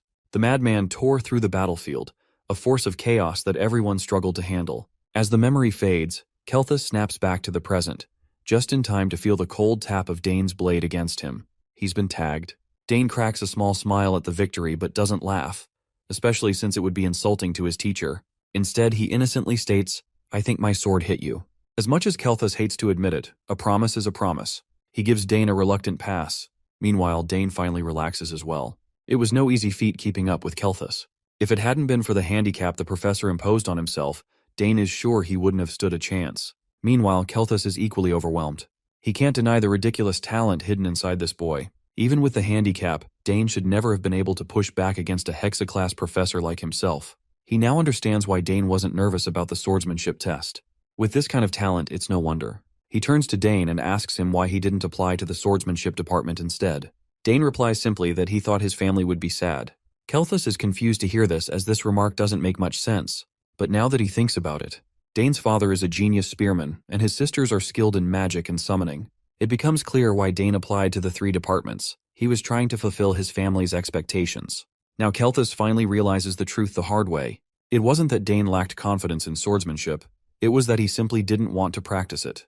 With the evaluation over, our boy gets the permission to leave. He bows his head respectfully, thanks Kelthus, and quietly exits. As the professor watches him go, a harsh reality dawns on him that his plan to chase this boy away and continue his comfortable life has failed. There's no easy way out now. As the door shuts, Kelthus closes his eyes. His mind drifts back to the past, where he recalls a conversation he had with his fellow. He asked his fellow about the knight in front of it, and his fellow responded that he is Argrick. Later, Dane meets his second sister, who is pretty bewildered to learn that he passed the test. As far as she knows, Professor Kelthus isn't the kind of person to let anyone pass so easily. You see, that professor has only ever attended one faculty meeting, and even that was because the headmaster called him personally. He absolutely hates being bothered. Basically, he does whatever he wants. And that's exactly why she was so worried about her brother. She's relieved nothing happened to him. Her comment gets Dane thinking. Normally, his second sister would have celebrated his victory, but instead, she just looks relieved that he's safe. It's one of the reasons he likes her. She genuinely cares about his well-being. Finally, his eldest sister shows up, running to him. Just as the trio of siblings is catching up, whispers start spreading through the students. Everyone's amazed to see all the children of House Sogries in one place. People always thought the house was impressive with just Arabella and Claire, but now the youngest is proving to be just as remarkable as his sisters. Later, we meet a senior named Max Hauer, who introduces himself to Dane. He explains that he's in charge of all the general operations for the dormitories. The dorms are divided into 3 halls, with students assigned based on their grades. The best hall is Danter Hall, named after the first emperor. Since Dane is the top student and passed the autonomous major exam, Max reveals that he'll be staying in Danterre Hall. He goes on to describe the impressive facilities: restaurants, training rooms, libraries, lounges, and even magic projection rooms. And then there's the mention of secret facilities. Dane has no idea what those are about, but he doesn't press the issue and just listens as Max continues to explain. The senior also explains that while Dane won't need to worry about this, there are cases where students have to leave Danterre Hall if their grades drop. He adds that Arabella and Claire stayed in Danterre Hall until they graduated, a feat in itself, and one more reason the Sogra's name carries so much weight. With everything laid out, Max hands Dane the key to his apartment, mentioning there's a spare. If Dane ever loses it, he can come back and get a replacement. The senior also warns his junior about the strange students around here. They're not bad, he says, but sometimes you'll find yourself wondering what's wrong with them. Max suggests he check out the details himself and assures him that if he has any questions, he can contact him through the crystal ball. With that, Dane heads off to his room. As he walks, he can't help but notice how lavish the place is. But there's something off about it too. He doesn't sense a single human presence. It's as if everyone just evaporated into thin air. Feeling uneasy, he decides to spread out his senses. Almost immediately, he picks up on a faint whiff of lubricating oil brushing against his nose and the barely audible squeaking of turning gears. From just that much information, it becomes clear to him that this is a trap, and he's already stepped right into it.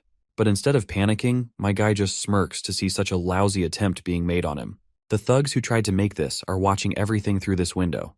They got no clue why Dane has stopped moving, which makes them wonder if he has caught on that he has fallen for a trap. But the guy with glasses, Arnold, states that there is absolutely no way because, as he claims it, the Coloreds have been hunters for hundreds of years, so they are very good at setting traps.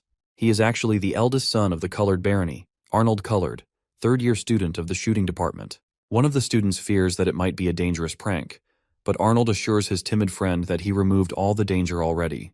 This is the first time he is going to have such a hazing, so he is excited. But some of these guys are not sure if picking on someone from House Sogries is a good idea. Arnold just reminds them that they all have gone through tremendous hazings, so he just looks forward to this one, and he is sure that Dane is going to end up a complete mess. One of the female students, Priscilla Nerial, a fourth-year student in the theology department from House Nerial, raises a concern. Since he's the top student and autonomous, she worries this hazing won't be like previous ones. Not to mention both of his sisters are geniuses, and if he's an autonomous student, he'll be an even greater genius. Some are even doubtful about whether the traps they've set will work. But Arnold is certain Dane couldn't have sensed the traps. He made sure to paint the traps to hide them, and even lubricated them to prevent any mechanical sounds. Finally, Dane begins to move forward, which fills these idiots with absolute joy. Since my guy knows where all the traps are set, he intentionally triggers the first one. A water balloon descends, but Dane, who already expected this to fall, obliterates it with a mana bullet. Then comes the next trap, a smelly one with a truly horrendous odor. Arnold is losing his mind, unable to believe Dane has found all the traps. He insists it's just a coincidence. Priscilla Nerial isn't so sure that it's just a coincidence, but Arnold assures her he placed the easy traps at the beginning as an appetizer, saving the big one for last. He's confident Dane will fall for it. While his other two friends decide to have a little faith in Arnold's traps, Priscilla remains skeptical, and just as expected, my guy trudges through these traps like they're nothing, ready to face whatever comes next. After visually pinpointing the positions of every trap laid on the hallway, Dane Sogries braced himself with a smile and charged forth. Setting off the first one, multiple boxing gloves launched from various angles. With his well-trained footwork, this trap was practically negligible. Next came a Looney Tunes ass fall trap that Dane avoided as feathers exploded all over the place. Directly after dodging the fall, bronze poles jutted out of the ground, aiming to skewer him into embarrassment, but those proved to be useless too. The seniors watching the failing results of their traps watched in surprise, as expected of the young master of House Sogries. A few years ago, Dane's older sisters actually fell for traps like these in the initiation ceremony of their freshman year. Arnold Colored was on the brink of crashing out. They spent so much effort setting and hiding these traps, but the young Sogries breeze through them like nothing. He seems to know where and when everything will come out. With the pride of a hunter, Arnold refused to give up. He's banking on the last trap he set to properly haze the new guy. Curious, Priscilla asked what the last trap was. With a smile, Arnold refused to spoil the fun and urged everyone to keep their eyes on the screen to see his last bit of surprise. In the hallway, Dane paused his nimble movements upon encountering what looked like a mighty mythical beast, a dragon of some kind. The last set of traps involved summons, a dragon and a freaky avatar of death in the form of a skeletal stag. They towered over Dane and charged forth with malicious ferocity. Still, the young Sogras maintained his composure and assessed the situation calmly. He was just surprised that someone would prepare such powerful summons as a trap. That was until he noticed something was not quite right.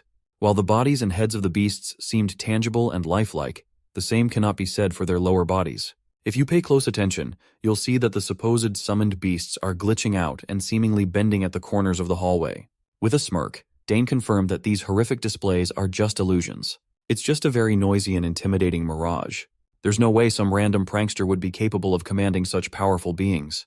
If Dane was an ordinary student, he would have fled in fear with his tail tucked behind his legs straight away. Once he saw through the illusion, this last trap became even easier to deal with than the previous ones. There's no need to dodge or stop this one. That'll just be a waste of energy. He just has to adjust the flow of mana in the air so that it can't fulfill its purpose, effectively dispelling the mirage. As mana coalesced to his hands, the seniors watching from the other room were confused. Instead of running away, Dane actually looked unfazed. Seeing this, Arnold felt a bad premonition. He wasn't expecting a freshman to detect a sophisticated illusion in such a short amount of time. It's just ridiculous. Even senior students would have a hard time doing so. Priscilla cringed, knowing that all of their plans failed, and it was so over for their asses. After gathering enough mana, Dane sent a swirling wave of pure energy forward. It sliced through the image of the dragon without mercy and hesitation. After hitting the right spots, the image started malfunctioning, causing smoke to fill the halls.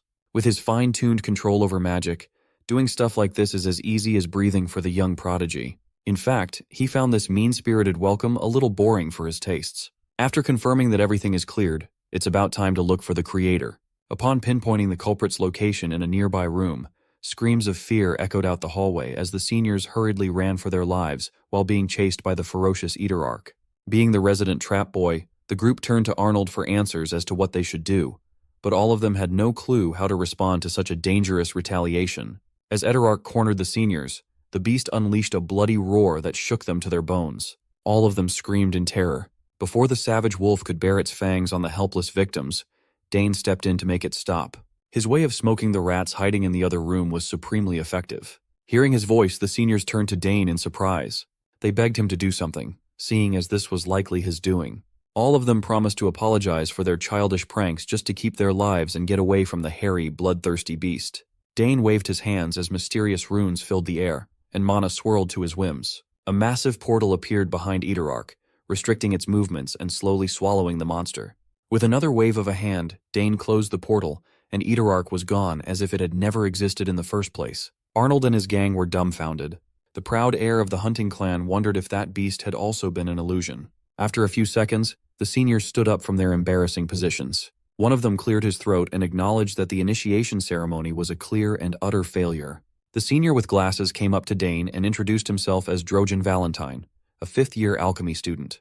He subtly added that he was the only direct descendant of Marquis Valentine and raised his hand to shake Dane's. Drojan even added some compliments to the mix, commenting on Dane's handsome face and chiseled build. It's a given, considering how well-known Dane's sisters are for their beauty and talents. Confused as to what this guy was yapping about, Dane chose to be polite, shook Drojan's hand, and returned the greeting. Glasses continued to praise Dane for his mesmerizing ability to locate and dodge traps. They all heard that this kid was the sole student of the autonomous department in decades, so they should have expected that they would fail. Drojan slyly mentioned that Arnold had set everything up. Drojan continued that Arnold is the heir of House Colored, known for their hunting expertise. Hearing this, Arnold felt embarrassed by the call-out. Dane smiled upon hearing who was the mastermind behind the trap-infested hallway of the dormitory. Trying to flip the situation, Drojan called everyone over to introduce themselves properly. The lady with blonde hair is Priscilla, a fourth-year theology student. Drojan warns Dane not to bother the lady since she dreams of becoming a cleric. Not letting the nerd speak for her, Priscilla asserted that she is a kind and beautiful young lady and the abandoned child of House Nerial. She elaborated that entering the theology department meant abandoning dreams of marriage and everything that comes with it. Dane awkwardly shot her with a smile and stuttered a polite reply. When their hands touched, Priscilla's eyes opened as though she had just seen a ghost. Just from the brief moment of skin-to-skin contact, she sensed a density of mana that she had never encountered before. It felt like an amount of power that someone of Dane's age shouldn't possess. The sheer amount was ridiculous. It was breaking poor Priscilla's mind, challenging everything she knew about magic. She looked at her hand in disbelief. Dane looked like he was expecting that exact reaction. Still feeling bitter about his ineffective traps, Arnold was annoyed. He refused to believe that they were just overreacting to some above-average mana density. Meanwhile, the other seniors are in damage control mode. Shal Hasbro stepped forward and introduced himself as a second-year martial arts student. He immediately cleared up that he was different from those disgusting pests from the physical beauty club. Dane remembered seeing those roided-out gym rats trying to recruit members to their club just a while ago. Shal added that although muscles are important, martial arts are not just about growing those showy biceps. He even invited Dane to learn more about his course if he's interested. The only one left who hadn't introduced himself was the trap setter. The other seniors urged Arnold to swallow his pride and just greet the freshman like a normal human. But the heir of House Colored just kept on sulking like a childish brat. A moment later, he finally caved and shook Dane's hand. Arnold Colored and Dane Sogres looked each other in the eye. It's plain to see that this brat was upset, given how Dane easily destroyed those well-prepared traps. He considered praising the guy a little to stop sulking. Dane claimed that the traps were pretty good. He praised Arnold's considerable knowledge of trap mechanics and setting triggers. However, to Dane's assassin-trained eyes, they were a bit noticeable. He pointed out that the paint was the problem. Arnold was surprised to hear such criticism of his craft. Dane added that next time, instead of F6 black, he should try mixing F3 silver and D6 black in a 4:6 ratio. Given the level of the hallway's brightness, that combination should be less noticeable. Upon thinking about it, Arnold admitted that what Dane said made a ton of sense. Other than the paint color, the traps were actually pretty good. Any other student with untrained eyes would have fallen for them. The other seniors were flabbergasted. Who would have thought that a freshman would teach the mighty Arnold about traps? They knew they were witnessing greatness at work. With the introductions done, the seniors offered to show Dane to his room. They walked through the hallway, leading the freshman through the place where he'd be staying for his entire academic life. Although they played some freshman prank on him, Dane thought these seniors of his seemed fun to be around. Seeing their dynamic and banter, he could not help but feel like he gained some goofy friends. All in all, things are just going to get more interesting from here on out. The very next day, Layla scolded Dane for taking 6 classes related to his majors this semester first thing in the morning. It makes sense, though.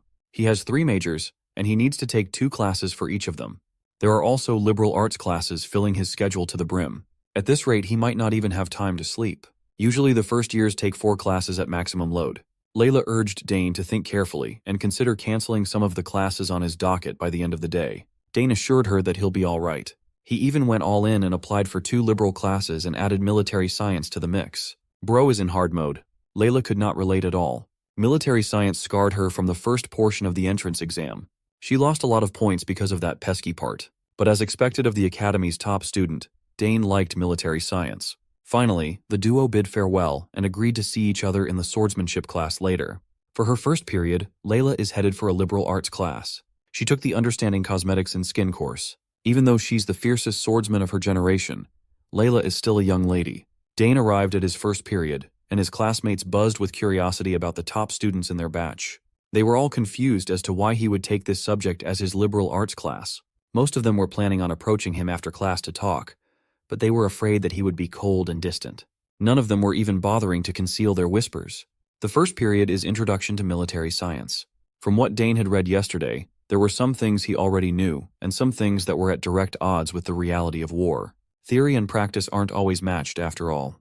If they were, no countries would lose in war. The sheer fact that military science is still taught in an era of peace just shows how important theory and fundamentals are. When the professor entered the classroom and walked to the lectern, every student stood up in respect. The burly professor didn't like that and urged everyone to quickly sit back down. He gave his initial greeting after flipping through the textbook. The professor is a middle-aged man with white hair.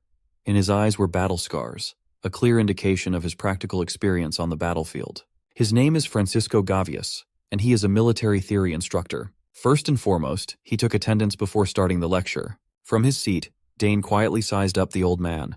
He can tell from a glance that this guy has spent quite a bit of time on the front lines. That fact alone made him all the more excited for this introductory class. The first thing out of the professor's mouth was a criticism of military theory. He claimed that theory won't work on the battlefield. Soldiers have free will, and commanders always have to balance the lives of their men against victory. However, theory remains important. Only when you have a theory as a foundation will you understand the field. This class will help everyone correct mistakes and see the true usefulness of military science on the battlefield. Scanning the lecture hall, Professor Gavias wondered how many people in this class would grow into elites in the future. Then, he posited a simple question. He asked the freshmen what they think is the most important thing in war. Among the dozens of students, only one student was confident enough to raise his hand. Professor Gavius gave that student a look of approval. Of course, it was none other than our boy, Dane Sogris. He confidently answered that the most important thing in war is the supply lines. The professor was pleasantly surprised at the excellent answer. He added that victory and triumphant return are only possible if supply lines are secured properly. The old veteran found it interesting that the best answer came from the first student. To test Dane further, Gavius asked the young man to list the 3 most important aspects regarding supply lines. Without hesitation, Dane listed off a comprehensive response. First is strict military management. A supply line from the capital to the front lines is stretched over a long distance, and the system involved is complex. If even one person in the process isn't aligned with the cause, corruption can easily occur.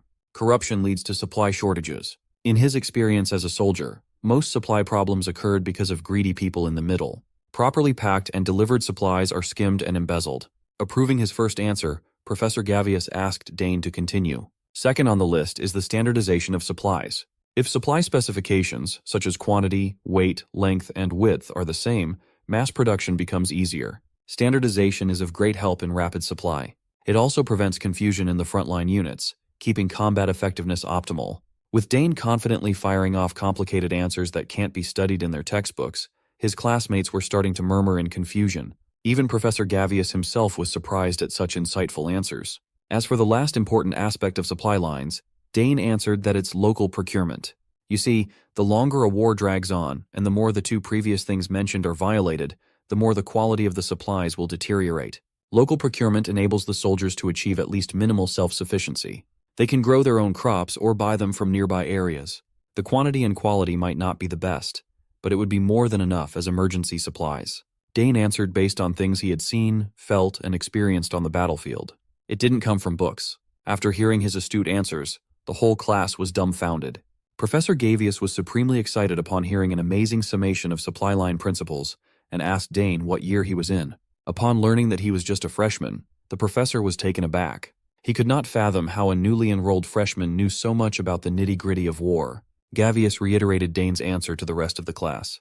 These concepts reminded him of soldiers and officers who have seen multiple battlefields in their lives. Given Dane's youth, there's no way he would have copious battle experience, so how on earth could he know so much? To cover up the real reason, Dane claimed that he often heard war stories from his father. Curious, Professor Gavius asked for the name of Dane's father. When he revealed that he was the son of Archon Sogris, the veteran's mouth hung wide open. Upon hearing that this young man is the son of the Blue Whirlwind, it finally made sense in Gavius's mind. Since he's the Sogris kid, he's also the rumored student who passed the autonomous major exam. No wonder he stands head and shoulders above your typical freshman. Taking over, Professor Gavius elaborated that the military science they will learn in this lecture hall will align with Dane's answers. They will rely on the textbook as an outline, but will focus on things that can be applied in real-life scenarios. This is the ultimate goal of military science, after all. Professor Gavius was extremely pleased that a really good seedling came in this time around. After the first period, students exited their lecture halls and flooded the academy's halls. Dane can be seen running away from the classroom, exasperated as he almost got suckered into graduate school on his first day as a first year. After the class, the professor called him back to offer a path to go deeper into his study of military science. Recommending graduate school to a freshman is crazy. Thankfully, Dane's second sister had already given him advice regarding situations like this one. Claire asserted that if someone offered him a place in the Imperial Graduate School, he should just escape and run away without doing anything else. By the looks of it, Professor Gavius is not the type who'll give up right away. Setting that problem aside for now, Dane pulled out his map and charted a path to his next class. It's his first day, so he's still unfamiliar with the lay of the land. It doesn't help that the academy's too large. He agreed to meet Layla at Central Fountain Square, which is quite a bit of distance from where he's standing. After scanning the map, he finally found the spot. By the looks of it, going through the Misty Garden seems to be the fastest way to reach his destination. After walking for a few minutes, Dane reached the so-called Misty Garden. They say that if the weather was even slightly cloudy, the garden would be swallowed by a thick layer of fog. This fog makes it very easy to lose your sense of direction inside the garden. As a result, most students avoid the large garden if they can help it.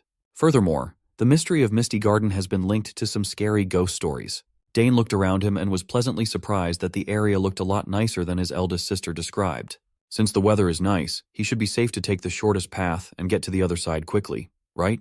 While he was cheerfully traversing the garden, Dane suddenly heard an ear-piercing scream, crying for help. Looking in the direction where the pleading voice was coming from, Dane deliberated what he should do. Pinpointing the exact origin of the voice calling for help, he determined that it came from beyond the greenery. Dane sped off. His mother always said that if he finds someone in need, he should help without hesitation. Mind you, this boy's mother is an assassin. Since there's still quite a bit of time before his next class, he should be able to squeeze in a rescue mission in between. With Dane's outstanding speed and keen perception, he quickly found the lost student.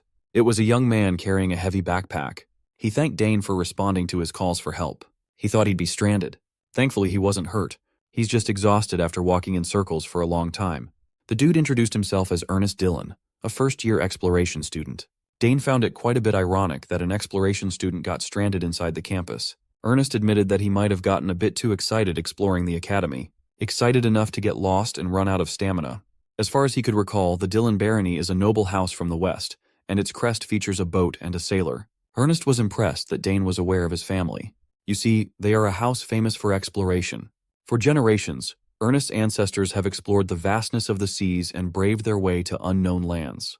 Looking at the young Dillon, he doesn't look like he's cut out for such grand adventures, given how scrawny he is. The fact that Dane recognized his family made Ernest proud. He politely asked Dane his name, and the young genius gladly introduced his name. Upon learning that he was the first autonomous department student in 50 years, Ernest nearly passed out in shock.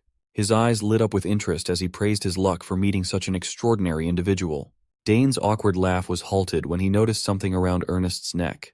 The kid asserted that he wasn't hurt anywhere, but there were clear signs of wounds and scars around his body. There were bruises and scars around his neck and hands. From what Dane can gather, they are very different from injuries one can sustain from exploration.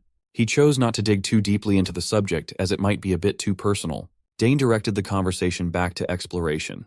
Ernest enthusiastically explained that he's an absolute junkie when it comes to exploring everything new that he encounters. People, things, places, you name it, and he'll be down to go deep. Opening his giant backpack, Ernest gleefully showed Dane all his exploration gear crammed chaotically together. For now, his goal is to explore and figure out the whole academy. For the first day of classes, he gravitated towards the Misty Garden. Ernest is convinced that there is something hidden in this area. The stories about the fog coming in because of a little cloudy weather just don't make any logical sense. Dane admitted that the kid might be onto something and asked if he found anything to demystify the mist. Unfortunately, Ernest doesn't have a lick of a clue yet. All he has is a hunch that some kind of force is at work in this garden that no one has figured out yet. He believes that maybe no one thought to take a closer look at the strange phenomena. Maybe some tried, but something prevented them from finding out.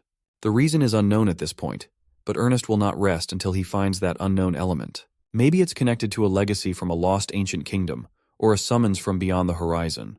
The kid's infectious enthusiasm to uncover the unknown is starting to rub off on Dane. That's when he remembered that he was supposed to meet Layla and go to class together. They need to go as soon as possible. While Ernest was packing up his gear, the clear blue skies were slowly covered by clouds, and rain started petering in. In just a few seconds, the entire garden underwent a surprise downpour. This is bad.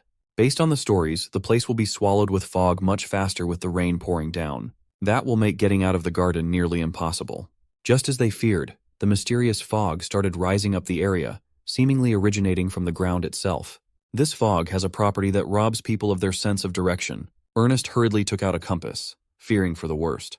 Unfortunately, the mysterious force caused the compass to spin out of control, making it impossible to see what direction they should go in. Ernest is freaking out. Without the help of the compass, they might not be able to move from their current spot without the risk of getting lost in the sauce. Dane asked Ernest to use his exploration skills, but the kid was useless. If it were any other place, he might be able to find a way out. But the Misty Garden is an entirely different beast where unknown forces are at work. It finally dawned on Dane that he might be trapped in this spot on his first day of school. Compounding on his exhaustion, the rain and fog are starting to make Ernest feel heavy and sluggish. He apologized for being a burden to Dane and accidentally dragging him into this mess. Dane assured him that they'd be fine. They just have to wait and see first before making a move. As the fog rolled in to envelop his body, Dane felt a familiar sensation. As opposed to Ernest feeling weaker, he's starting to feel more energized for some reason. While Dane was resonating with the fog, Ernest was crying his little heart out, feeling guilty for getting a fellow student trapped. The kid stopped crying upon seeing a blinding light and raging energy coming from the young Sogres. Dane's mana rose up and danced wildly, visible to the naked eye as it drove the fog away from his vicinity. His mana was moving so wildly that it almost knocked Ernest down to his ass. Seeing the fog disappearing around Dane, Ernest's explorer gene was mesmerized. Just what on earth is happening? With a determined look in his eyes, Dane assured his new buddy that he knew the way out now. Although out of his expectations, our boy might have just run into a fortuitous encounter. There is a non-zero chance that he might uncover the secret of Misty Garden today. So, the duo traversed the garden as though the fog didn't exist. With Dane at the helm, his mana continuously cleansed the path as Ernest closely followed from behind. A lot of mages tried and failed to figure out the mystery behind the fog. But Dane is going deeper without any signs of difficulty at all. Everywhere he passes, the fog seemingly gives way. Ernest was certain that he was in the presence of a truly peerless genius. After a few more minutes of traversing the garden, they arrived at their destination. Ernest thought they were out, but they could not be further from the exit. Instead of finding a way to get back to the normal areas of the campus, they actually went deeper and reached the center of the Misty Garden. There was an ornate structure, intricately detailed and lavishly designed, resting on top of a pool. Ernest would have never thought that he would encounter the magical fountain at the center of the garden. Most students who venture into this place come for this spot. They congregate to find this thing because of a legend that Dane had never heard of. Ernest explained what the legend entailed. People say that if you reach the fountain before the mist clears, you'll be united with the person you desire most. It's just another typical romance story wrapped up in a fantastical legend. But Dane could feel that there's something unusual about the fountain. He wondered how the magic of the fountain could stay active for so long. If it's so difficult to reach its spot, how does it keep working without maintenance? Listening to Dane's valid questions, Ernest could not refute the logic. If there is no one continually supplying magic power on this thing, then maybe there's a power source strong enough to sustain it for long periods of time. A battery that doesn't need to be replenished. If that's the case, it is possible that the entire garden itself is just one giant mechanism. Considering how unnecessarily complex and twisted the garden's layout is, Ernest's hypothesis might just be true. If the garden is one big mechanism powered by an unknown source, then this magical fountain in front of them might be an ancient relic. Considering all the unanswered questions, it's fair to assume that the mist might be related to this too. Dane walked closer to the fountain and rested his hand on the structure. Touching its surface and feeling its sensation against his skin made him certain of what it might be. Something inside his body was reacting. It was as though his mana was meeting an old friend. There's no doubt about it. This fountain is exuding ancient magic. Injecting his man onto the structure, unknown symbols and runes surfaced. Upon seeing the symbols, Ernest jumped in surprise. He recognized them as the ancient Secret language. Initially, he was not sure, given how blurry it was. But now that Dane touched it, the symbols grew clearer. This is the language used in the lost ancient kingdom of Secret. Given his background, studying ancient languages like this is essential for explorers of the Dylan family. After all, it would be frustrating to go all out on reaching an ancient ruin only to be stun-locked because you can't read what's written in ancient texts. Of course, Ernest has yet to master every language out there, but he vividly recalls learning the Secret language with his father from a very young age. Taking out his notes and pen, Ernest stepped up to the plate to try and decode the ancient symbols inscribed on the fountain's structure. Dane gave way. It looks like the kid's explorer instincts are really kicking in, so it's better to let him do his thing. The first character Ernest decoded was the word for qualification. He continued looking back and forth between the symbols and his notes, making sure not to miss any detail. After some painstaking translations, he finally uncovered a sizable chunk of the inscription. He combined the words he decoded and formed a completely legible passage and finished decoding the sentiment. If he wasn't mistaken, the message dictates that those who are qualified will prove their strength. The words qualification and proof seem to point to some sort of test. If that's the case, could this qualification test relate to ancient magic? Dane took a closer look at the fountain. The nearer he was to the center, the more the familiar feeling grew. Ernest scratched his head. By all accounts, if the qualification mentioned refers to ancient power, there should be no one who can fulfill the requirement in current times. But Dane begged to differ. Waving his hand once more, his pure mana gathered at his wrist, swirling in a dazzling gleam. Confused, Ernest asked what he was doing. Dane's focus was directed at his finely tuned control over the mana in the air. As far as he knows, runes hold power just in their shapes alone. If he uses the bracelet that he and Old Man Sidrain discovered, the ancient magical fountain might just react. As expected, the runes on the bracelet resonated with the symbols inscribed on the structure. The strange symbols appearing on the bracelet's surface were indecipherable, but just seeing a reaction made Dane smile in anticipation. With blind confidence, he inched closer to the fountain and reached his hand out to touch the Secret symbols. Much to his surprise, the structure seemingly beamed to life. The Secret runes and symbols danced as though they were illusory, moving along with the ebb and flow of water. Finally, the Secret runes lit up in conjunction with Dane's bracelet. The unlikely duo stood in anticipation of what was about to come. Ernest started panicking upon feeling the ground shake with the fountain at its epicenter. The gem-like structure in the center trembled. Panicking, Ernest asked Dane what he did to make the whole fountain sink into the ground. The young genius just smiled. He took a risk, and it paid off. He found the right answer to the cryptic test of the misty garden. Suddenly, mana converged on their position, nearly blowing the scrawny explorer wannabe away. From the mist to the activation of an ancient relic, he's been going through mental shocks one after another. Who would have thought that the one who would qualify for the ancient test would be Dane? With the water drained out of the fountain, something glowed at the center of the structure. The sun rose up, clearing the dark clouds and revealing a polished and beautiful jewel. Ernest reckoned that this thing must be the power source that operates the fountain. Scratch that. Maybe it's the cause of all the strange phenomena in the garden as a whole. Opportunities like this are rare, and Dane is ready to seize that shit even if he has to face an unknown and ancient power. The mysterious ancient power emanating from the centerpiece of the garden coalesced towards Dane's feet, forming an intricate formation of runes. He could feel remnants of ancient magic, just like the mysterious magic power residing inside his body. Much to his surprise, the indecipherable symbols surrounding the fountain slowly started making sense in his mind. Arcana flourished before a calamity caused its destruction. This is the Forgotten Empire's legacy. He was amazed. The unrecognizable scribbles revealed its true meaning in Dane's eyes. It was as though he was destined to understand the ancient language upon absorbing the legacy of the ruined magic kingdom of Arcana.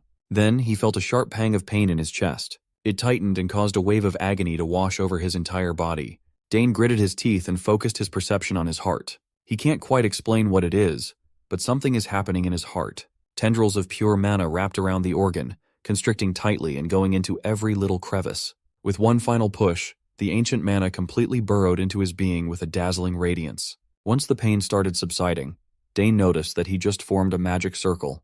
You see, a core and a circle can never coexist in harmony inside any practitioner's body. Their roles completely oppose each other, destined to be diametrically conflicting with one another. It is highly unusual to see anyone who possesses both. The efficiency is bad, and it directly harms the user's body. That is why, even though magic swordsmen are formidable, they always suffer from heart problems, limiting their lifespans. This is also precisely why Dane did not want to make a circle usable only for magic. He already established his cores, so even if he wanted to cultivate a magic circle, he didn't want to take the risk. Now the legacy of the ancient empire is forcibly implanted in his heart. Seeing his worried expression, Ernest asked if he was okay. His complexion had paled, and he looked conflicted. Dane forced a smile, assuring his new buddy that he'll be fine. He just has a lot to think about. The young explorer inquired if he really absorbed the torrential power from earlier. Even to Ernest's untrained eye, he can see that the mist and the runes seem to have formed an inexplicable connection with Dane. It's only natural that Ernest is full of questions. He saw the entire process after all. But for now, it's better for this kid to stay in the dark. Dane used his magically gifted sister as an excuse, telling Ernest that he handled the bizarre incident the way she taught her. After today's events, Ernest can feel his explorer's blood boiling with the desire to discover. He proposed that they should look for more mysteries in the academy together sometime soon. They can stay in contact with each other to share any strange phenomena or places they discover. Considering that there might be other places with collections of magic, like the fountain, Dane agreed. Now that the fog has lifted and the commotion has died down, Ernest reminded Dane that he still has a class to go to. Inheriting an ancient legacy made Dane forget that he agreed to meet up with Layla before class started. He dapped Ernest up and apologized for rushing away. He's on a time crunch. He needs to get to the meeting spot, or that unruly young lady will give him the business. Dane bid farewell to his new friend and ran off in the direction of his next lecture. The young explorer looked at the retreating Dane with a smile on his face. He certainly found an interesting friend today. He had a feeling that if he kept exploring with Dane, more amazing things were bound to happen. After making sure that he was far enough from Ernest, Dane experimented with pushing his speed to the limits. He found it weird that every bit of movement felt a whole lot easier. Fierce undulations of mana surrounded his body, bolstering his already lightning-fast agility. He could clearly feel the circle and cores inside his body. Against the common logic of this world, they seem to coexist harmoniously with one another, devoid of any discomfort. Normally, the circle would interfere with the core's energy, reducing its efficiency. But that's not happening. No matter how much magic he generated around his body, there were no signs of any backlash or strangeness at all. Much to his delight, it's actually the opposite. His magic is constantly fluctuating and circulating through the circle, only to loop back and gather in his core. The whole process repeats, purifying the energy in his core even further. With this abnormally fortuitous development, Dane's first thought was to contact his eldest sister as soon as he could. One second he was dreading heart problems. The next, he was beaming with all the possibilities this unlocks. With his newly enhanced speed, it didn't take Dane long to reach the sandy grounds of the Hangston district. He arrived just in time to meet with Layla to take a walk around the famous area. After leisurely walking, the two finally got a glimpse of the district's entrance. The entrance was constructed in a weird way. Layla explained that they were about to enter the notorious magic barrier. She added that this bizarre structure was created by Saul Hangston, a legendary wizard from the academy. It's a barrier that is activated once a year for freshmen with magic talent. When a student passes through, a light will appear. Based on the color of that light, students will be classified based on magic quality and magic grade. Originally, this intricate device was used to filter out dark wizards sneaking into the academy. But after dark wizards went extinct, the magic barrier was repurposed to classify students. Curious, Dane asked about the color corresponding to each grade. Layla gladly explained that if a student has no magical talent, a color change will not occur. If the student has decent talent, a yellow light will appear. Considerable talents produce blue lights, and overwhelmingly talented individuals will show red. Layla studied a lot about the academy before they even enrolled. She wanted to know everything there was to know about the venue of the new chapter in her life. Also, both of Dane's sisters, Arabella and Claire, produced red lights. It's only natural, given their monstrous affinity for their respective paths. Layla can't wait any longer. She runs up to the magic barrier, excited to find out what color she will invoke. Upon stepping onto the district's entrance, a glaringly bright red light filled the area. Given her outstanding talent, this was par for the course. He gleefully smiled, pleased with her results as the red light reflected on her beady eyes. Proud of his childhood friend's potential, Dane congratulated Layla. Eager to try the barrier out for himself, he looked at the structure intently. With steady strides, he calmly walked into the district's entrance. In his mind, he was expecting to see a red light too. He's confident that after absorbing ancient magic, he might even be stronger than a normal red light prodigy. When he turned around to see his results, he was stunned to see a bright green light. This wasn't supposed to happen. Among the color classifications, green wasn't listed. Even Layla, who studied up on the academy systems, was flabbergasted. She looked at Dane and asked why this dude couldn't just be a normal genius for once in his life. Dane was clueless as to what was happening too. He just smiled wryly in response.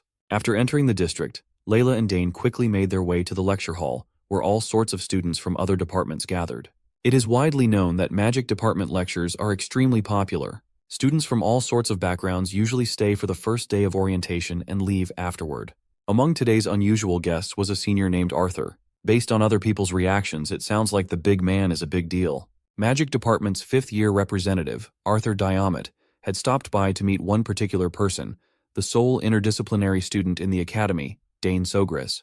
The juniors were notified ahead of time that Dane would be attending the class, but there were no signs of the man of the hour yet. Arthur tasked his juniors to direct Dane directly to him once the kid arrived. Since Dane is Arabella's younger brother, those who idolize her, including Arthur, are paying very close attention to the young Sogris. Suddenly, a commotion occurred as two students entered the lecture hall. Most students who hadn't seen Dane before clamored to get just a glance of the boy's wonder. They were awed by his handsome face and emerald eyes. Standing next to him was the infamous Layla Thermion.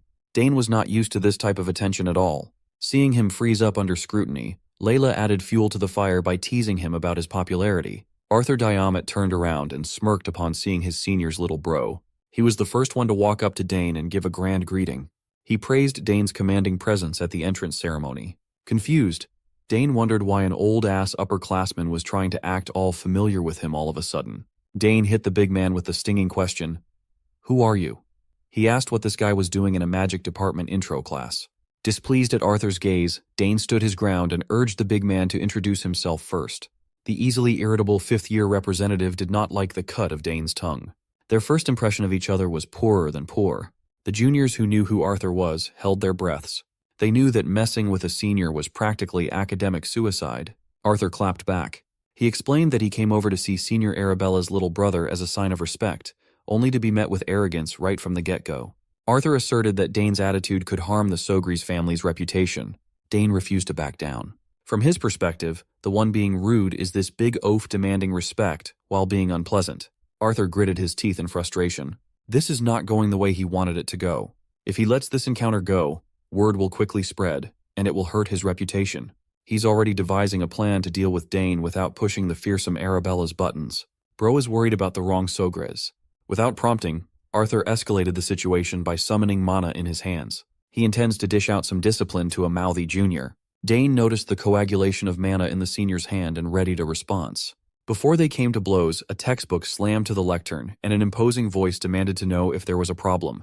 It was the professor. Upon seeing a faculty member interfere, Arthur excused that he just stopped by to greet the freshman. Magic Department Head. DeNavo scolded Arthur to reserve the socializing time after class and to stop interrupting. Arthur dismissively excused himself, seeming unfazed. After the unpleasant encounter, Layla warns Dane to be careful since that Arthur guy looks like he's up to no good. As he walked away, Arthur whispered to one of his cronies in order to bring Dane to a particular place once they got a chance to do so. His crony hesitated. He's loyal to Arthur, but touching Arabella's younger brother might provoke a calamity. Arthur swore that he'd explain the situation to their venerated senior properly. He just wanted to teach the little Sogres a lesson. Proceeding with the class, Professor DeNavo explained that this first day would be a simple orientation, and everyone would be dismissed afterward. Since this is a practical combat course, it's imperative that they measure everyone's mana first. He plopped a mana measurement device on the table, and every student's eyes focused on the ornate artifact. The mana measurement device is pretty straightforward. They just have to place their hand on top of it and channel mana. As a demonstration, Professor DeNavo circulated his own mana on the artifact, making it light up with bright blue light. Behind him appeared 8 fully formed magic circles. He's practically on the same level as a Tower Master. The students were shocked. Almost all of them had never seen a fully pledged 8-ring mage. After flexing on the noobs, Professor DeNavo elaborated that even within the same circle level, the color becomes darker if the level is high. Sometimes circles don't even appear at all. However, having no circles doesn't mean that a student lacks talent. There's no need to worry. After all, some people haven't formed their circles yet. That is why, for today, they won't just rely on circle verification alone. Given the standards of the academy, those accepted to the magic department should at least know beginner magic. Professor DeNavo summoned countless balls and expounded that they'd be using balls to accurately measure mana. No diddy. Dane looked at the blue orbs intently, clueless as to how these round things could possibly measure mana with superior accuracy. Once again, the professor demonstrated his method by using beginner magic, psychokinesis, and manipulating the balls to fly all at once. The students will be tasked with showing how many balls they can control with an elementary spell. With a wave of his hand, DeNavo charged the balls with stupendous amounts of kinetic energy, forming a consistent flow of mana and accelerating the flight of orbs to the limit. Every student kept their eyes peeled, making sure they analyzed the professor's hand motions. They had never seen runes formed so perfectly before. It's hard to believe that DeNavo is pushing a simple spell like psychokinesis to the highest level of precision. While normal students were in awe, to someone like Layla, this display of skill wasn't worth fussing over. Even beginner magic varies in power and precision depending on the user. They just have to apply mana to each individual orb.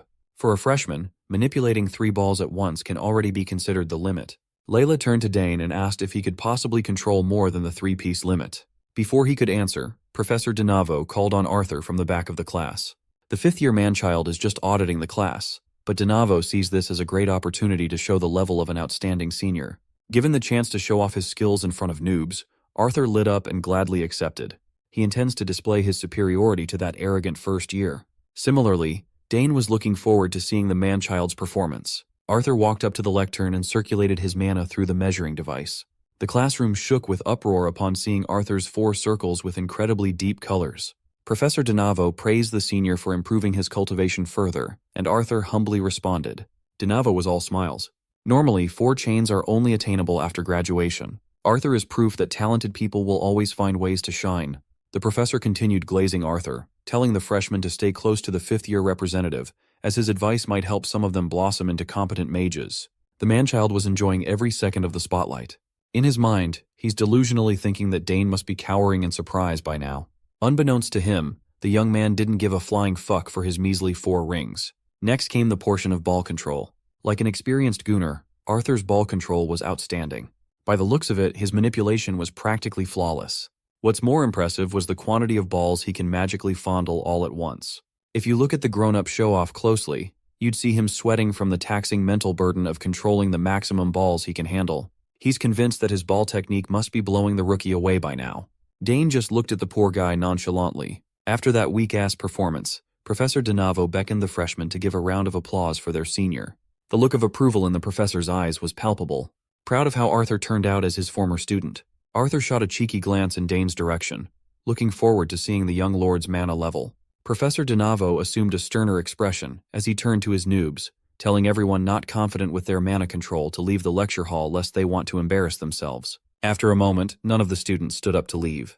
They've already come so far, and there's no backing down yet.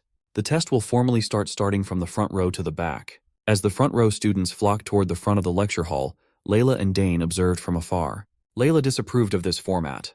They call the first day an orientation, but it's really just a way to expose your skills to everyone else. Dane seems to think so as well. But that's just how it works in the academy. One after another, students stepped up to the plate and measured their existing mana one by one while the professor took notes. Some of the students beamed with joy upon seeing even just a single circle forming before their eyes. Of course, there are those who didn't have enough mana to manifest one. The same thing went for the ball test. In fact, this part was even harsher, showing how difficult it really is to use psychokinesis with the utmost precision. Arthur and his cronies stood from afar, gloating at the unremarkable noobs making a mess of the test. Once a particular student stepped up to the lectern, the seniors locked in. Dane Sogres extended his hand, touched the mana measuring device, and steadily circulated his mana. Arthur is still banking on seeing the kid's arrogance melting away once he sees how big of a gap there is between them.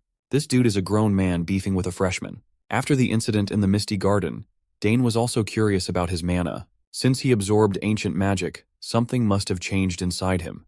The room lit up as his hand emanated rich and thick mana onto the artifact. Professor Donavo paid closer attention to Dane Sogres.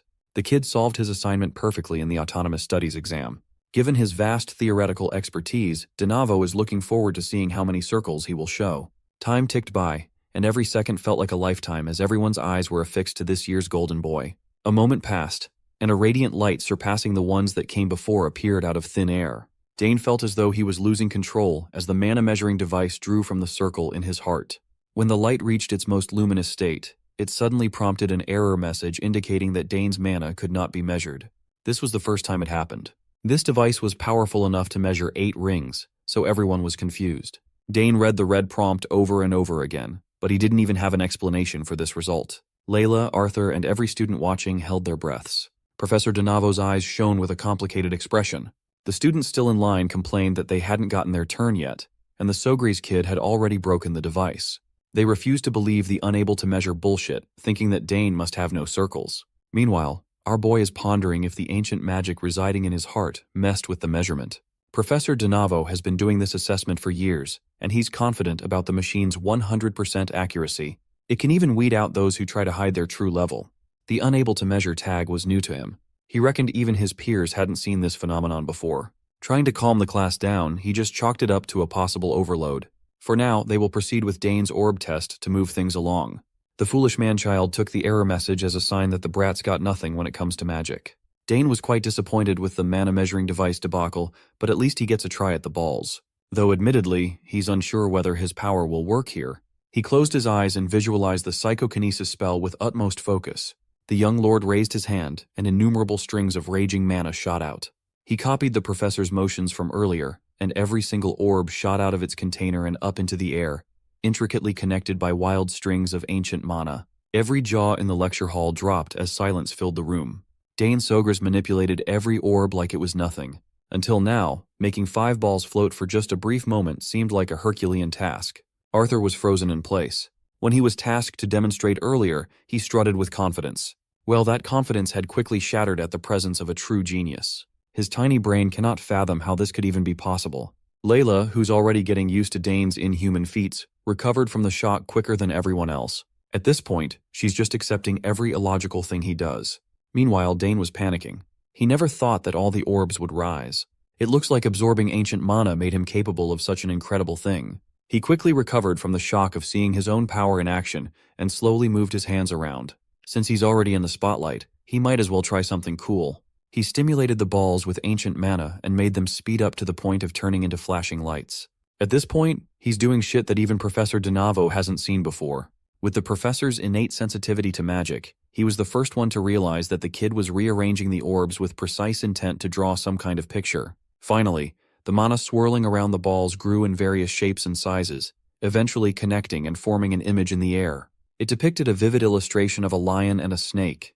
Everyone knew that these two beasts symbolized the crest of the prestigious Sogres family. Dane smiled, pleased with his work of art while Professor DeNavo was shitting his pants. Even Arabella, a consummate genius mage, wasn't this amazing. Layla was irked by Dane showing off. Since she's up next, it's guaranteed that her performance won't even compare to Dane's. After dropping the balls back to their container, the professor gave Dane high praise. Now he can see why Tower Master Sidrain, an old bat who never took a single student, took such interest in the kid. Dane humbly bowed and thanked the professor. Hearing their exchange, the noobs almost fainted upon hearing that Dane was taught by a Tower Master. The public image of the Golden Boy is slowly turning favorably. One of Arthur's cronies asks the big boss man-child if their plan is still on after seeing Dane's performance. Arthur clenched his fist. He blamed the Sogre's family for being too much and raising monster after monster. If Dane is at such a high level, they would have to change plans. As frustrating as it was, Arthur admitted that there was a chance that they'd lose if they picked a fight and lost by skill. There would be no coming back from that humiliation. His brain finally churned out a single plausible idea. If they can't beat the kid with force, they'll just have to win Dane over. Arthur didn't see any other options other than to bring Dane into the student council. Since he's a student council officer, he can put the young master under his control. But the kid is still in his freshman year. Even for seniors, getting into the council is not easy. There's no precedent for first years joining the student council, so they'll have to break that rule boldly. Arthur is confident that he can leech off of Dane's talent to raise the prestige of the magic department. Of course, Arthur's own status and career would soar. Professor DeNavo pulled Dane to the side of the lecture hall to shower him with more praise. If he had known the kid was this talented, he would have fought the other professors to keep Dane in his department. The sly professor used Dane to rile up the rest of his students with the kid's magical talent.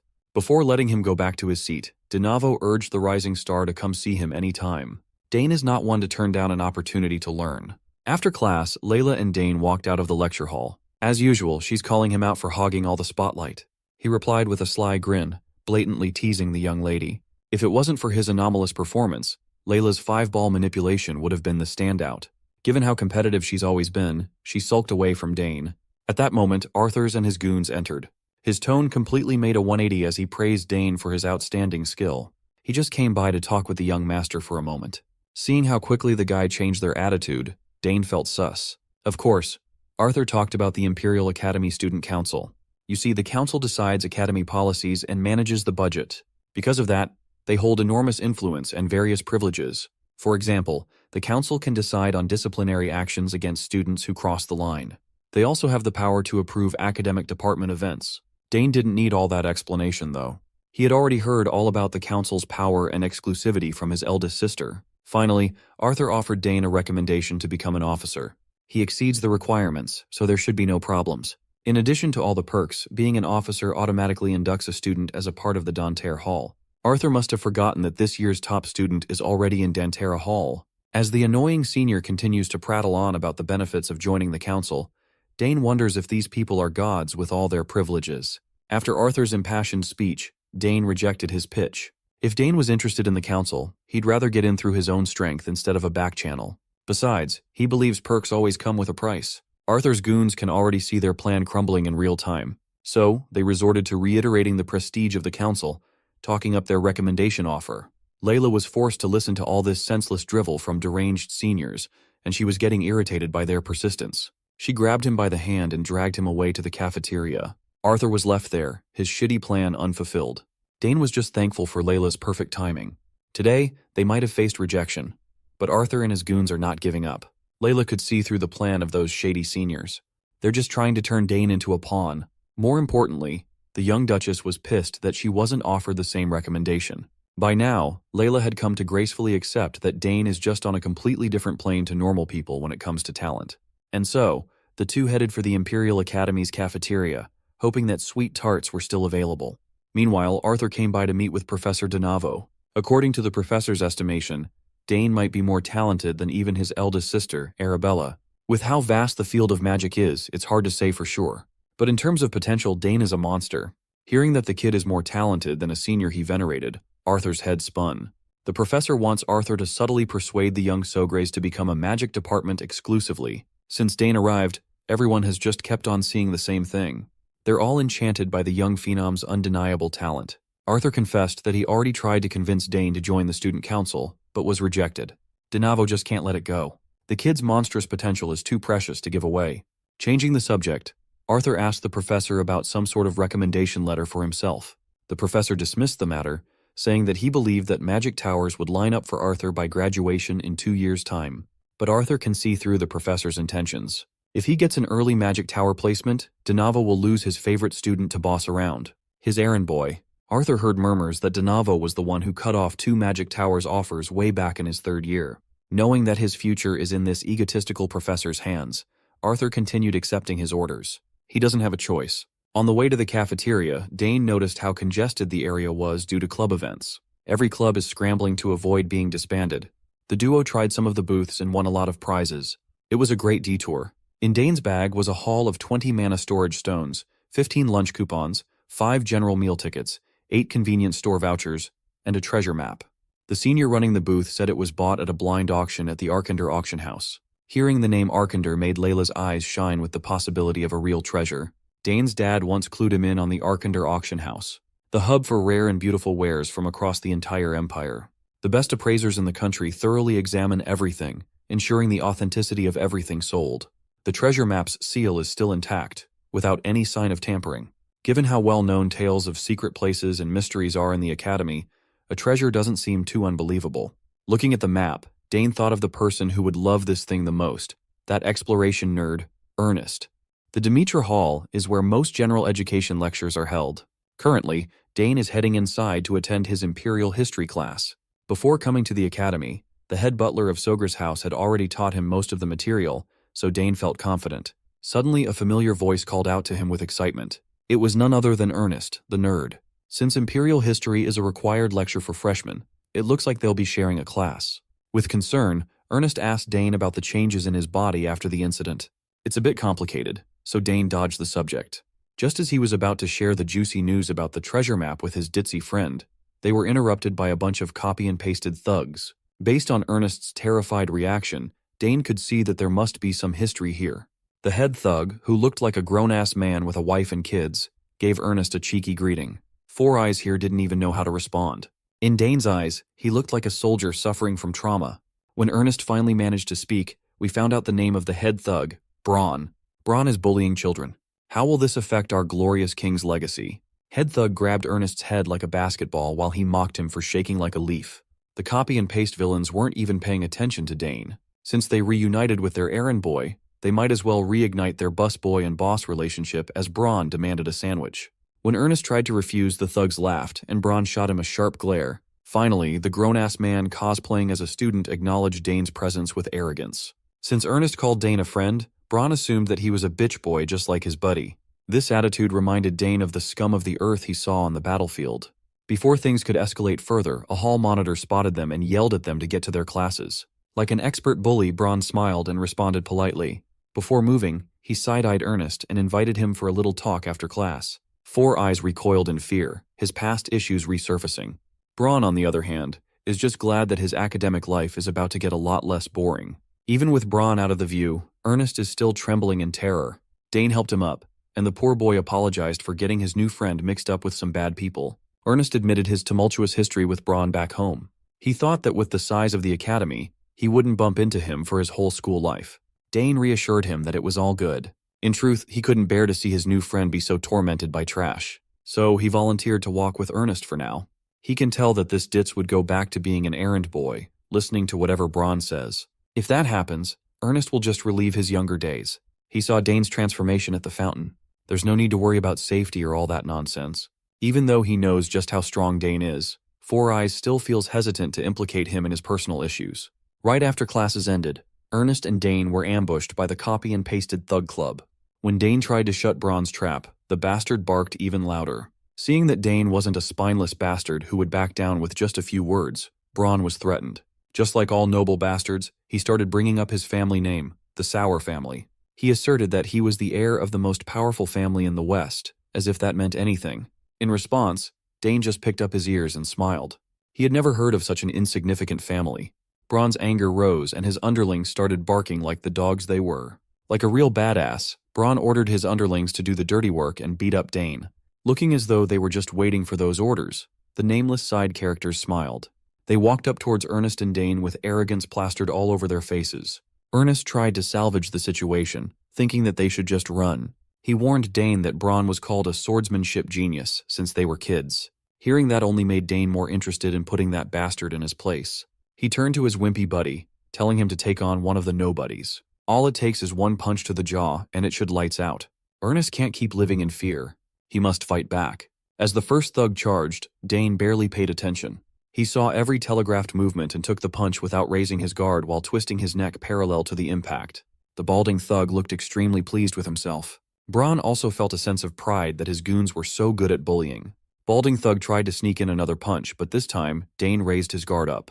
In truth, he took the first punch just so he could say what was about to happen next, no matter how diabolical, can be considered self-defense.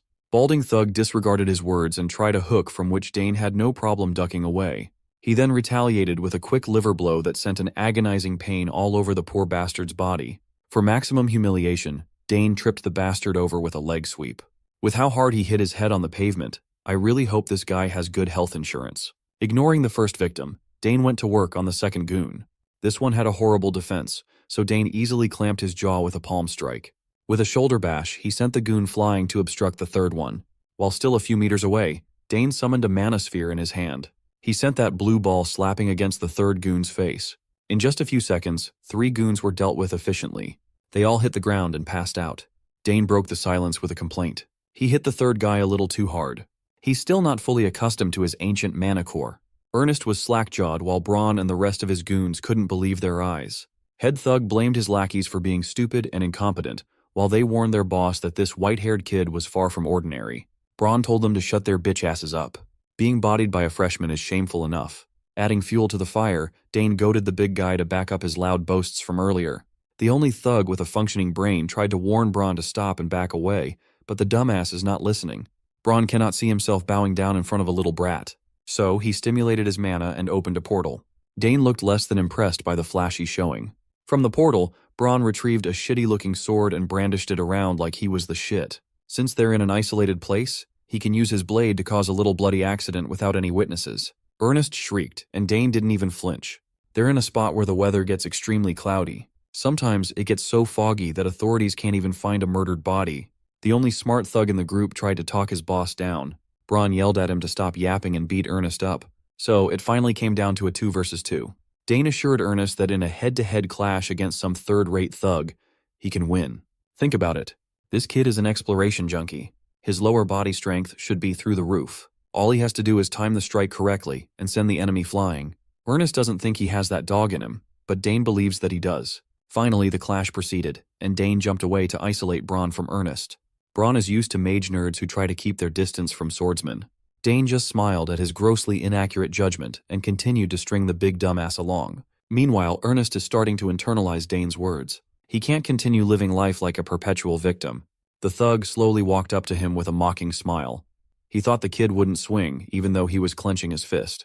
Teasing Ernest more and more, the thug cracked his knuckles and advised Four Eyes to just lay down quietly and get hit a couple of times, since it's hard to shake years of trauma in just a few moments. Ernest just thought of what Dane would do in his situation. His mind flashed back to the dodge his friend made earlier and committed it to memory. When the thug threw the first punch, Ernest emulated Dane's movements. He didn't do it fast enough, so he got hit on top of his head, but he also dished out a punch of his own for the first time in his life. Squaring his shoulders up, he locked, loaded, and shot another strike straight to the thug's face. The old Ernest is gone. The scared boy is now a man. Caught off guard, the thug was knocked out and sprawled on the ground like a worm. Looking at the damage done, it seems like Ernest really does have that dog in him. Once the adrenaline wore off, his knees buckled, but he felt a cathartic sense of relief. He finally fought back. Meanwhile, Dane and Braun have run off a few meters away. After sensing that Ernest won his fight, Dane finally stopped running. Braun looked behind and cursed at his thugs for being so garbage. Dane's eyes darted around and saw some broomsticks lying around. Those should be fun to use. He picked one up and snapped off the handle. Braun was insulted that this kid was trying to fight his sword with a literal wooden stick. For Dane, this thing should be more than enough. What better way to deal with trash than a broom? Braun is in too deep. With no backup left, he charged in with ill intent. He's still arrogant enough to claim that he'll hold back short of killing Dane. With his blade, he'll just leave a slight scar on the pretty boy's face. A scar that'll remind Dane of the fear he'll have for Braun every time he sees it in a mirror. Bro is embarrassing himself at this point. You're not that guy, pal. When he entered the effective range of a sword, Braun unleashed a series of slashes and stabs with a confident smile on his face. With every attack thwarted away by a stick, he slowly realizes that Dane is just toying with him. Meanwhile, our boy is just having fun fucking around with Braun's predictable attacks. Big Guy doesn't like it when people insult his swordsmanship, so he increases his intensity. He'll only take criticism from Duke Thermion or someone of that level. While Dane infused mana into the stick, it won't last long against real steel. Braun still believes he has the upper hand. As he prepares to unleash his strongest sword strike, Dane calmly focuses mana at the tip of his stick. With one continuous and glorious movement, he stabbed Braun's body with his tip. A wave of pain that he'd never felt before washed over the big guy. This level of power transmitted through an ordinary stick shouldn't be possible at all. Ernest watched the whole sequence with trepidation. He knew Dane was strong, but he didn't think the guy was this strong. While Braun coughs his guts up on the floor, Dane dares him to get up. Since he drew a real weapon in combat, he has to fight it out to the end. His father always says that outside of a fair duel, drawing a real weapon must be fought to the end. Finally, Braun had the crumb of the brain to ask who he was fighting. Dane Sogris calmly introduced himself as the only son of Count Sogris, a first-year autonomous student. It finally clicked in Braun's thick skull. This is the golden boy that everyone's been talking about. The youngest and brightest genius in the entire continent. Still, he wouldn't have thought that someone like Dane would hang out with a dunce like Ernest. Dane was relentless. Since Braun drew his sword and lost, it would be within honorable rules if Dane decided to take his life. From a duelist perspective, he's well within his rights to kill right now. Looking straight into the kid's eyes filled Braun with dread. That unflinching indifference made him feel like Dane would really kill him at this rate. So, he swallowed his pride, got up from the floor, and got on his knees to profusely apologize. While he rattled off humble words, Dane looked at him with disgust. This guy is really beyond saving. Even after all the beating, Braun still can't comprehend that he should be apologizing to someone else. Instead of prostrating in front of Dane, he should be kissing Ernest's boot instead. Quickly correcting his mistake, the spineless bully clung to Ernest and stuttered an apology. With tears in his eyes out of fear of being killed by Dane, he apologized for all those years of torment and bullying. Ernest looked him straight in the eyes, something that he would never dare to do before. He remembered all those years of living under fear, all the trauma and pain Braun had inflicted. He felt like the most terrifying person in Ernest's world. Now that menace is crawling on the ground, begging with snot dripping out his nose. Dane gave Ernest the final call as to what they should do. He can beat Braun up within an inch of his life or end things with that apology. Desperate to keep his life, Braun begs his former busboy to beat him up until they're even. Ernest really wanted to do that to let off years of repressed anger. But considering the circumstances, he felt that it would not be satisfactory at all. In the future, he wants to beat Braun on even ground. Forgiveness will come after that. Dane felt incredibly proud of his friend's decision. It took guts to come to that verdict. As the duo walked off, Ernest thanked Dane for changing the trajectory of his life. They encountered a worried Layla on the way back to the campus. Seeing the gash on Dane's cheeks, Layla immediately knew that he got into a fight. She looked at the goons that they scuffled with, and a smile of recognition appeared on her face. Braun also recognized Layla, fear taking hold of him once more. Since they're both from the swordsmanship department, they must have come across each other at some point, but Layla doesn't really remember his name. Disregarding the beaten party, she asked who this Four Eyes was, and Dane properly introduced Ernest Dillon of the exploration department. Knowing that Layla is the daughter of the Duke Thermion, he kept on referring to her as Miss Layla. She assured her that Dane's friends are her friends too, so they should drop the honorifics. Dane bragged that Ernest's family is famous for exploration of ruins and secret plains. Since that's the case, Layla enthusiastically brought up the map they won. Dane explained that they managed to snag a treasure map from one of the club events. Ernest heard that a lucky student had won something of that sort, and he would not have thought it would be his buddy. With the mention of the treasure map, Ernest's timid demeanor completely vanished as madness took its place. Walking over to a more private area, the trio opened the map for assessment. Even with Ernest's expert eye, he could hardly make sense of it at first glance. What he can tell is that it's pointing to a specific area inside the academy. Furthermore, there are strange scriptures all over the parchment. It must be some kind of coded writing. For now, the best course of action is figuring out who drew the map. It would be possible to make a rough decoder by analyzing the creator's tastes and style. The only thing certain for now is that the map depicts a place within the academy, as the forms used are exclusive to the campus. The problem is the architectural style coded in esoteric magic that only Saul Hangston could use. By Saul Hangston, Ernest means the legendary mage who founded the academy itself. In other words, they are dealing with ancient magic that hadn't been seen in forever since Saul never took in any direct disciples. While Layla figured that making use of the map would be hard, she didn't think it would be this hard. In the end, all they can do is dig deeper and do some research regarding the map's creator so they can get started on deciphering the code. Once they do that, they can work together and find the real treasure. Ernest is always game for adventure, and Layla had never traveled outside of her family's control. Of course, they would be down for some treasure hunting. Ernest will naturally spearhead the research, so Dane was confused when Four Eyes handed the map back to him. Ernest assured them that he had already committed the whole thing to his memory, shocking both Dane and Layla. Strangely enough, codes and maps just stick to his mind easily. It must be super useful for exams. This is the first time Ernest is diving deep into a mystery with someone other than his father. He felt supremely grateful for Dane. To commemorate the day that they became an official team, Layla proposed that they get some food. Just like that, the long day passed and Dane had retreated to his dormitory. He did some light cleaning and unloaded personal belongings, making sure that things that came from his family were always within sight. The only item he can't seem to place is the familiar egg. He can't put living beings in his subspace after all. Upon lifting the giant egg, it started wriggling furiously. Over the past 7 years of steadily supplying the egg with mana, this has never happened. That mana around the academy is mysterious, but it can't be much different from back home. The only significant change is the ancient magic he absorbed in the garden. Testing this hypothesis, Dane tried pouring more mana into it. The thought of hatching the familiar filled him with excitement. After a few minutes of mana feeding, Dane felt as though he was trying to fill an endless well, even though he had been fed it for the past 7 years. He was emitting so much mana that it was starting to threaten his dorm room's stability. However, stopping now could mean missing out on a golden opportunity. So, he quickly wrapped the egg up and brought it to Claire's lab. His sister is a genius when it comes to summoning, but she was stumped by how the egg was reacting. Even after he stopped injecting the thing with mana, the odd vibrations did not stop. While they are solving the mystery of the egg, Claire is worried that his brother will miss the roll call at the dorms. With a sly grin, he assured her that the roll call was already taken care of.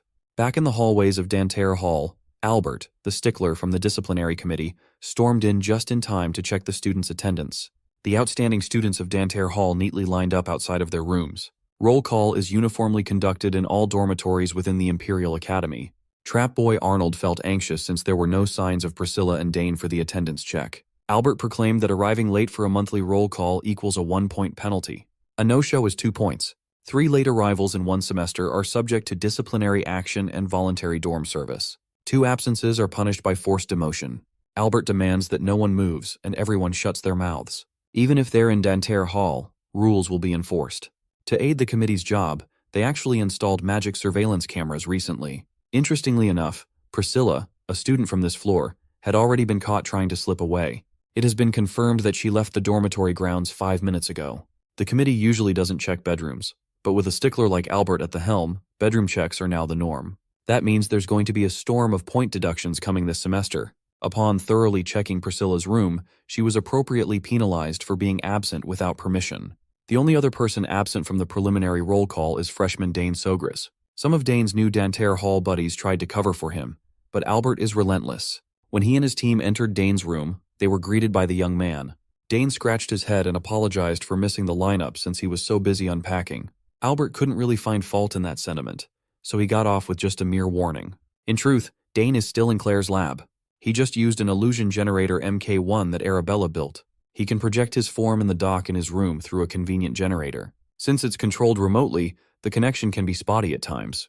If the flow is disrupted, it shows right away. Dane tested it several times for fun and found some amusing use for it tonight. Claire doesn't approve of her little brother's hijinks, but she is a little impressed. Back to the egg, all signs point to a high possibility of hatching tonight. She can't be 100% certain, but the reactions are a step in the right direction. In that case, Claire proposed that they put the egg into a magic stabilizer first, before injecting it with more mana. Since her lab is reinforced with magic shields to protect confidential research materials, this is the best place for egg hatching. After placing it on top of a magic stabilizer, Claire installed some magic filters, even though Dane's mana was already unnaturally pure. For the second time tonight, Dane devoted himself to pouring every bit of magic he had into the egg. It's sucking him off too hard. Just what on earth is inside?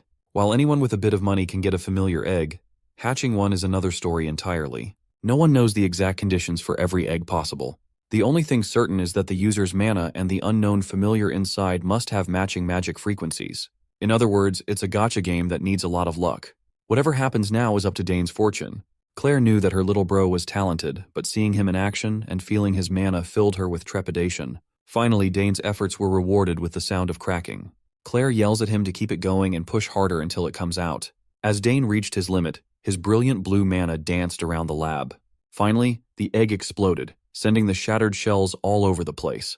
Claire and Dane were caught in the mana explosion. Once the light died down, a little creature covered in primordial goo appeared in place of the egg. Claire ran up to her brother, who had been sent flying like a rag doll. Forget about the dizziness from mana depletion and slamming against the walls. The egg finally showed what was inside it. It had a white, scaly body, a pair of little wings, horns protruding on its head, and a pair of inquisitive eyes. Claire reckoned that some of its traits are consistent with the wyvern. Suddenly, the little goober started breathing fire as if trying to show off. Claire pushed her little brother to come closer to his familiar. There have been cases where families recognize the first person they see as their owner. And so, the white-haired boy and the white lizard looked each other in the eyes. Dane gave his new familiar a smile and a greeting. He properly introduced himself, and the two immediately formed an unbreakable bond. Claire is gushing about how cute the little critter is. She praised her brother for making it look so easy when she knew how hard the hatching process was. Finally, she can study an unfamiliar newborn life form closely. After a few minutes of careful observation and looking for any clear indicators, she became certain that this goober had been summoned from beyond the horizon. Only a select few summoners can even come into contact with that place. Even Claire herself can only summon a few inconsequential spirits at the moment. Being able to call a whole-ass familiar from beyond the horizon is a monumental achievement. Claire is confident in her knowledge about the common summons in the human world, even their juvenile forms. However, none of the summons she knows take on such a unique form. The wyvern is a little similar, but the finer details are clearly different. For now, they can't be certain of what this little creature really is. Claire promised to conduct more research, but she doubts the Academy even has any literature that can help. One clue as to what this familiar is would be its relationship with ancient mana. Before leaving, Claire advised Dane to collect the eggshells, since some species eat the shells they come out of for nutrients. As for day-to-day upkeep, Dane must keep a record of everything about the little beast. Its likes and dislikes, how much it sleeps, how aggressively it behaves, its rate of growth, and everything in between. It's a lot to keep up with, but Dane felt as though it would be worth all that trouble. Somehow he feels a need to protect and raise this little guy with everything he has. Claire proposed keeping the familiar in the lab to avoid unnecessary trouble in public, but Dane can't just hide his little buddy forever. Besides, if people give him shit, he has two overpowered sisters he can turn to. Also, it would be best to let the little one be free outside instead of being cooped up in a lab. Claire added that Dane should get an official summoning sign issued. Even though he's still a beginner summoner, he already has the talent to ask for a sign. Even though he's busy with all his other commitments, now should be the perfect time. Tomorrow is the orientation for summoning classes under Professor Temeric's piano. Claire assured Dane that he just had to show his talent and that the special recruitment would come. There will be a faculty meeting, but Claire is certain that he'll be granted special qualifications. Before finally leaving the lab, he wonders what he should name the little goober. When he arrived back at the Danterre Hall, he was grilled by one of his new buddies for almost missing the roll call earlier.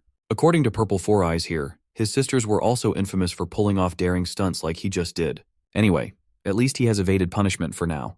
As soon as he got back into his room, Dane slumped down to his bed. When he looked up, he saw the little lizard flying in circles like he was having zoomies.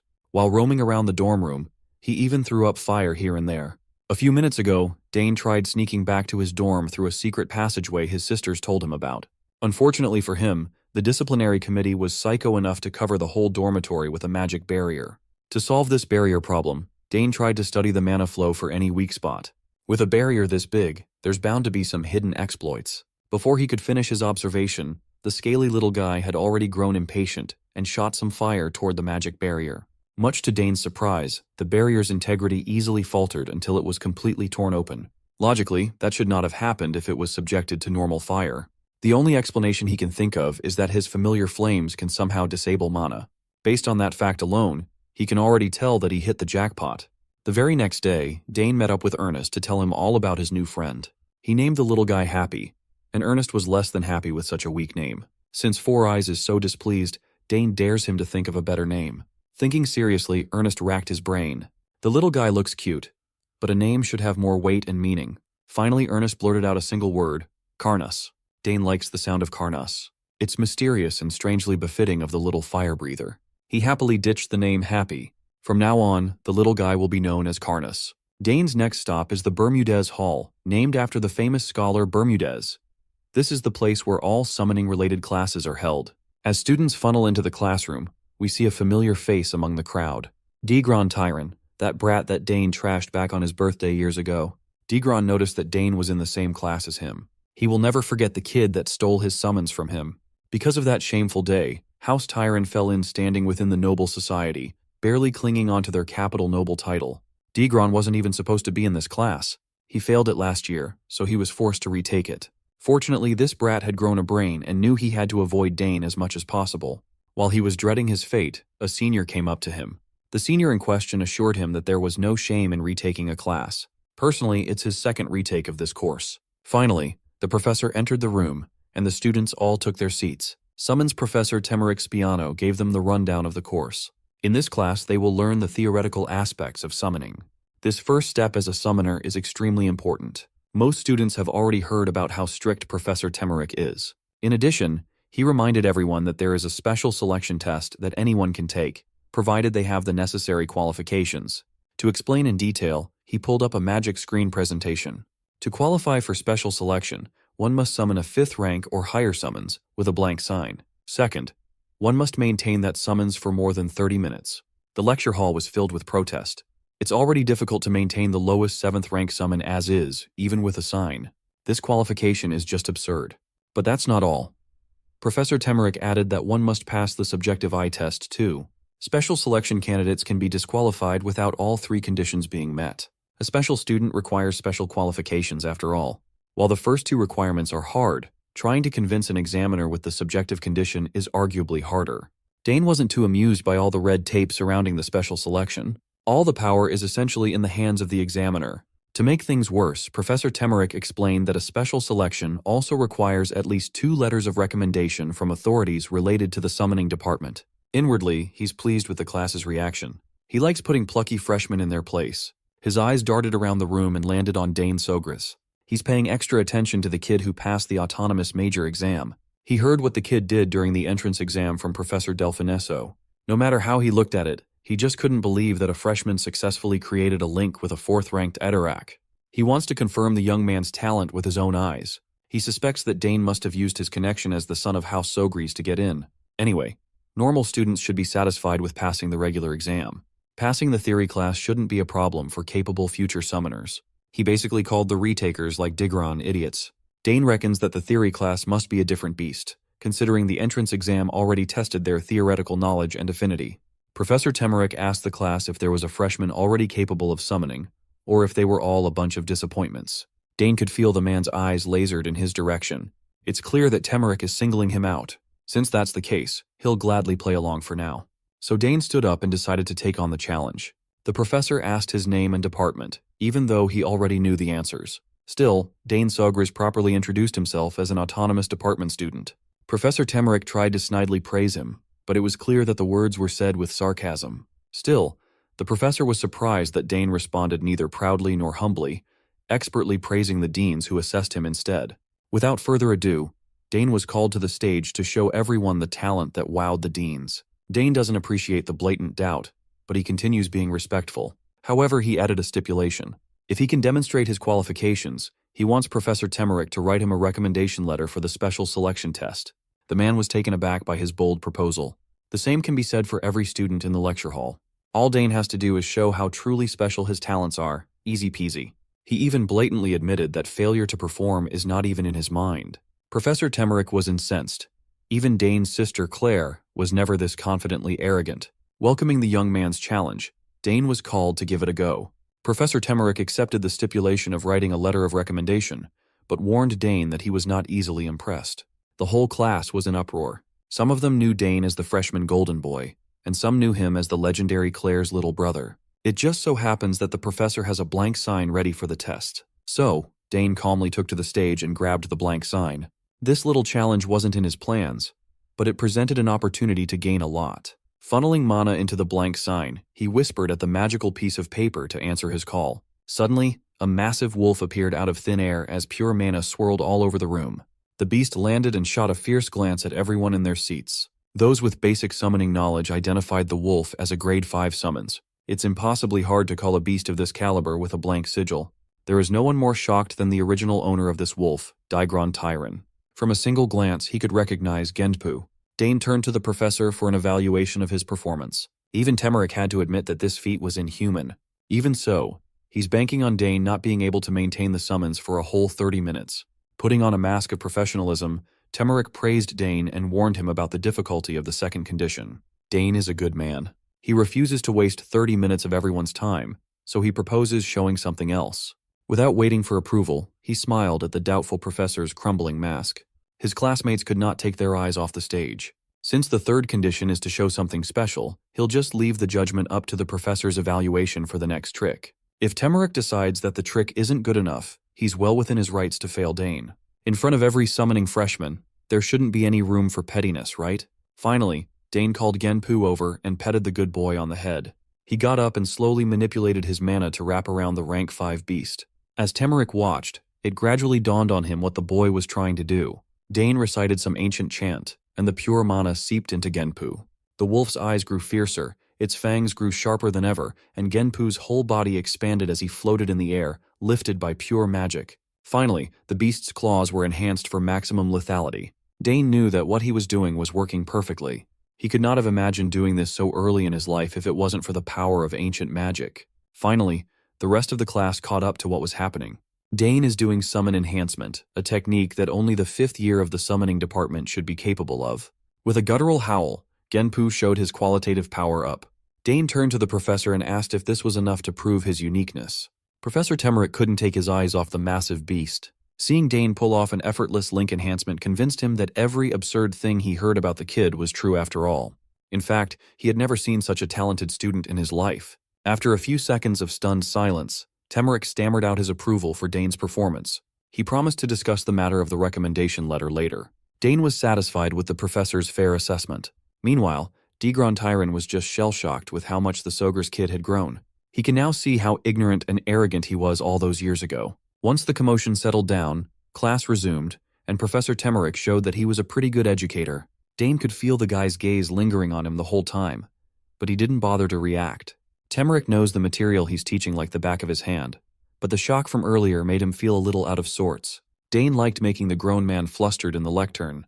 He heard that Professor Temeric is notorious for his strictness. Claire should get a kick out of hearing how he's acting right now. Inwardly, Temeric is wondering if he should ask Professor Delfineso to assist a little bit, as he's not in peak condition to continue the lecture. Nevertheless, he powered through it and managed to finish the summoning theory introduction at the end of the day. As soon as they were dismissed, Dane made his way out of the Bermudez Hall when he was stopped by someone calling out his full name.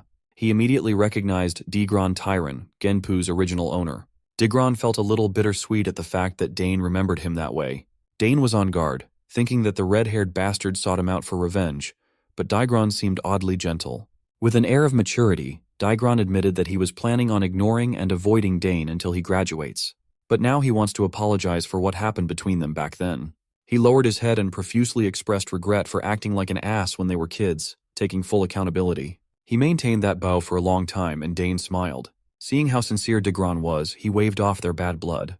Degron assured Dane that he wouldn't cause trouble anymore. He must have thought Dane would report him and get him expelled or something. When the Golden Boy accepted his apology, Degron lit up with relief. He even told Dane to never hesitate to ask him for help with anything. After that long lecture, Dane felt some movement inside his blazer. It looks like Karnas just woke up and is already going wild. The poor little goober must be hungry after taking a long nap. Since Degron should be familiar with the summoning department, his being here is perfect timing for Dane, who needs to pick up some supplies for familiars. Degron smiled and offered to escort him to a store he frequents, Use and Bowden. It was a shop started by 2 alumni 30 years ago. Degron even yapped about the trend in familiar food these days. Dane could feel no hostility coming from the guy, so he lowered his guard. Meanwhile, Karnas is making increasingly rowdy movements inside his jacket.